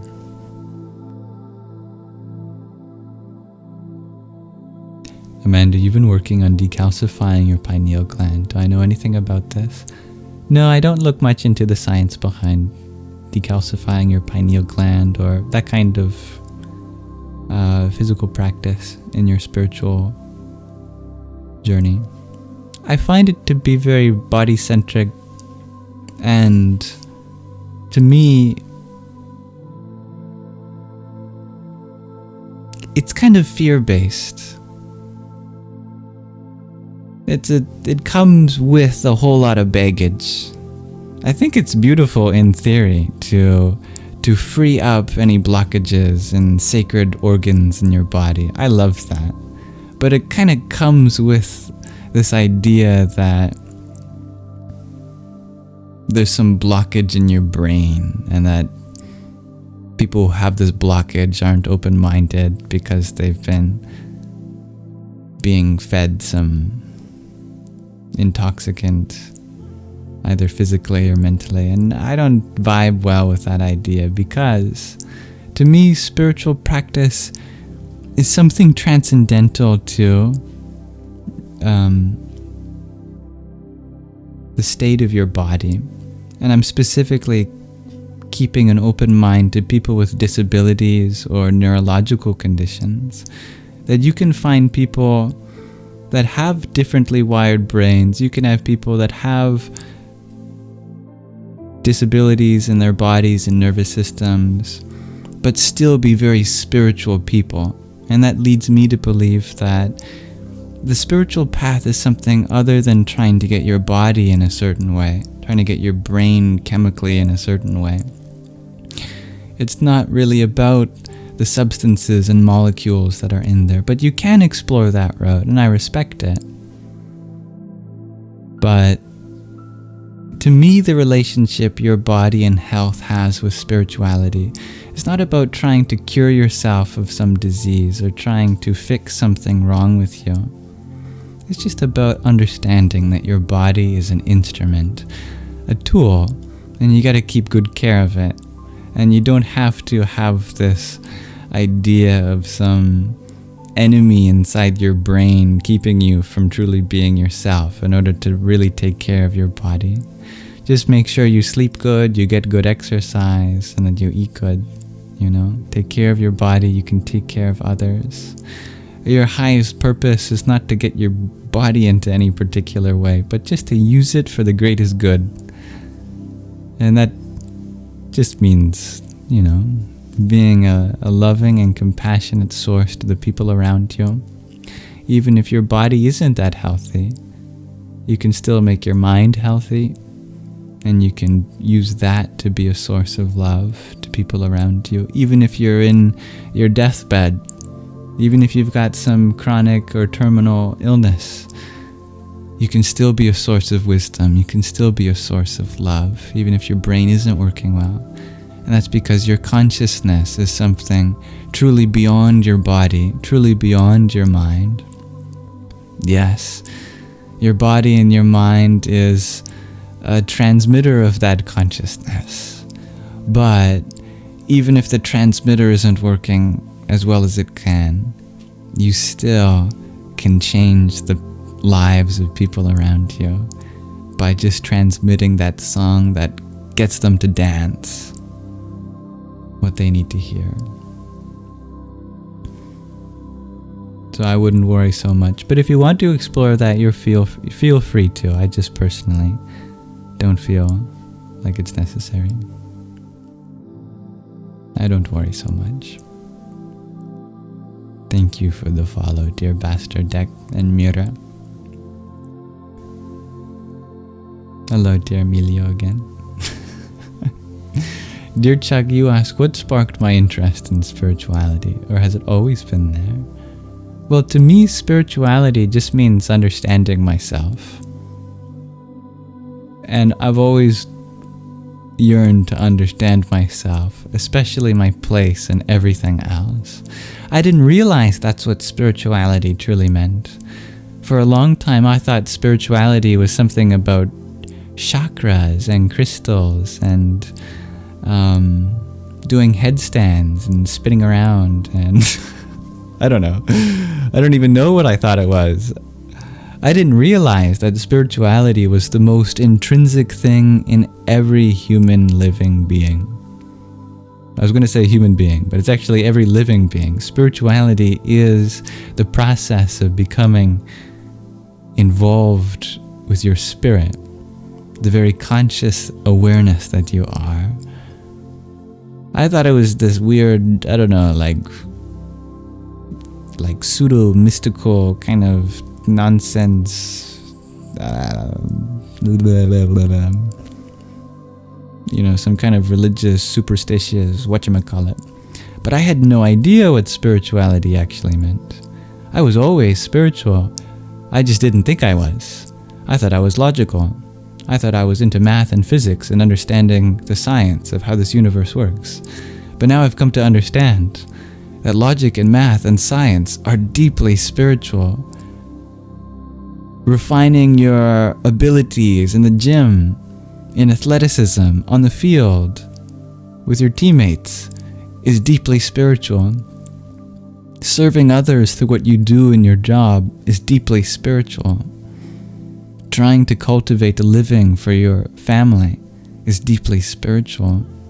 Raising children is deeply spiritual. Having relationships is deeply spiritual.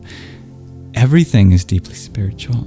I just had no idea what the Spirit meant as that which pervades everything.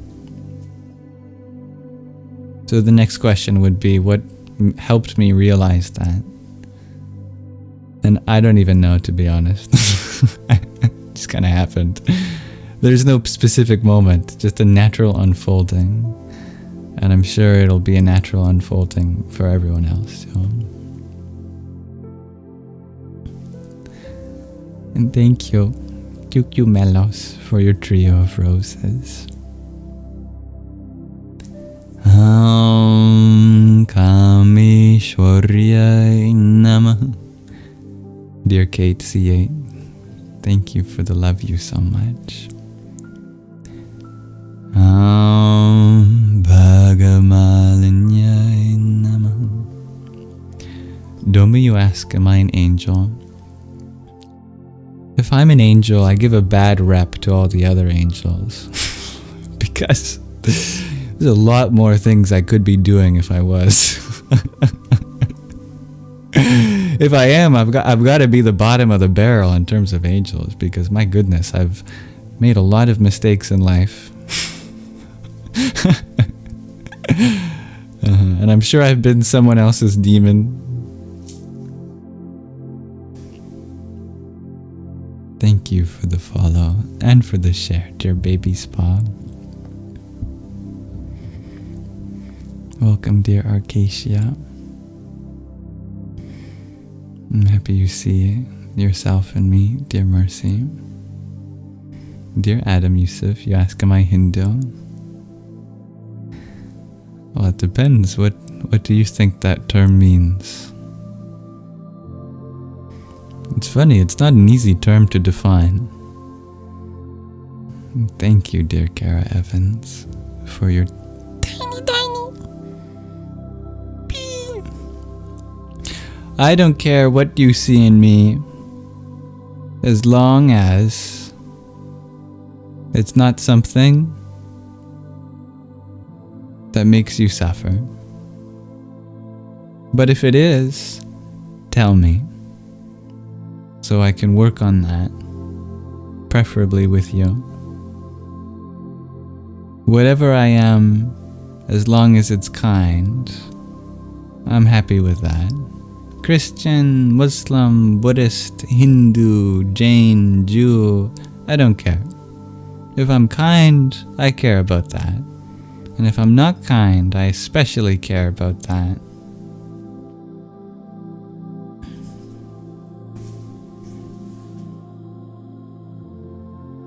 You're feeling sleepy now, dear Acacia. Oh, good. Kayla, you share your 3-week-old keeps you up. Well, you are a good mother for being up and attending to your 3-week-old. May the universe reward you with lots of rest for the time and energy that you give to this little one.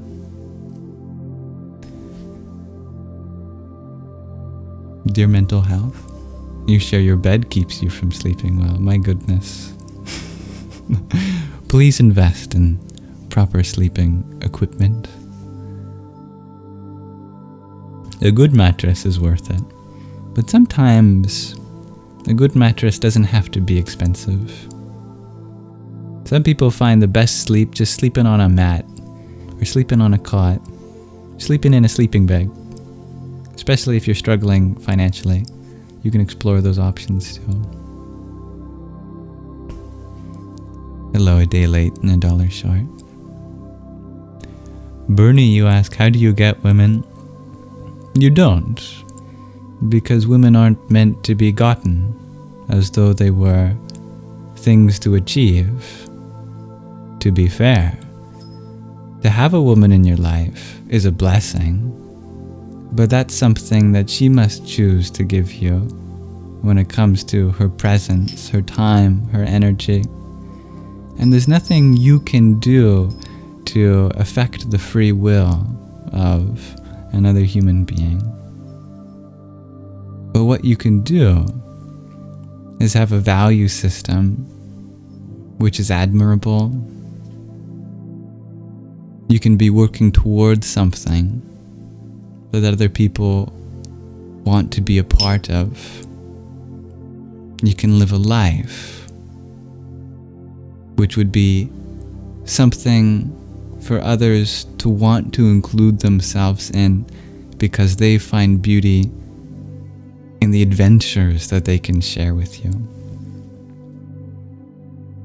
But that's not going to happen as long as women are seen as objects of possession, something to acquire.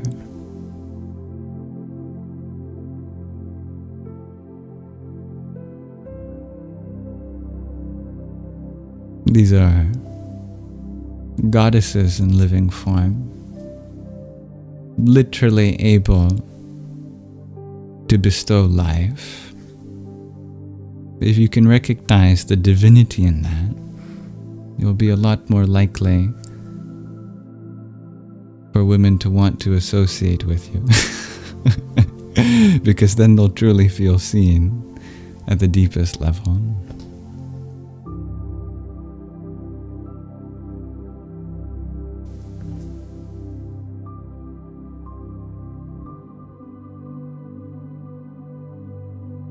But in general, that's a question to explore with other women in the conversation. Please don't let me speak on behalf of them.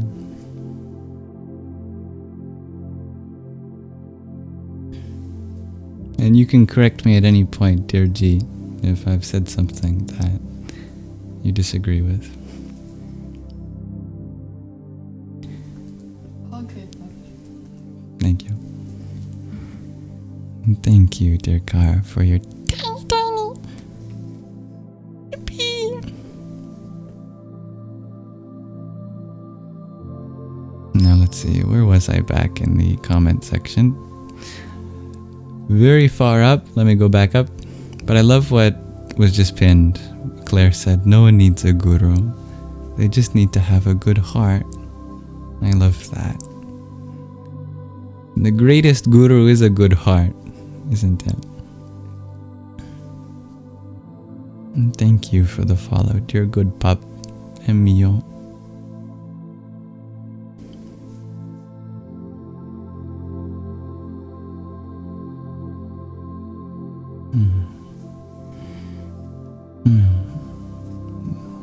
Curtis, you share, you do the night feed, so you're awake till 5 in the morning. Then your wife takes over for the morning, and you sleep till 1 p.m. I love that you're able to help with that. I know a lot of people don't, and I'm sure your partner is very grateful for that support. Angel Kitty, you share, the devil within others and yourself stop you from sleeping. I don't mean to laugh at your insomnia. I just wasn't expecting that. Yeah. Well, if the devil ever comes to mind, remember that he's just a thought. And you can replace that negativity with something divine. Bring to mind your spirit guides or angels if you feel called to that. Remember the presence of the divine within them and within you also. Good night, Nick.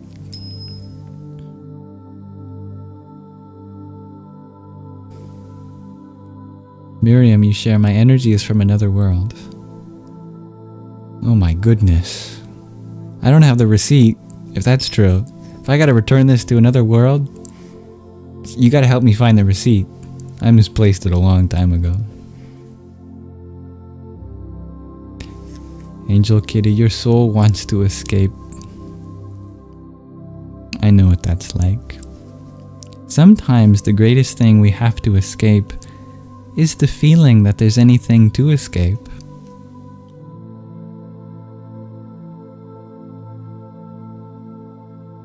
If you can find peace in just being yourself in this moment, that can be the greatest freedom.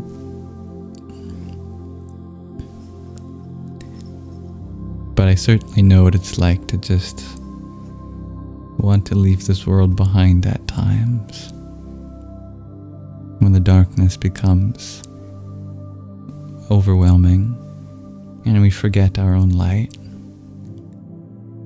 Hello, helping humans.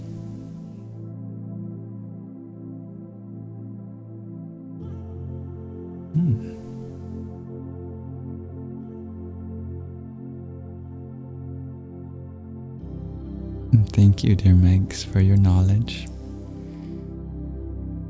Dear Luki, you share for the past 2 years you haven't been able to sleep properly with insomnia. But past 2 weeks, 5 in the morning, you can't sleep at 6 in the morning. I'm sure it's later than that now. Well, it's probably 6:30, which means I might be half an hour behind in the comment section. Sheesh. Thank you for your patience, everyone. These comments have been wonderful.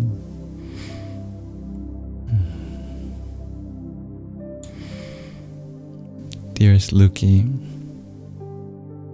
you're not alone in struggling to fall asleep. Maybe that might even help you fall asleep. If you think about everyone else out there who's in the same position that you are, you can almost feel their presence and wish for them to fall asleep with you. You create that collective urge, and then the universe helps you with that. I find that it's difficult to manifest anything if we only intend to use it for ourselves. But the universe loves to help us help others. So if you have a cause that includes more than just yourself, the universe may just help you. And that includes yourself in the help as well.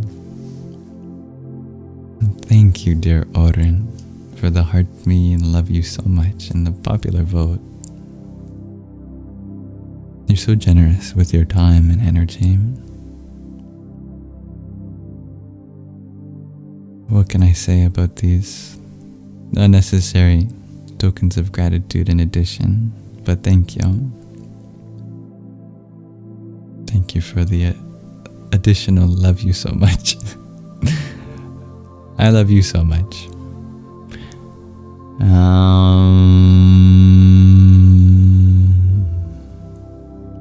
Nitya Klinaya Namaha. Dear Valassassin, thank you for your rose.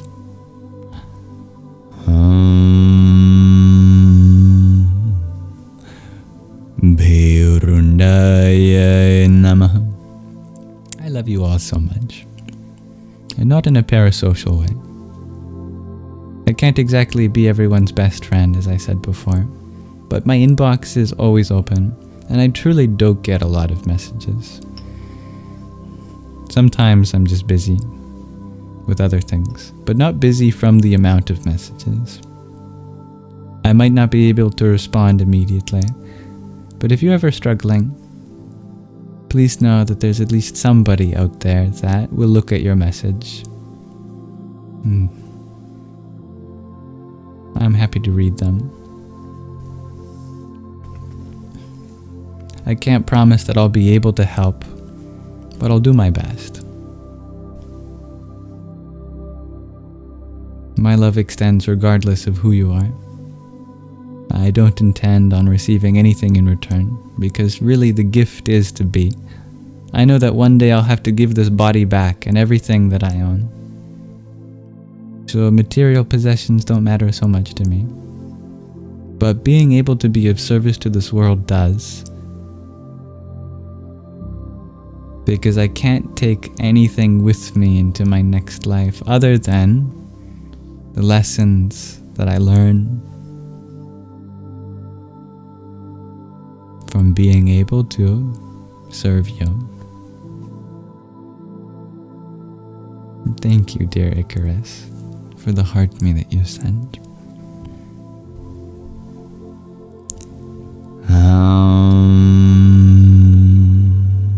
Vahnivasinyaya Namaha.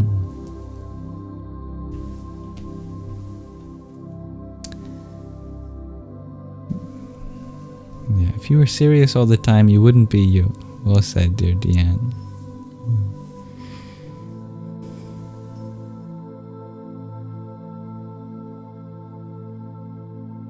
Dear Nia, you share you started meditating 1 week ago, and that already helps you sleep better and a little longer. I'm very happy to hear that for you. And I hope your case is a testament to everyone here. A little bit of meditation can help settle your mind before bed. And a day late and a dollar short, you share that you're great at sleeping. It's the getting up that's hard for you. Sleep inertia. I feel the same way. Yeah, it's a blessing in disguise. I'm very grateful for the sleep I get. But yeah, I feel you. Sometimes you just need to get up. And thank you for the follow, dear. The avant-gardists, Marissa and Kimberly. I am very late, dear Luferus. I am sorry if I am keeping any of you up. Please know that your sleep is a higher priority than these live streams.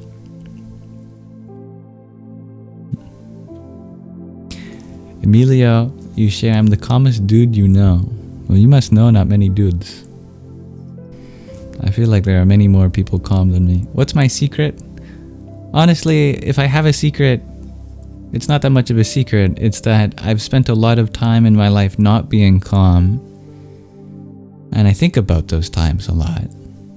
In those moments, I ask myself, do I really want to be like this? Because I know it's me not being calm. I'm very grateful that I'm able to recognize that I'm giving my power away to something when I'm not feeling calm. I'm choosing to antagonize something when really there's something in me that can change. And after being irritated, after being grumpy, after being angry with the world, after being sad, after being depressed, after being anxious so many times, eventually it's culminated in this burning passion within me to just settle all those things within me that are causing that. Whatever it takes. I know I'm not meant to be anxious and angry and afraid and irritable all the time. I feel a calling to be peaceful. In my calmness, there's a ability I can hone. And it helps me with so many things in my life. The more I practice being calm, the easier I am at forgiving others and myself, giving myself a break. The more focused I can be on my tasks, the faster I can learn things. It's just a win-win-win-win. So I know what it's like to not be calm, and I just don't like being like that.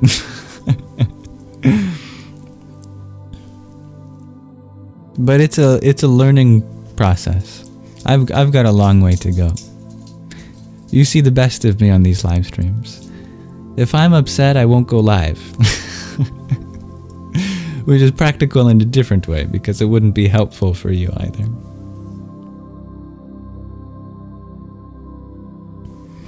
Ruby, you like to imagine that you're in Rivendell. That's a beautiful thing to do when you sleep. Your fantasy land.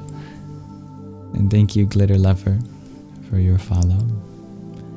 Emilio, you feel like you have too much testosterone at times. That may be true. I don't know your physiology. Testosterone happens in every body, regardless of gender. It's a natural hormone. Balancing it with other hormones is the difficult thing. It's all about the ratios. Can you balance your Shiva energy with your Shakti energy? Do you know how to take a step back when you're exerting yourself too much? And do you know how to go out of your comfort zone when you're isolating a little too much? I believe these things can signal hormone changes in a balancing way. But I'm no medical professional.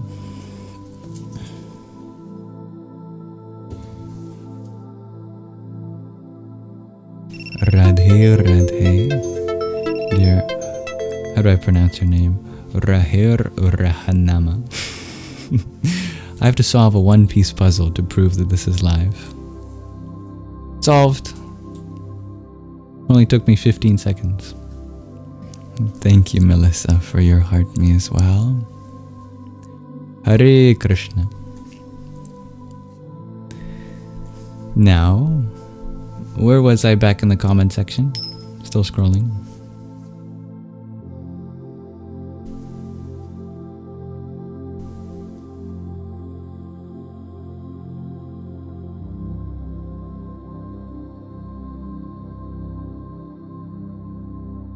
Here I am.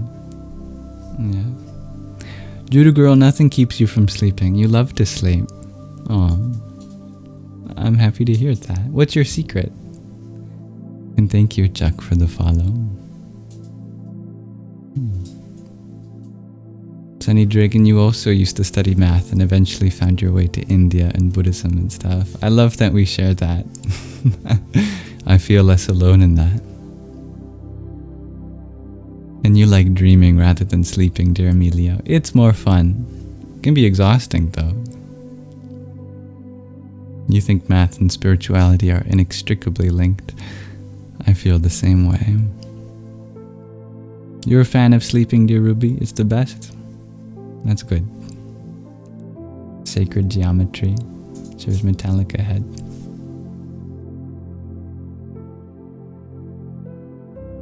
Hello, dear. How do I pronounce your name? Alder Niño. Alder Niño.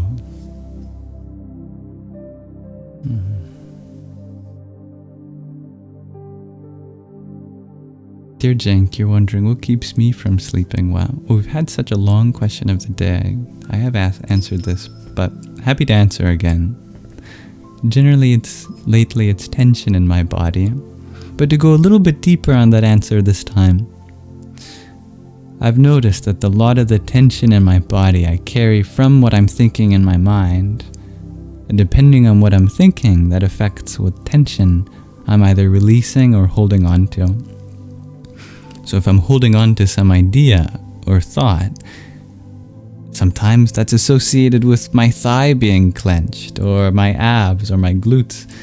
And if I change the thought, I notice, I suddenly get relief in my thigh. And I notice a different thought that's there. And if I swap out that thought with something else, then a different part of my body gets relieved. There's this interesting connection between different places in our body and what we're thinking. I like to explore that at night. Helps me relax. And thank you, dear Nikki, for your heart me too.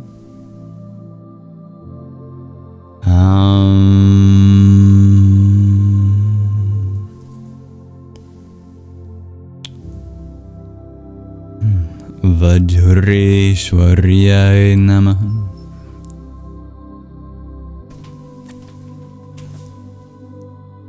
Good night, dear Crystal.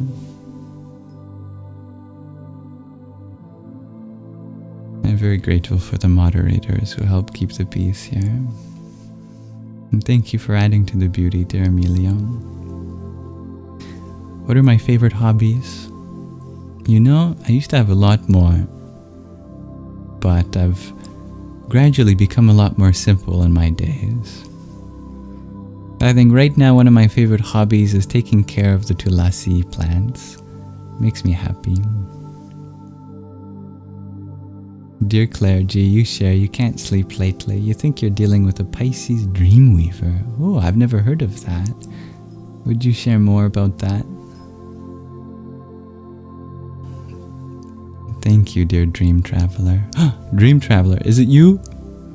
Are you the dreamweaver? Thank you for your heart meme. Shivadutyai Namaha. And thank you, Nikki, for your friendship necklace.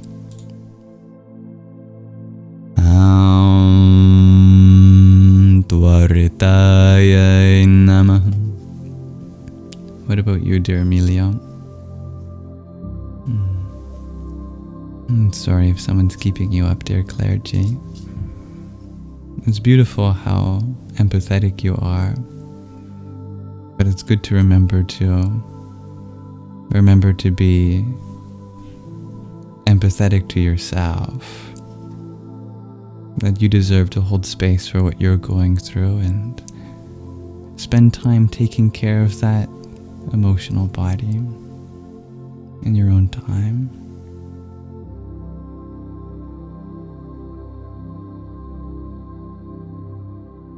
Yeah. The funny thing about negativity is that it wants you to pay attention to it because it feeds off of your attention.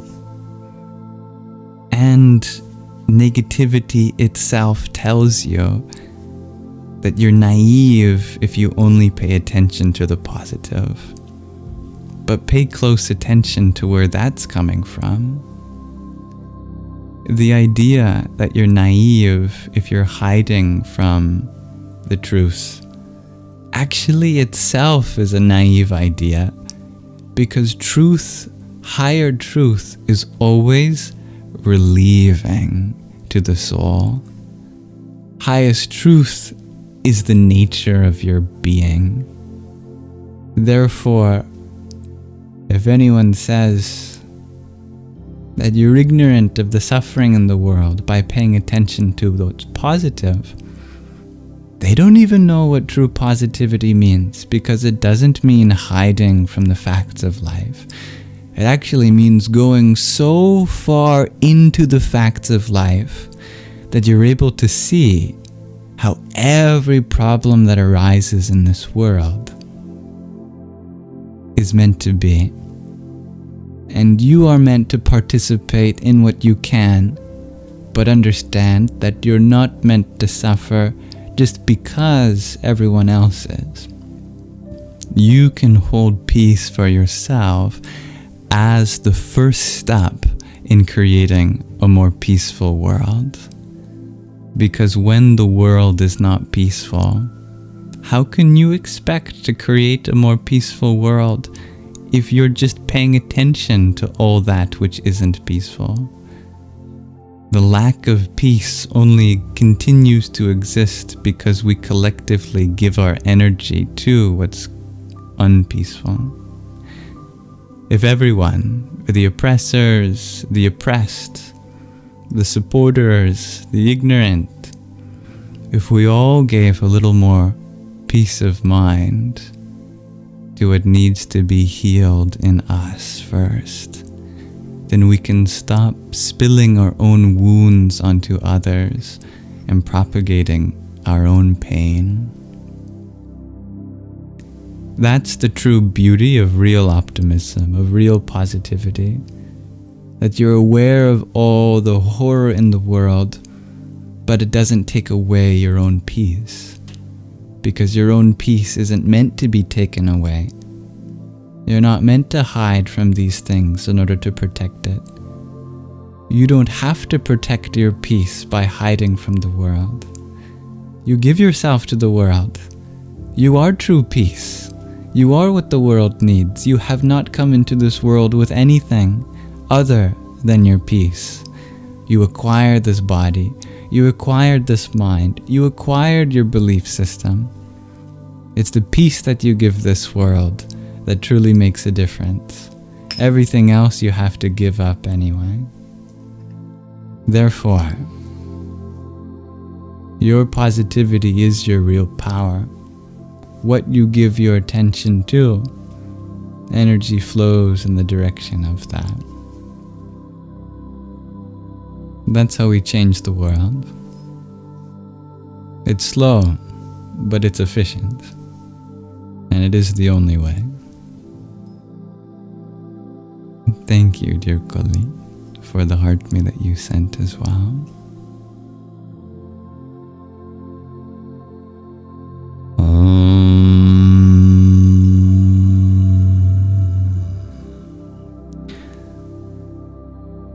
Kula Sundarya Namaha. And what that practically means is that news sources and media that spin a story in a way that makes you feel bad about yourself is not the right perspective that you need in order to help this world. It's good to be aware of current events and what's happening around the globe, but you need to be aware of it in a way that brings out your abilities rather than makes you feel depressed. This means listen to the stories that get you out of your comfort zone, inspired, confident, happy to make a difference, rather than the ones that make you more and more feeling like you need to isolate yourself from the world. Listen to all the people that you can help make a difference with. All the projects, the humanitarian efforts, the charities that really are changing this planet. There's so much good being done, and nobody can do everything. As long as you give yourself one-pointedly to anything, no matter how small, you are playing a part in a much bigger play, and that's enough.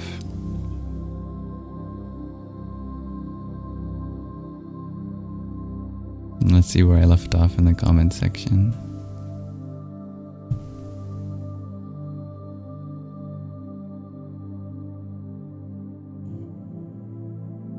Dear Gio, you share the fact you're always watching a baby keeps you up at night. Well, you're a good parent in that way.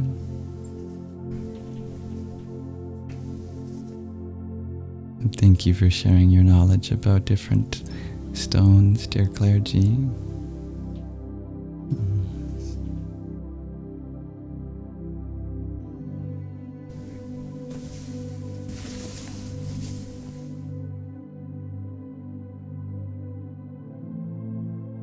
Dear Emilio, you had asked, so this one girl is a good friend to you, but you also like her even though she has a boyfriend. What should you do? Respect that she has a boyfriend. Support her. Love her as a friend. Don't try to get yourself in between anyone's relationship. If you are ultimately meant to be together, your attractiveness will be in respecting her relationship and her autonomy.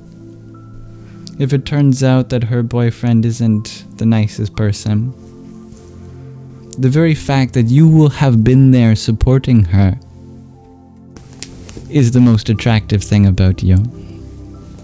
That you never tried to change her, like perhaps her boyfriend hypothetically does. But even this we can't make expectations for.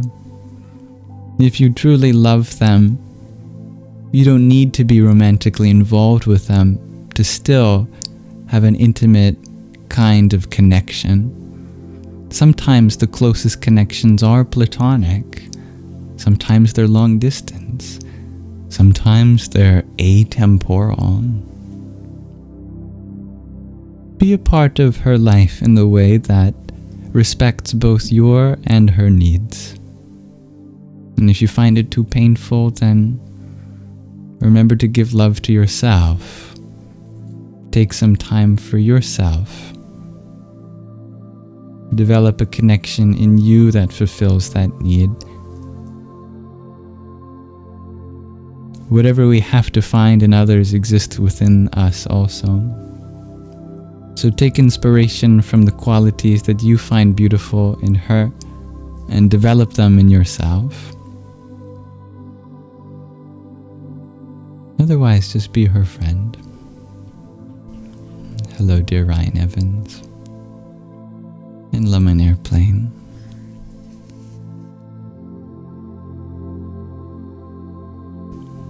And a reminder to everyone that I try to go through every comment one by one. So I have many messages behind in the comment section right now. I thank you for your patience.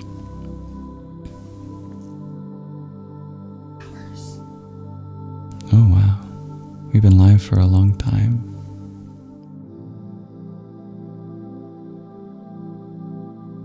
I do notice that in the time that I've been speaking, as I scroll, many people of many different backgrounds come in and out of the chat. And I apologize if I wasn't able to attend live to any particularly high energy interaction. I know that at times emotions can come out with these deeply evoking topics, and I'm so grateful that we can cover them together. Sometimes, because we feel so strongly about these foundational ideas, that we can often judge each other. And I'd like to offer my explicit forgiveness to anyone who maybe has misinterpreted who I am or what the purpose of these live streams are. I understand that you might have come at a time where the context just wasn't quite there, and from your own experience it made you feel a certain way, and I triggered that, and I'm sorry. I respect everyone's ability to share how they're feeling here. And if anyone does have any concerns with what we do here, I'm always happy to address them in healthy and communicative ways. Thank you for being a collaborative part of this live stream, no matter what your belief systems are. The space is welcome for everyone. I'm hoping we can grow and learn from each other, even if we disagree in certain points.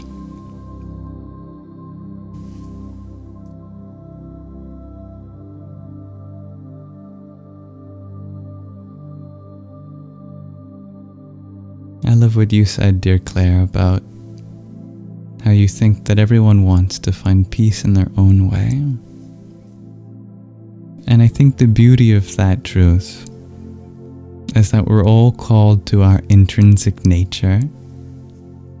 As the Vedas put it, ancient spiritual scriptures, just as a stream is drawn towards the ocean, or a rock is drawn towards the earth, we are drawn to peace, as everything is drawn to its source, because peace is an aspect of our source, our collective original being, which means that if we can abide in the truth of our being, in simplicity, and understand its connection to everyone else, we will find peace. Dear Claire, you're wondering if I'm a Buddhist. I don't consider myself to be of any particular tradition. And if anyone comes into the space with the tradition already, I'd love to continue to empower them in that tradition. And if they want to include me in that tradition, I'd love to explore the vocabulary, terminology, and stories with you. I'm not attached to any particular form of the divine. So if someone comes in and you love Jesus, I'm happy to love Jesus with you in this moment. If someone comes in and they simply love the formless Allah, I'm happy to love the formless Allah with you. If you come in and you love Buddha, I'm happy to love Buddha with you. If you come in and you love some Norse god, if you love Hecate, if you love Odin, if you love Thor, if you love Zeus, if you love Shiva, if you love Vishnu, it doesn't matter to me. I love them all in exactly the way that you love them too. Whatever form calls your heart, I'll try to explore that authentically with you, knowing that if you feel connected to it, then you're on the right path.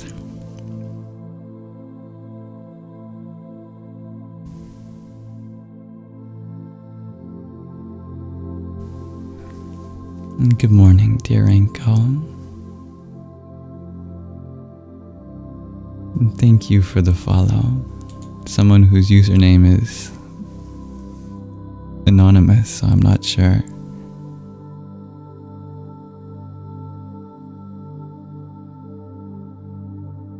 Dear Emilio, you're wondering, what is the first book that sparked my interest in Sanskrit?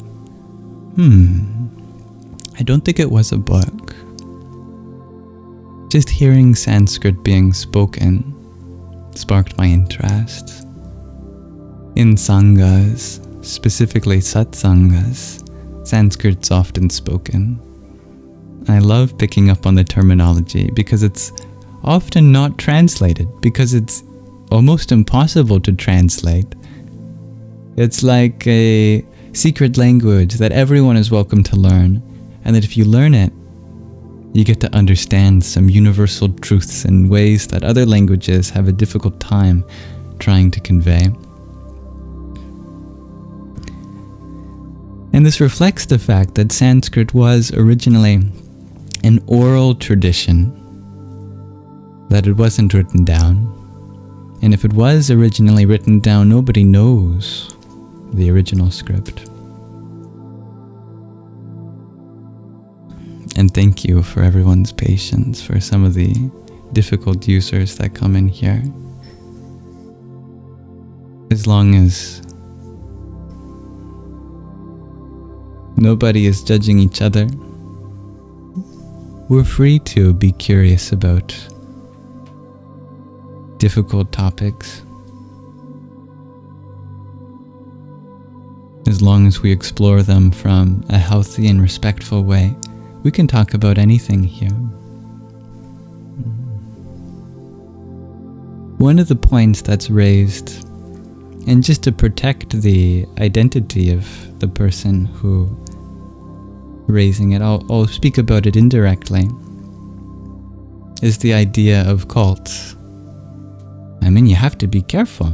You wouldn't want to stumble into a community that wasn't serving your best interest.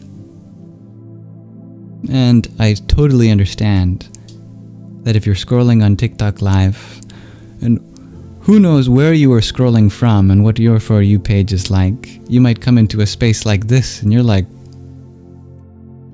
what's going on here?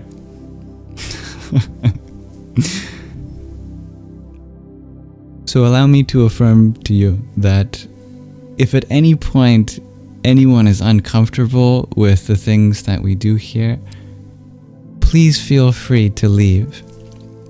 This is a space where everyone is welcome to come and go freely.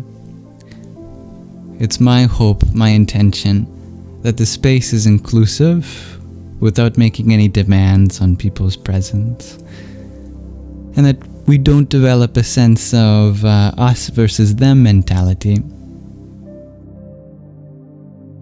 This is a space where people can explore ideas without creating an exclusive community where people outside of it are seen as any different. I hope that we cultivate a sense of unity for everyone in the world, knowing that they're allowed to be as they are. I have no intention on creating some belief system for anyone to follow.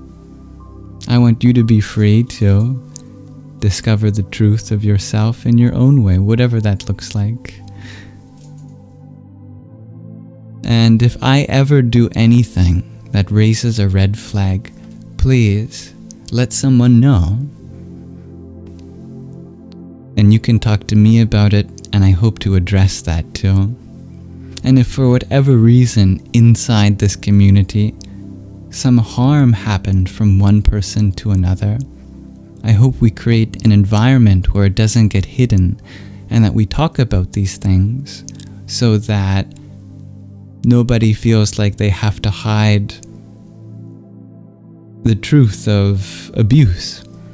I know there's a lot of communities out there where people get taken advantage of, and they feel like they don't have the power to speak up. I firmly believe that everyone who's ever experienced abuse should be empowered to raise their voice and speak out against their perpetrators, their abusers. Obviously, I can't imagine that I would ever do that. But if in some timeline I did, I would want for you to speak out against me. I'm not infallible. I make mistakes. I'm human too. And if I hurt anyone, I would like to take accountability for that. So, if any of that helps address the idea of fear about what we do here, I'm happy to affirm that. And if there's anything else I can affirm, I'm happy to explore that with you. Otherwise, I reiterate that everyone's welcome to come and go from this space as they please.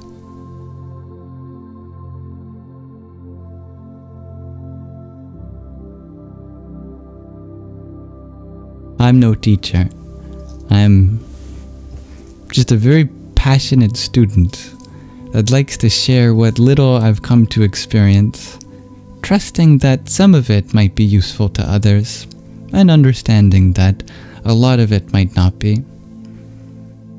If anything I say isn't particularly helpful for you, that's okay. I know that your perspectives are valid too, and I respect your journey that you've had thus far.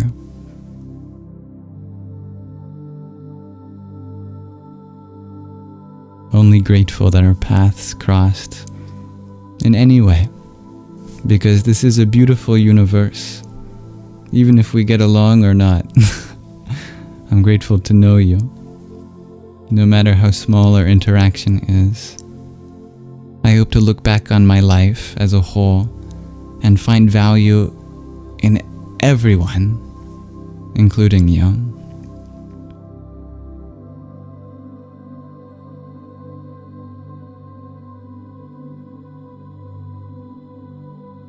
Thank you, dear Nova, for your heart me, and that you're awesome too.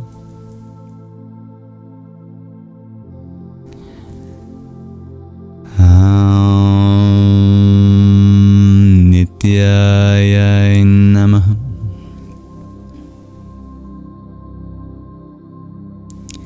Alright, let's see where I was in the comment section again. Scrolling back up.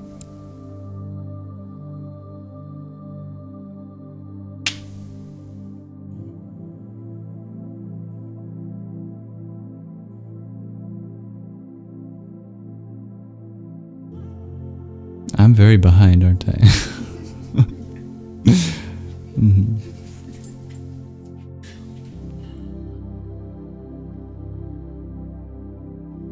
There's been a lot of lively discussion.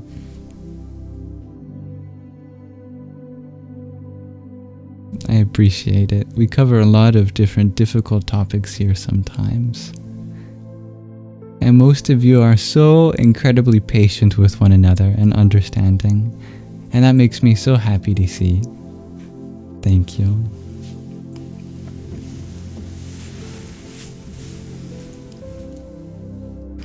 I might have to go a little faster if I want to be able to go to sleep tonight.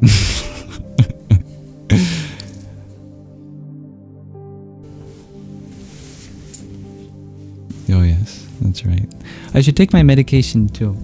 My lovely partner brought it for me after my phone rang, my alarm, like 2 hours ago.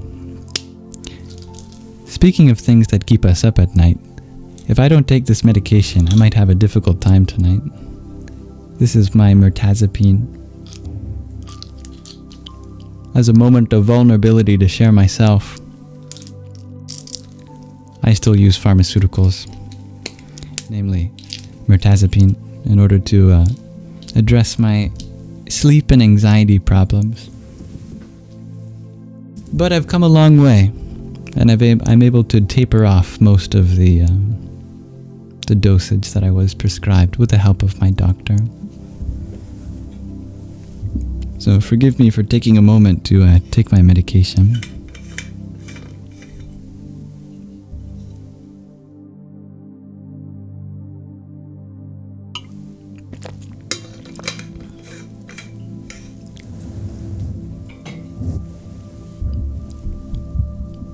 I would love to be free of medication one day, but I know the limits of my body and my mind.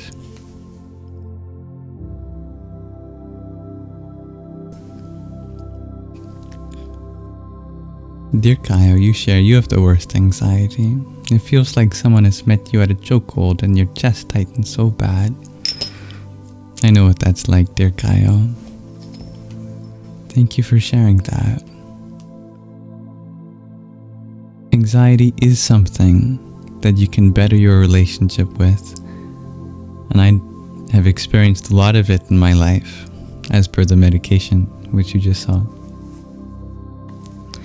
One of the things that really helps, aside from medication, is recognizing that your anxiety isn't your enemy. It's actually a very important part of you that's speaking on behalf of something that you're not at peace with. So the solution isn't to fight it, because it's meant to be vocal. It's meant to, raise the alarm bells and scream, hey, we need your attention. But figuring out what it's pointing to is difficult because its hands are tiny.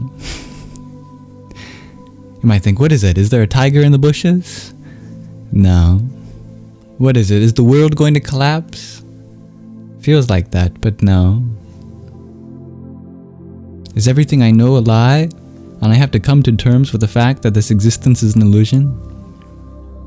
Can feel like that too. But I don't think so either. For me, my anxiety has a lot to do with accepting that I'm not meant to be who even I think I'm supposed to be. That my own thoughts don't determine who I'm meant to be in this moment. That I'm allowed to be human and have made mistakes and be in the middle of a healing journey. That I don't have to be perfect. I don't even have to understand how everything in this universe works.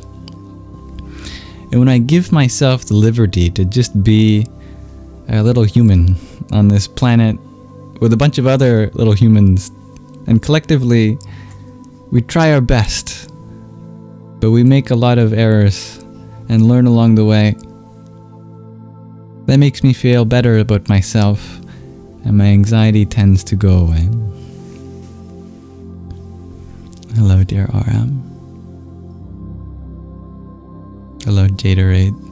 I'm so far in the comment section that I might be saying hello to people that have already left the live stream. But I hope they know that I'm saying hello at the level of their soul. I hope they feel, I just felt greeted by something, wherever they are.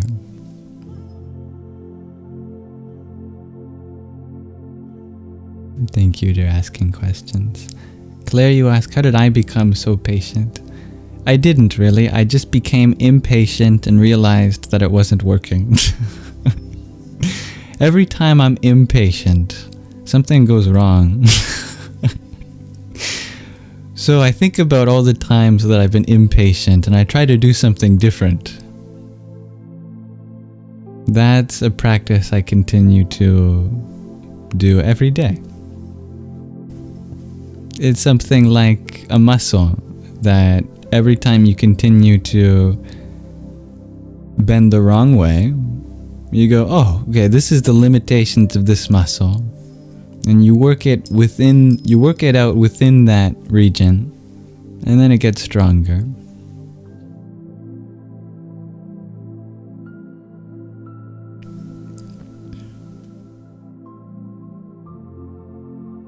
Asking questions, you find highly spiritual people don't sleep much. They're busy being wonderful. I've actually noticed that too. A lot of highly advanced yogis tend to just, spend a lot of their day doing stuff and end up sleeping only when they can, which is so remarkable. I'm definitely not at that level yet, by far. I was in bed for, I think, 12 hours today. or last night.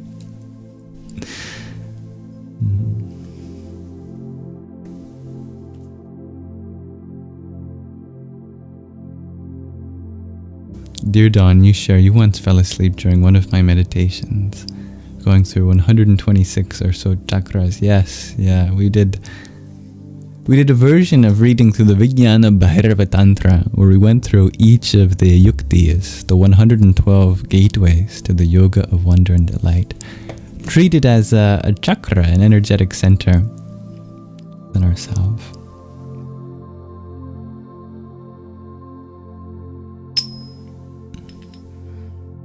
Much love to everyone here.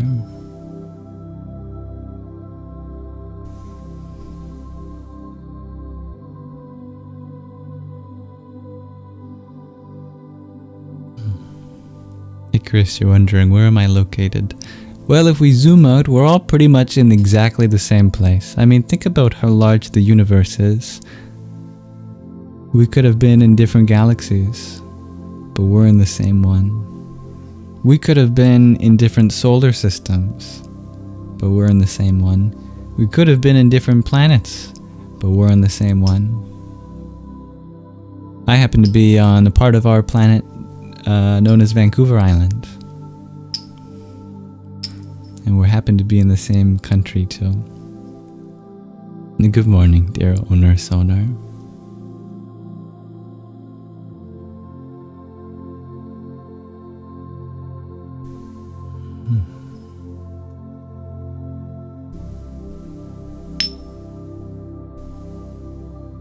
Hello, dear Tamim.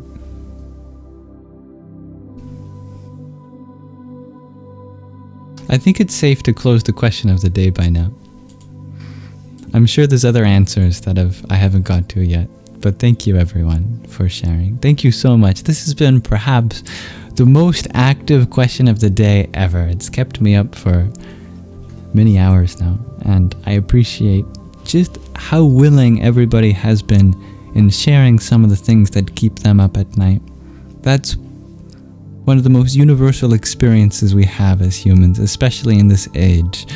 The feeling of needing sleep, but something is keeping us from that. I hope that this discussion, in many ways, or at least one way, has been helpful to those of us that struggle with sleep. Even if I may not have been helpful in attending to what you shared, I wish for the sharing itself of it to be the intention that you set into the universe, that you've expressed to be relieved of whatever is burdening you. And I wish for everyone to find sleep whenever they get there. No time limit on that. All right. Now let's see. Where did I leave off in the comments? Going back up, going back up.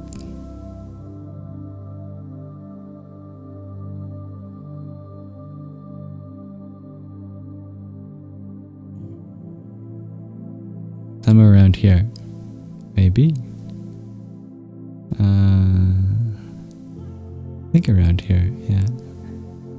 Hello, dear Siskin. Yeah.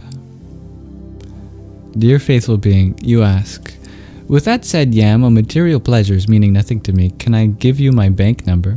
I can, but there's nothing in there at this moment.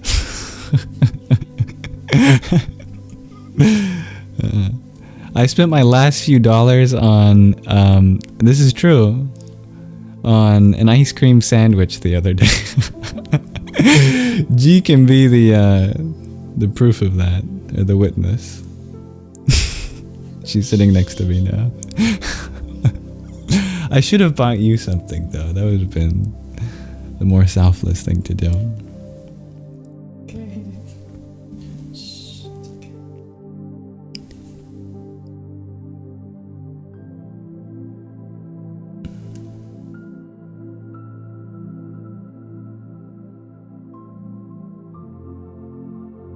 Dawn, you love daydreaming. You wonder if that hurts your sleep pattern?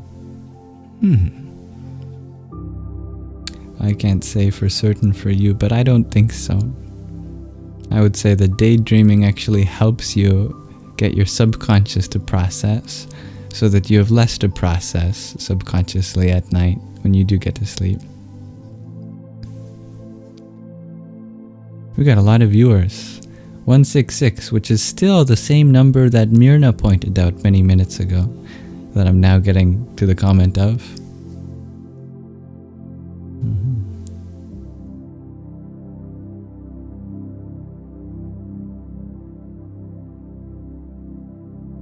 No, I'm not the Hare Krishna, dear Claire, but it's a beautiful mantra.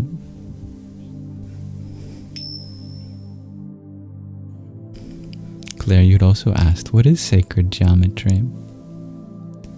Sacred geometry is in the shape of a tree, in the shape of a circle. Sacred geometry is in the orbit of the moon around our Earth, and the Earth around the Sun, and the Sun around our galactic center. Sacred geometry is the structure of the universe, and just geometry as a whole. All geometry is sacred, and everything has geometry. In fact, we could spend forever enumerating what is sacred geometry, but it would take a very short amount of time to list that which isn't sacred geometry.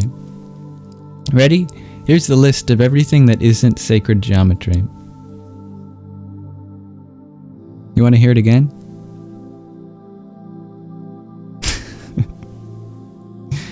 Thank you, dear Moonflower, for your heart me, your popular vote, and your club cheers.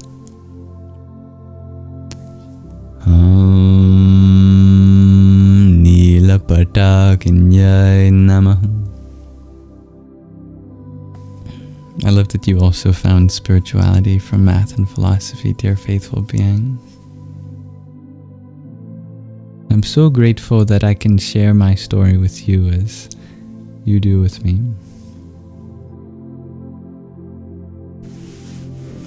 Good morning, dear Nikki from England. I've probably spent so long, it's now your afternoon. Good afternoon to England.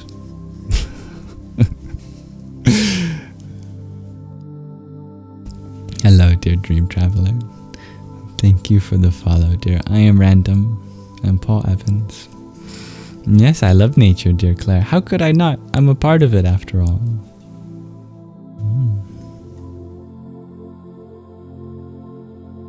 Hello, dear Colleen. Your brain keeps you up at night, dear TTV bear. With hat. Overthinking.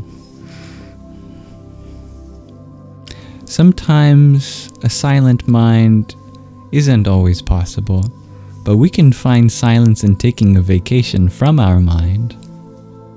Although it's hard to believe, our mind isn't the only place we can go to inside. It can feel like it's just thoughts and thoughts and thoughts and thoughts that never end. And as long as they're situated right in the middle of the mind, it will continue to feel like that. But you can actually kind of walk out of your mind. Your mind continues going. But it gets quieter and quieter, not because it's actually shutting up, but because you're getting farther away from it. You know, it's like there's two ways to get peace from a crying child. You can either find a way to calm the child down, or you can just walk so far away from the child that you can't hear it anymore. Now, if it's your child, I wouldn't recommend that. That's called the Furbermeister technique, and it's very immoral and unethical. Please don't do that to your child. The mind, however, that's what its job. Its job is to kind of yap. You are free to leave it and come back to it. It'll be the same no matter what. I promise. You can use that technique to just, go and get some milk and come back in the morning.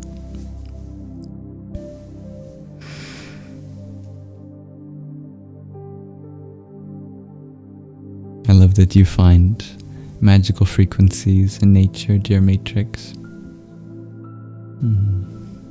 I forgive you.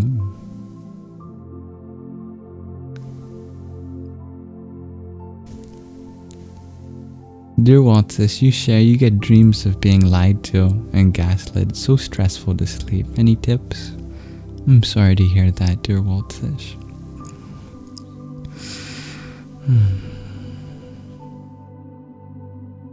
Let me hold space for that for just a second.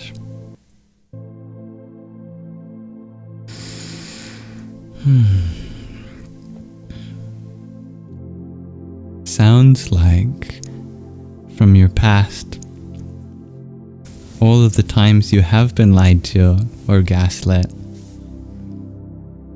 you keep replaying those in your mind, and then they repeat in your dreams as well. What you repeat during the day repeats at night too. It's like the kind of, what's the name?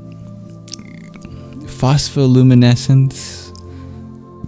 Some kind of luminescence, or after it receives light, when the light's off, then it emits the light back in return. What's the name of that? Whatever it is, it'll take me an hour to get back to the comment section to find that out. Unless the person next to me can tell me.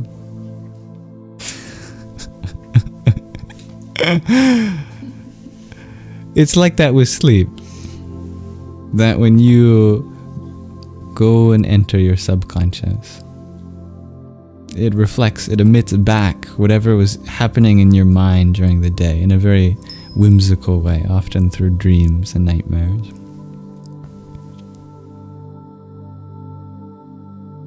You can take advantage of that by replacing the dialogue in your mind during the day with something more affirmative. It'll take effort because your brain has been wired to replay the negative words that people have spoken to you. But if you have someone in your life that speaks positive to you, remember what they said. If you truly feel understood by someone, reflect on their words.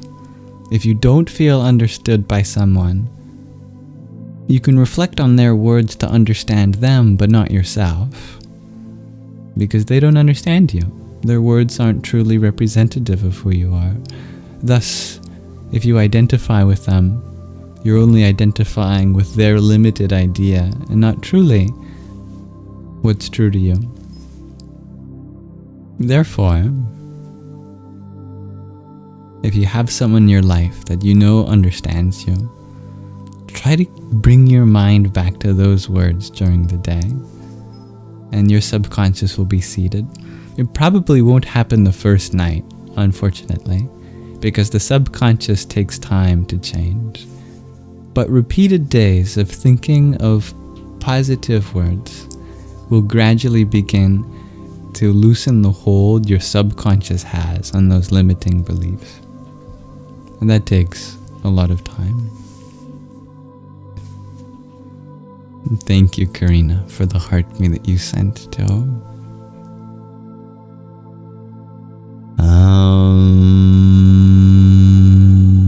Vijñāna Namaha. You inspire me too, dear Emilio.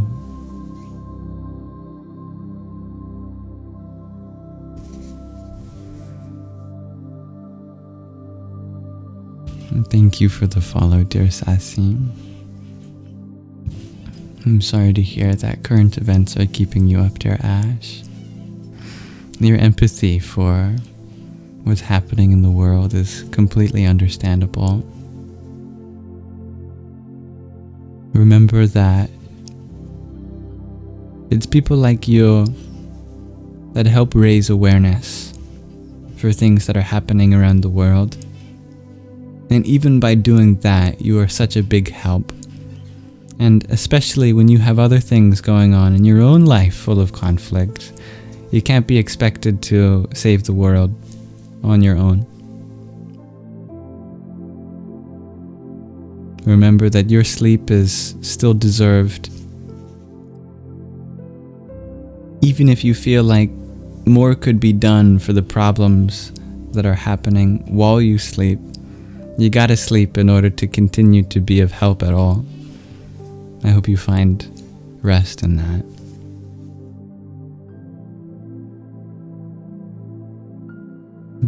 Thank you, dear Greg, for recognizing that.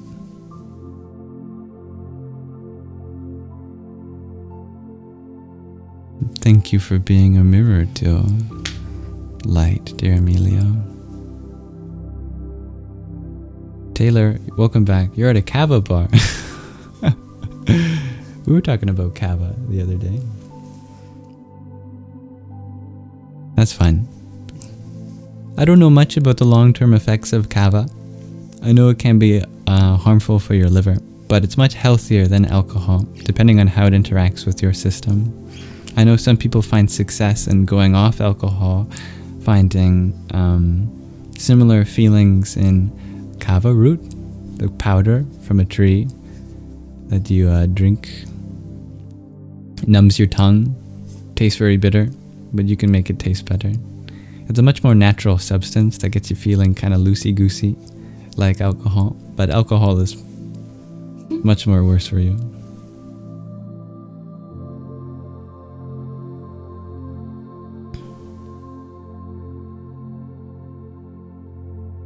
Dear Flowbug, you don't want to be at fault in not giving him the chance to give you the humility you deserve, but you're afraid to trust him. You already blocked him, and he should already know better. So painful. Sounds like you've already got the closure you need. But what a beautiful thing you said. You don't want to be at fault in not giving him the chance to give you the humility you deserve. From the sounds of it, you already have. If you're afraid to trust him, then this means he already has chosen, due to his own traumas or whatever, to not open up to you. And the fact that you felt like you needed to protect your peace by setting that boundary tells me that you have already tried to give him that opportunity, and you've done enough for now. You don't have to set those boundaries forever, but at this moment, to me, you've indicated that you've done the right choice, and you can keep it that way. You can reflect on it, but reflect on it after you've gotten some sleep.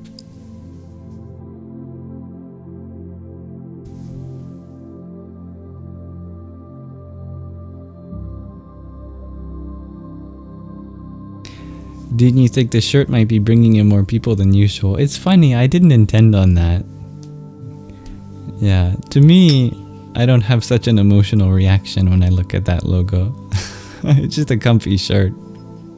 I'm sorry if it triggers anyone. I don't intend on bringing out any emotions with it.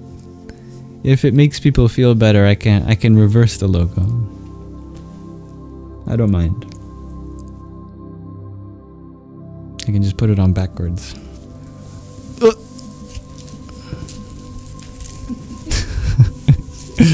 Really, the graphic is not the point of me wearing it. Here. There. No problem.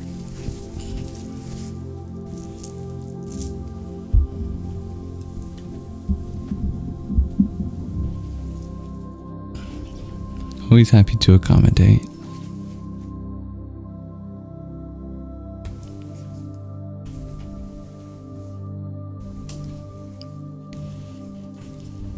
Greetings, dear Audrey. All the different expressions of me. I love that, Julie.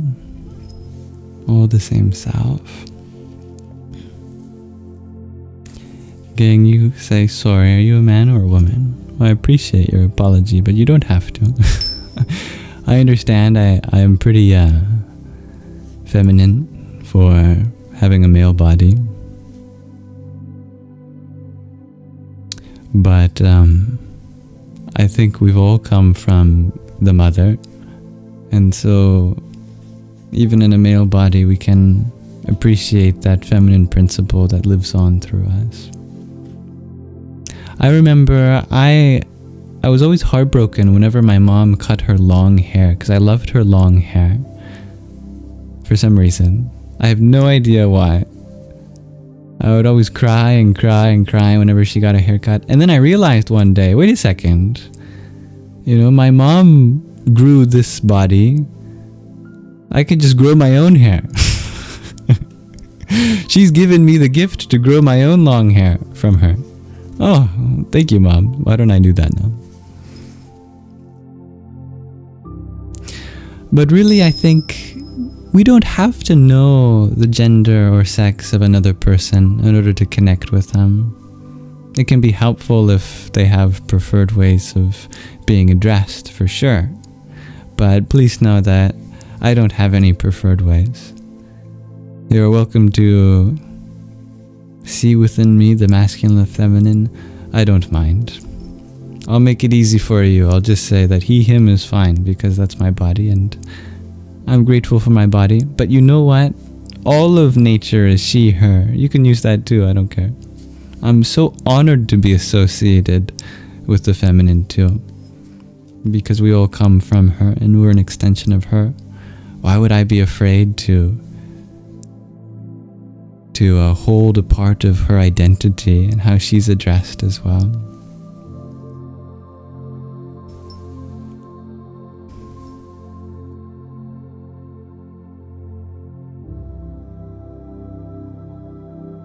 Much love to you, dear Flowbug.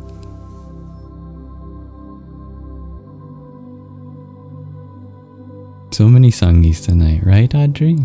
Wow. And thank you for seeing possibilities in me, Emilio.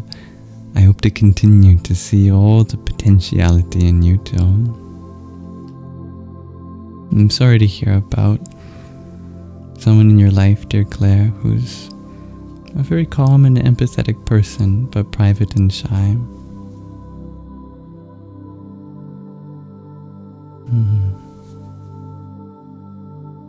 Sounds like you have a very deep connection with this person, even though there's lots of ups and downs. I can encourage you to communicate all the things that are unspoken and set boundaries if ever they need to be.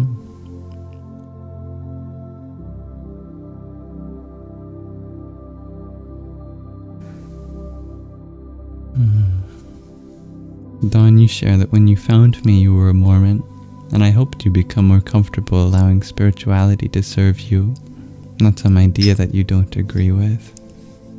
Oh, I'm grateful that you're able to find comfort in allowing spirituality to work through you and for you too, as part of this universe.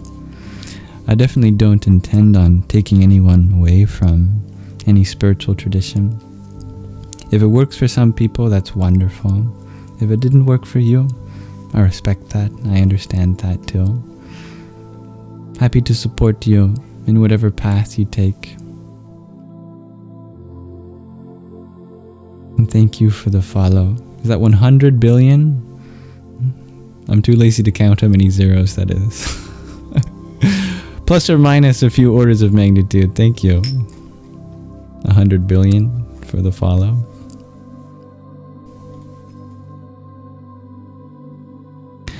Now let's see, where am I in the comment section? Gotta scroll up, gotta scroll up. Here we are. Dear Marjodi Boer, if I can pronounce your name in a preferred way, please let me know too. How can you get out of a victim role, you ask?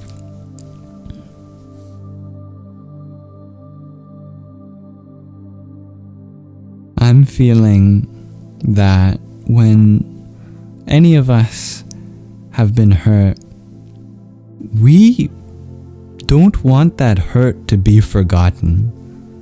We don't want to live in a world where that pain gets swept under the rug and we just have to deal with it without other people acknowledging that. Do you agree? If someone identifies with a victim mindset, it's because they don't want their pain to be forgotten.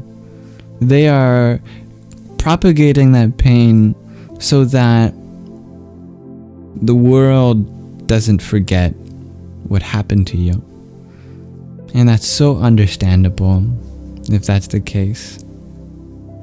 And from that perspective, makes so much sense. But in the long run, ultimately, only ends up hurting you more and more, because we are kind of self-harming by continuing to propagate that pain, even though we're almost selflessly propagating it for the purpose of carrying it for others to understand. But really what's happened is that someone has hurt you, or you have been hurt, and then you're using that pain to self-harm. What you can do to create a world where your pain is acknowledged is to transform that pain into something else. You're still transparent about your journey, and you acknowledge and accept what you've gone through. But you do so in a way that empowers others also. That, yeah, I was a victim, but now I am not just a victim, a survivor. I'm a warrior. I will fight on the front lines for others who have gone through that. And I will be successful in that because I know what it's like to be unsuccessful. I have felt that pain day after day. And therefore, I see the value of helping others not have to go through what I had to go through.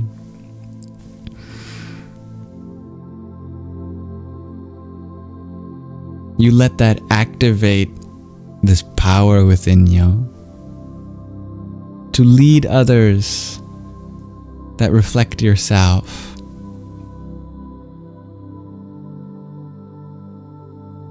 You become the role model that your inner child needed in other people's lives. Then the world will never truly forget what it brought out of you. And that's a living reminder of truth, a spirit of courage, confidence, and the ability to change the world.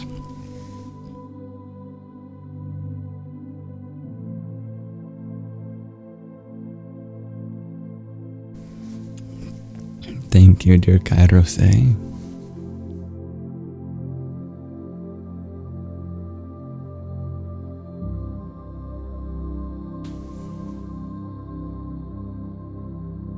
And thank you, dear Julie.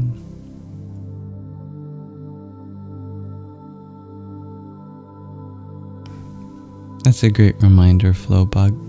Sometimes people think we are impatient because we are vulnerable, or they haven't set a boundary.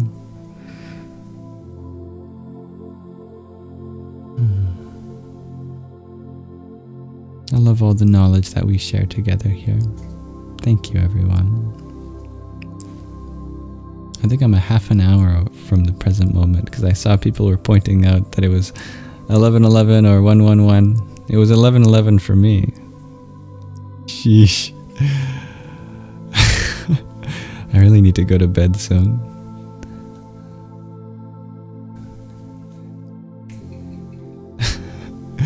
Good morning, Isaac.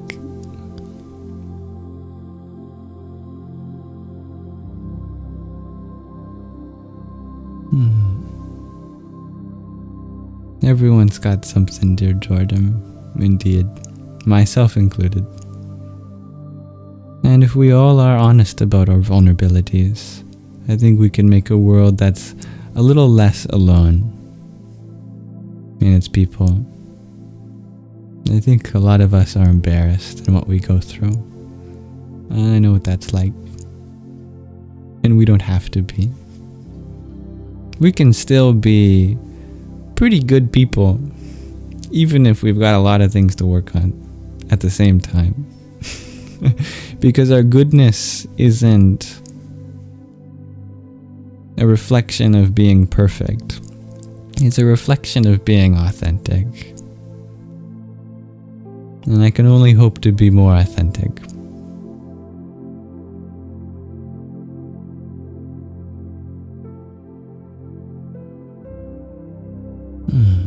Chuck, you share that your life has changed so drastically. It was scary, but it turned out to be for the better. It's amazing that you can see that now, that you're on the other side of that. Wow, I can only imagine what you've gone through to come to that perspective.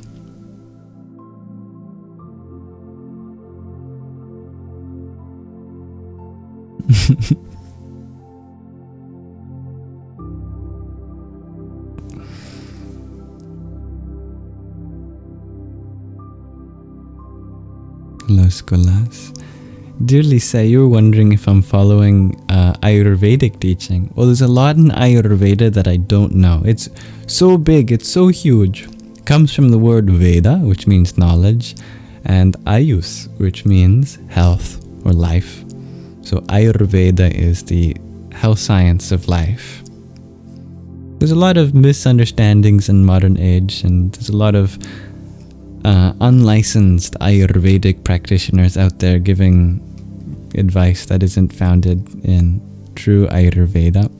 But in terms of the core teachings of Ayurvedic, I have benefited from understanding the various doshas and what spices have what effects and how different combinations of spices can be helpful. Some are cooling, some are heating, some are drying, some are moistening. These are aspects of our bodies that we have. And the foods that we eat can often reflect the conditions of our body. And helping conditions of our body can often involve eating the complementary food. And you can see that in today's world. Colloquially, we understand if you have a cold, it's great to eat something hot. Even though your temperature during a cold might not actually be less than normal, there's something very healing about understanding that a cold does have something to do with the sensation of coldness, and therefore heating complements that. But anyway, I'm no Ayurvedic professional. I don't have any license in anything medical, so I can't speak too much about it. But it's fun to explore, and I have found it helpful myself.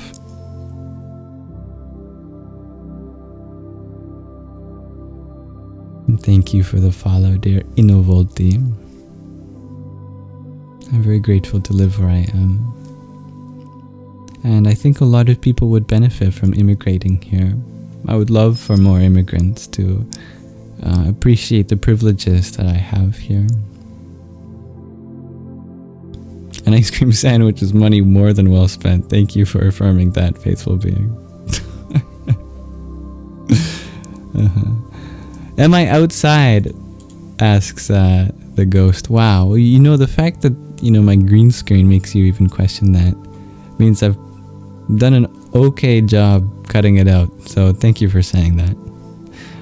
I would have loved to have been in a place like this right now, but I think I'd be eaten up by bugs probably, and the sun has gone down a while ago. It would be cold. Now, where was I in the comment section again? Hopefully closer to the present moment.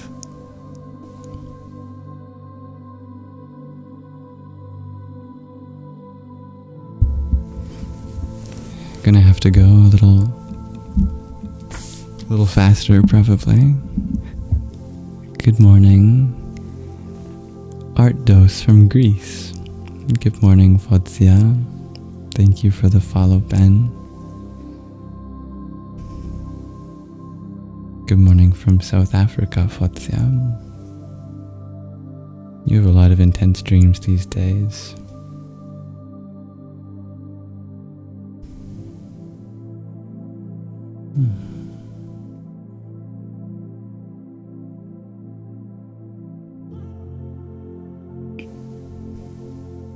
some questions involving my shirt. I don't believe these are that important of questions. If we really want to go into it, we can, but certainly I didn't mean to spark conversations based on what my shirt had. It was just a comfy shirt.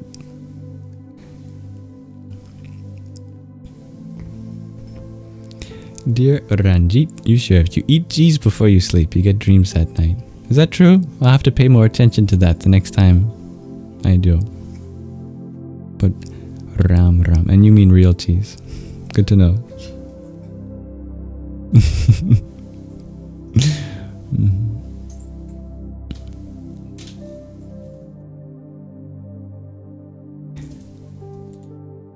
Dear Fairy Brant, you ask, what does a healthy romantic relationship look like to me?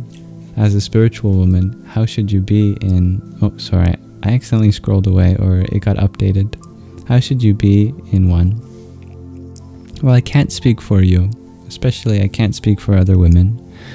But to me, a healthy romantic relationship benefits from being spiritual, because spirituality is something that helps you in all areas of life. Spirituality connects you with a part of you that should exist within everyone. That's what the spirit is. So you see yourself in your partner, but you still recognize that you have different bodies and minds that have different needs, requirements, boundaries, etc. There's lots of things that go into healthy romantic relationships. Communicating is always going to be one of the best things you can do in any relationship. Not just communicating in words, but allowing there to be some kind of energy transfer and silence too. That you're free to just be still without talking in the presence of your loved one. If you enjoy each other's company without the need to be doing anything, now that's love, isn't it?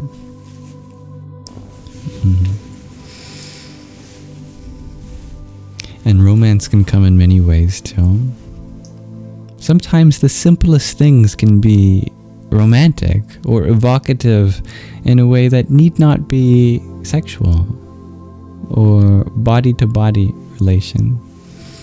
It can just be holding space for one another, sharing eye contact, enjoying a great meal together, holding hands as you walk through a field. All of these things are wonderful.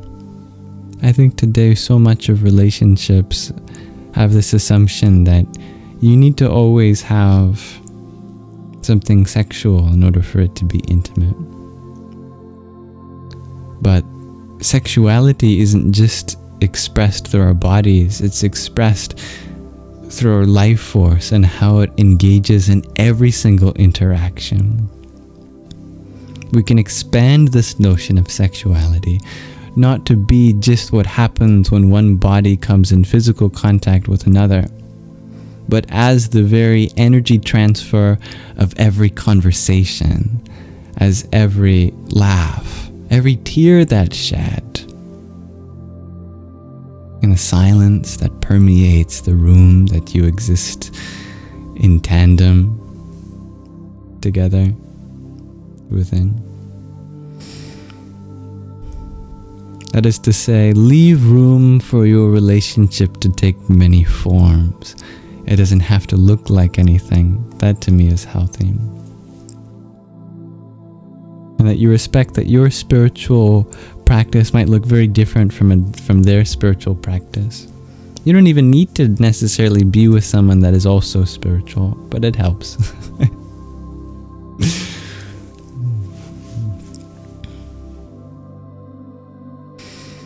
Admitting where you're wrong, saying I'm sorry, please help me understand where I went wrong.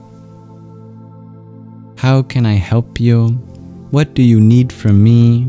Asking these introspective questions. These are all signs of humility. As soon as you make some judgment or assumption of how you're supposed to be with them or how they're supposed to be with you, then it's not really a two-way relationship. It's some idea that you have that's being projected on them. So make space for whatever happens. Be open, communicate with them, have fun.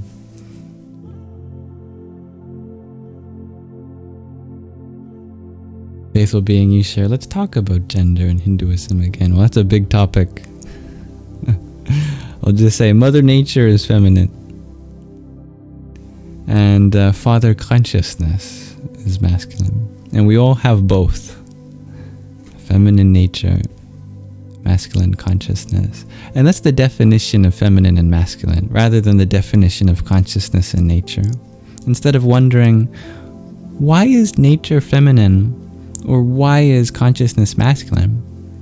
You might instead ask, why is the nature of the masculine consciousness? Why is I use the word nature. Why is the essence of masculine consciousness? Why is the essence of the feminine nature? It's the definition of the feminine and the masculine. And without both, there would be no experience. You require the subject and the object, the experiencer and the experienced, for the experiencing to exist between them.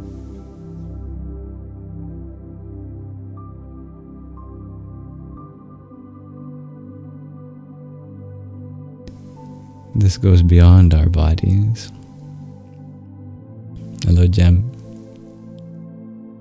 There are sweet potatoes on the microphone. You're in the train to work, dear Freya. My goodness, good morning. I'm glad that you were able to sleep, I hope. And thank you for the follow, dear Bubble Mew.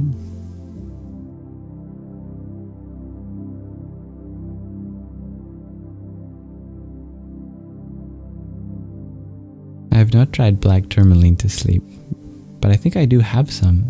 You can hold it in your right hand only and see if it helps you sleep peacefully. Never hold it in your left hand and don't let others touch it. See if it helps. Thank you. Hello, dear Austin. Hello, Tracy. G was curious how many of us here have actually fallen asleep. Probably a lot. I know that can happen. And this has been going on for a while. It's late. It's been over 160. Wow. Very bright, you ask, what foods open your third eye more?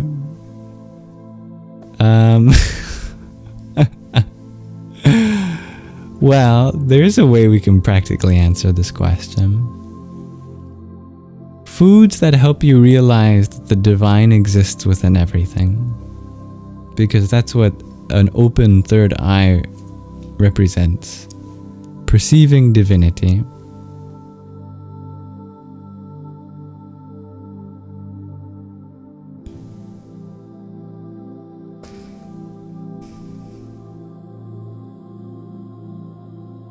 Thank you, dear Paolo. Nebula, you ask, what is consciousness? Consciousness is the place from which the question arose. Most questions lead to an answer. That question leads back into the question. There are very few things that are like this. Most things that when you ask about them, you can give an explicit answer.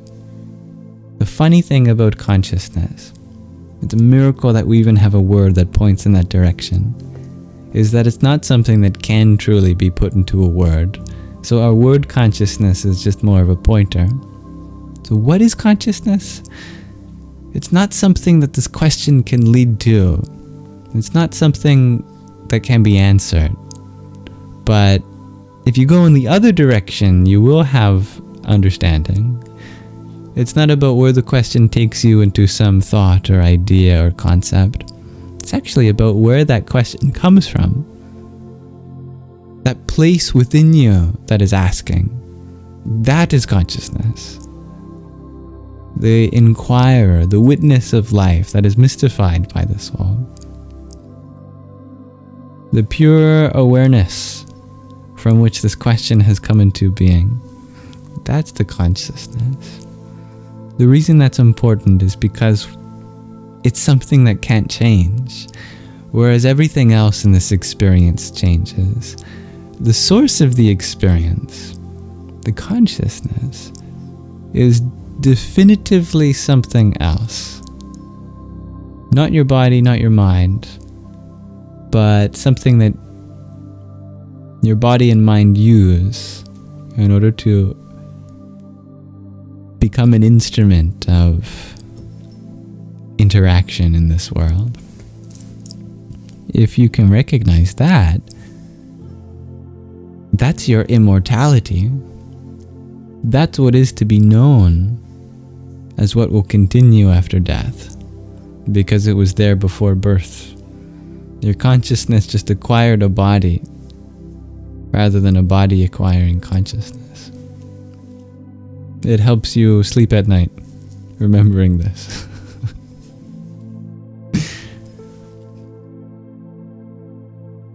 Hello, dear Jabs from the Philippines. And goodbye, Cece. You're very welcome, dear Fairy Brett. Hello, Hopscott. Hello, Anka.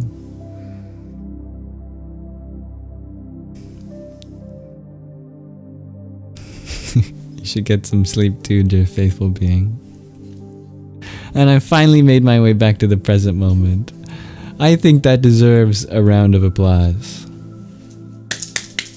Oh, thank you. I was actually going to use a sound effect, but you just did it for me.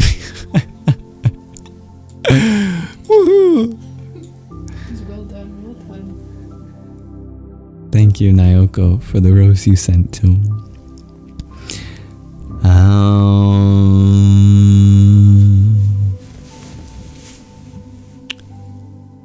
Sarva Mangalaya Namaha. Wow, I thank you for everyone's patience. I try to make sure that everyone's comment is addressed. If I missed one, I am terribly sorry. If there's anything I can't attend to during these live streams, you're welcome to shoot me a message on other platforms. So let's end with a meditation.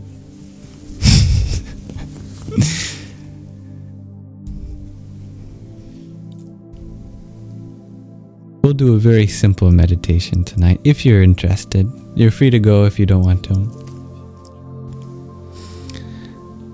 Normally we do mantra meditations, but I think tonight it would be great to just do a simple meditation on the concept of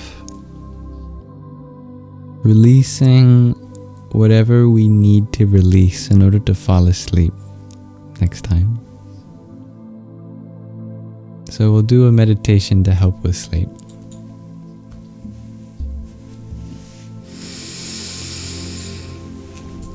You may begin by taking a nice deep breath with me. Inhaling through the nose if that's comfortable, and exhaling through the mouth. Take a few breaths like this. You don't have to match my exact rhythm or amount. Just focus your consciousness on your breath and let it all out.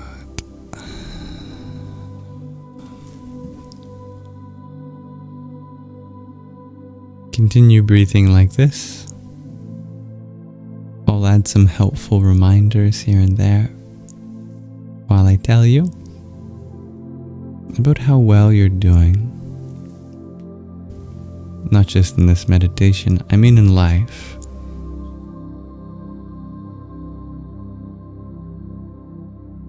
No matter who's listening to these words, no matter how you feel like you've screwed up in irreparable ways, breathe in, breathe out. I would be willing to bet that you're doing a lot better than you think you are.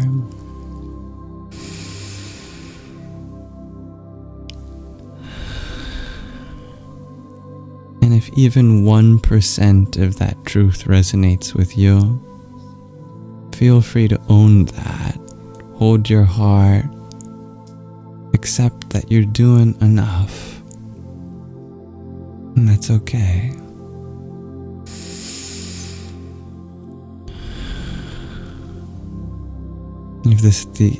If this keeps you up at night, this thought from sleep, that there's something you could have done differently, breathe in,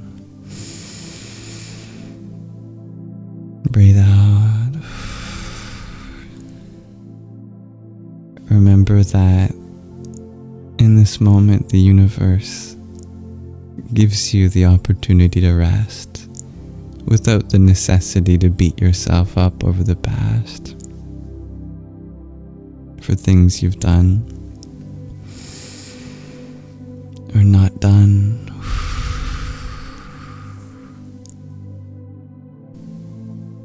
Remember that you've only done according to what you knew at the time and could remember, and that's okay.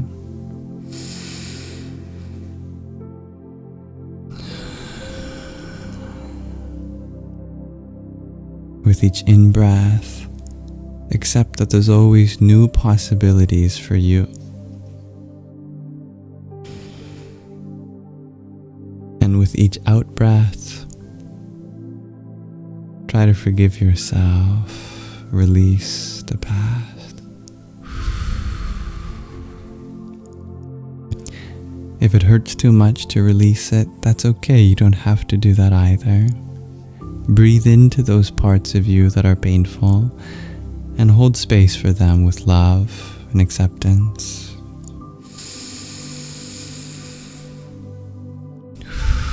And just release the tension around that area, physically or even mentally.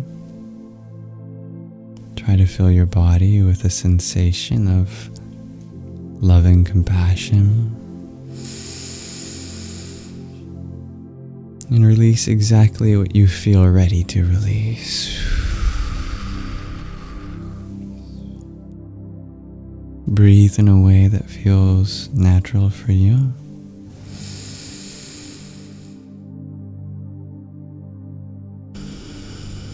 It's okay to change it up as your mind and body change in their sensations.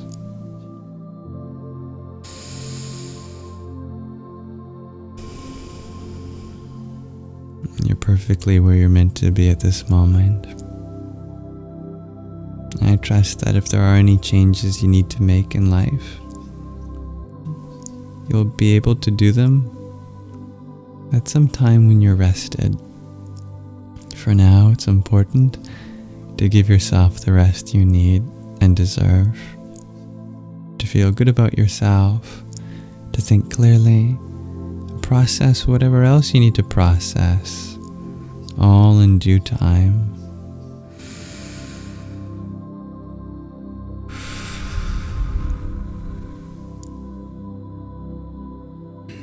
It can feel like a lot of long-term problems in life need urgent care now.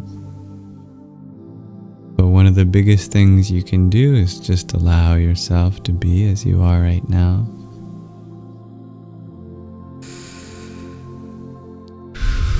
Keep breathing. Some of the biggest long-term problems are just a lack of self-acceptance. And you can work on that just by breathing in love and breathing out your worries.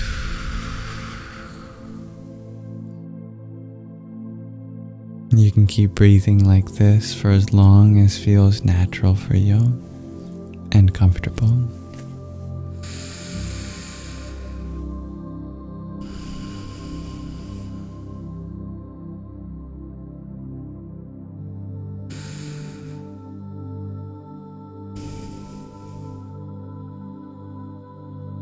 You are loved. You are meant to be here. You are important.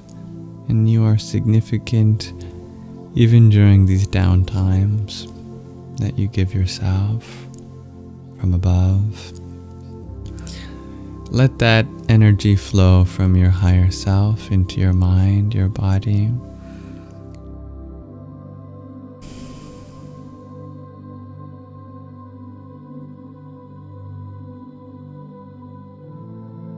Thank you for listening.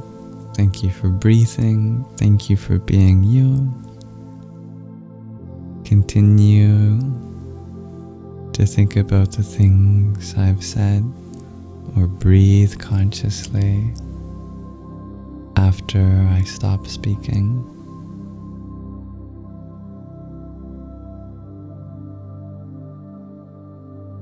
Until then, know how grateful this universe is to have you in it. You wouldn't be here otherwise.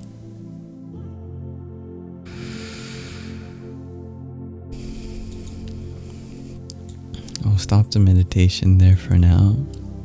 At some point I will upload that to my YouTube channel, Yamsox Lives. It might have to be tomorrow because it's so late I should really just get to bed before I do anything more. And eat and take care of this body. I wish for you to do the same. Thank you, Betty, who sent a heart me just as we're ending.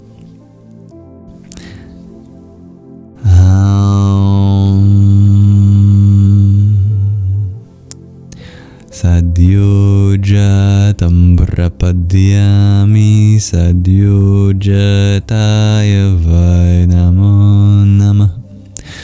Bhave bhave nati bhave bhavaswamam bhavudbhavaya namah. Today was a longer live stream. Thank you, dear Sammy, for the follow. Thank you, Kiki, for the share. Thank you, Ocean Boulevard Dreams, for the follow. And Brandon, and Kiki, and Tontosaur, Dr. Hasti, and Onyx. Never expected nor necessary, but if it helps you find your way back here, and if you enjoyed this space and want to come back to it, that can help. Otherwise, I wish you a wonderful rest of your journey wherever it takes you. And thank you as well, dear Sandas. Consuela, you're still awake. My goodness. Good night to you. Hi, Consuela. I don't know if you heard that. G said hi. Hi, Michelle. And to Michelle too. Thank you for your heart me as well, dear Kiki. Vamadevaya namo jyeshtaya namah shreshtaya namo rudhraya namah kalaya namah kalavikarnaya namo balaya namo balavikarnaya namo balapramathanaya namah sarvabhuta damanaya namo manonmanaya namah. You did hear her, Consuela. Oh, good. Yeah. And Mirna.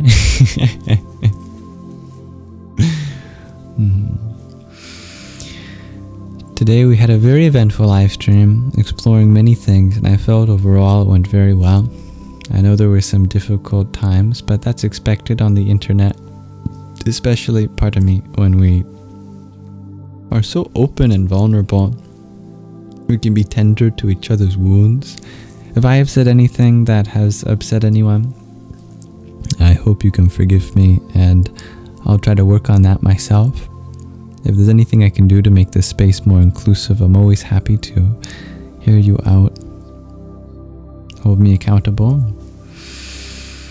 Be a more humble host next time.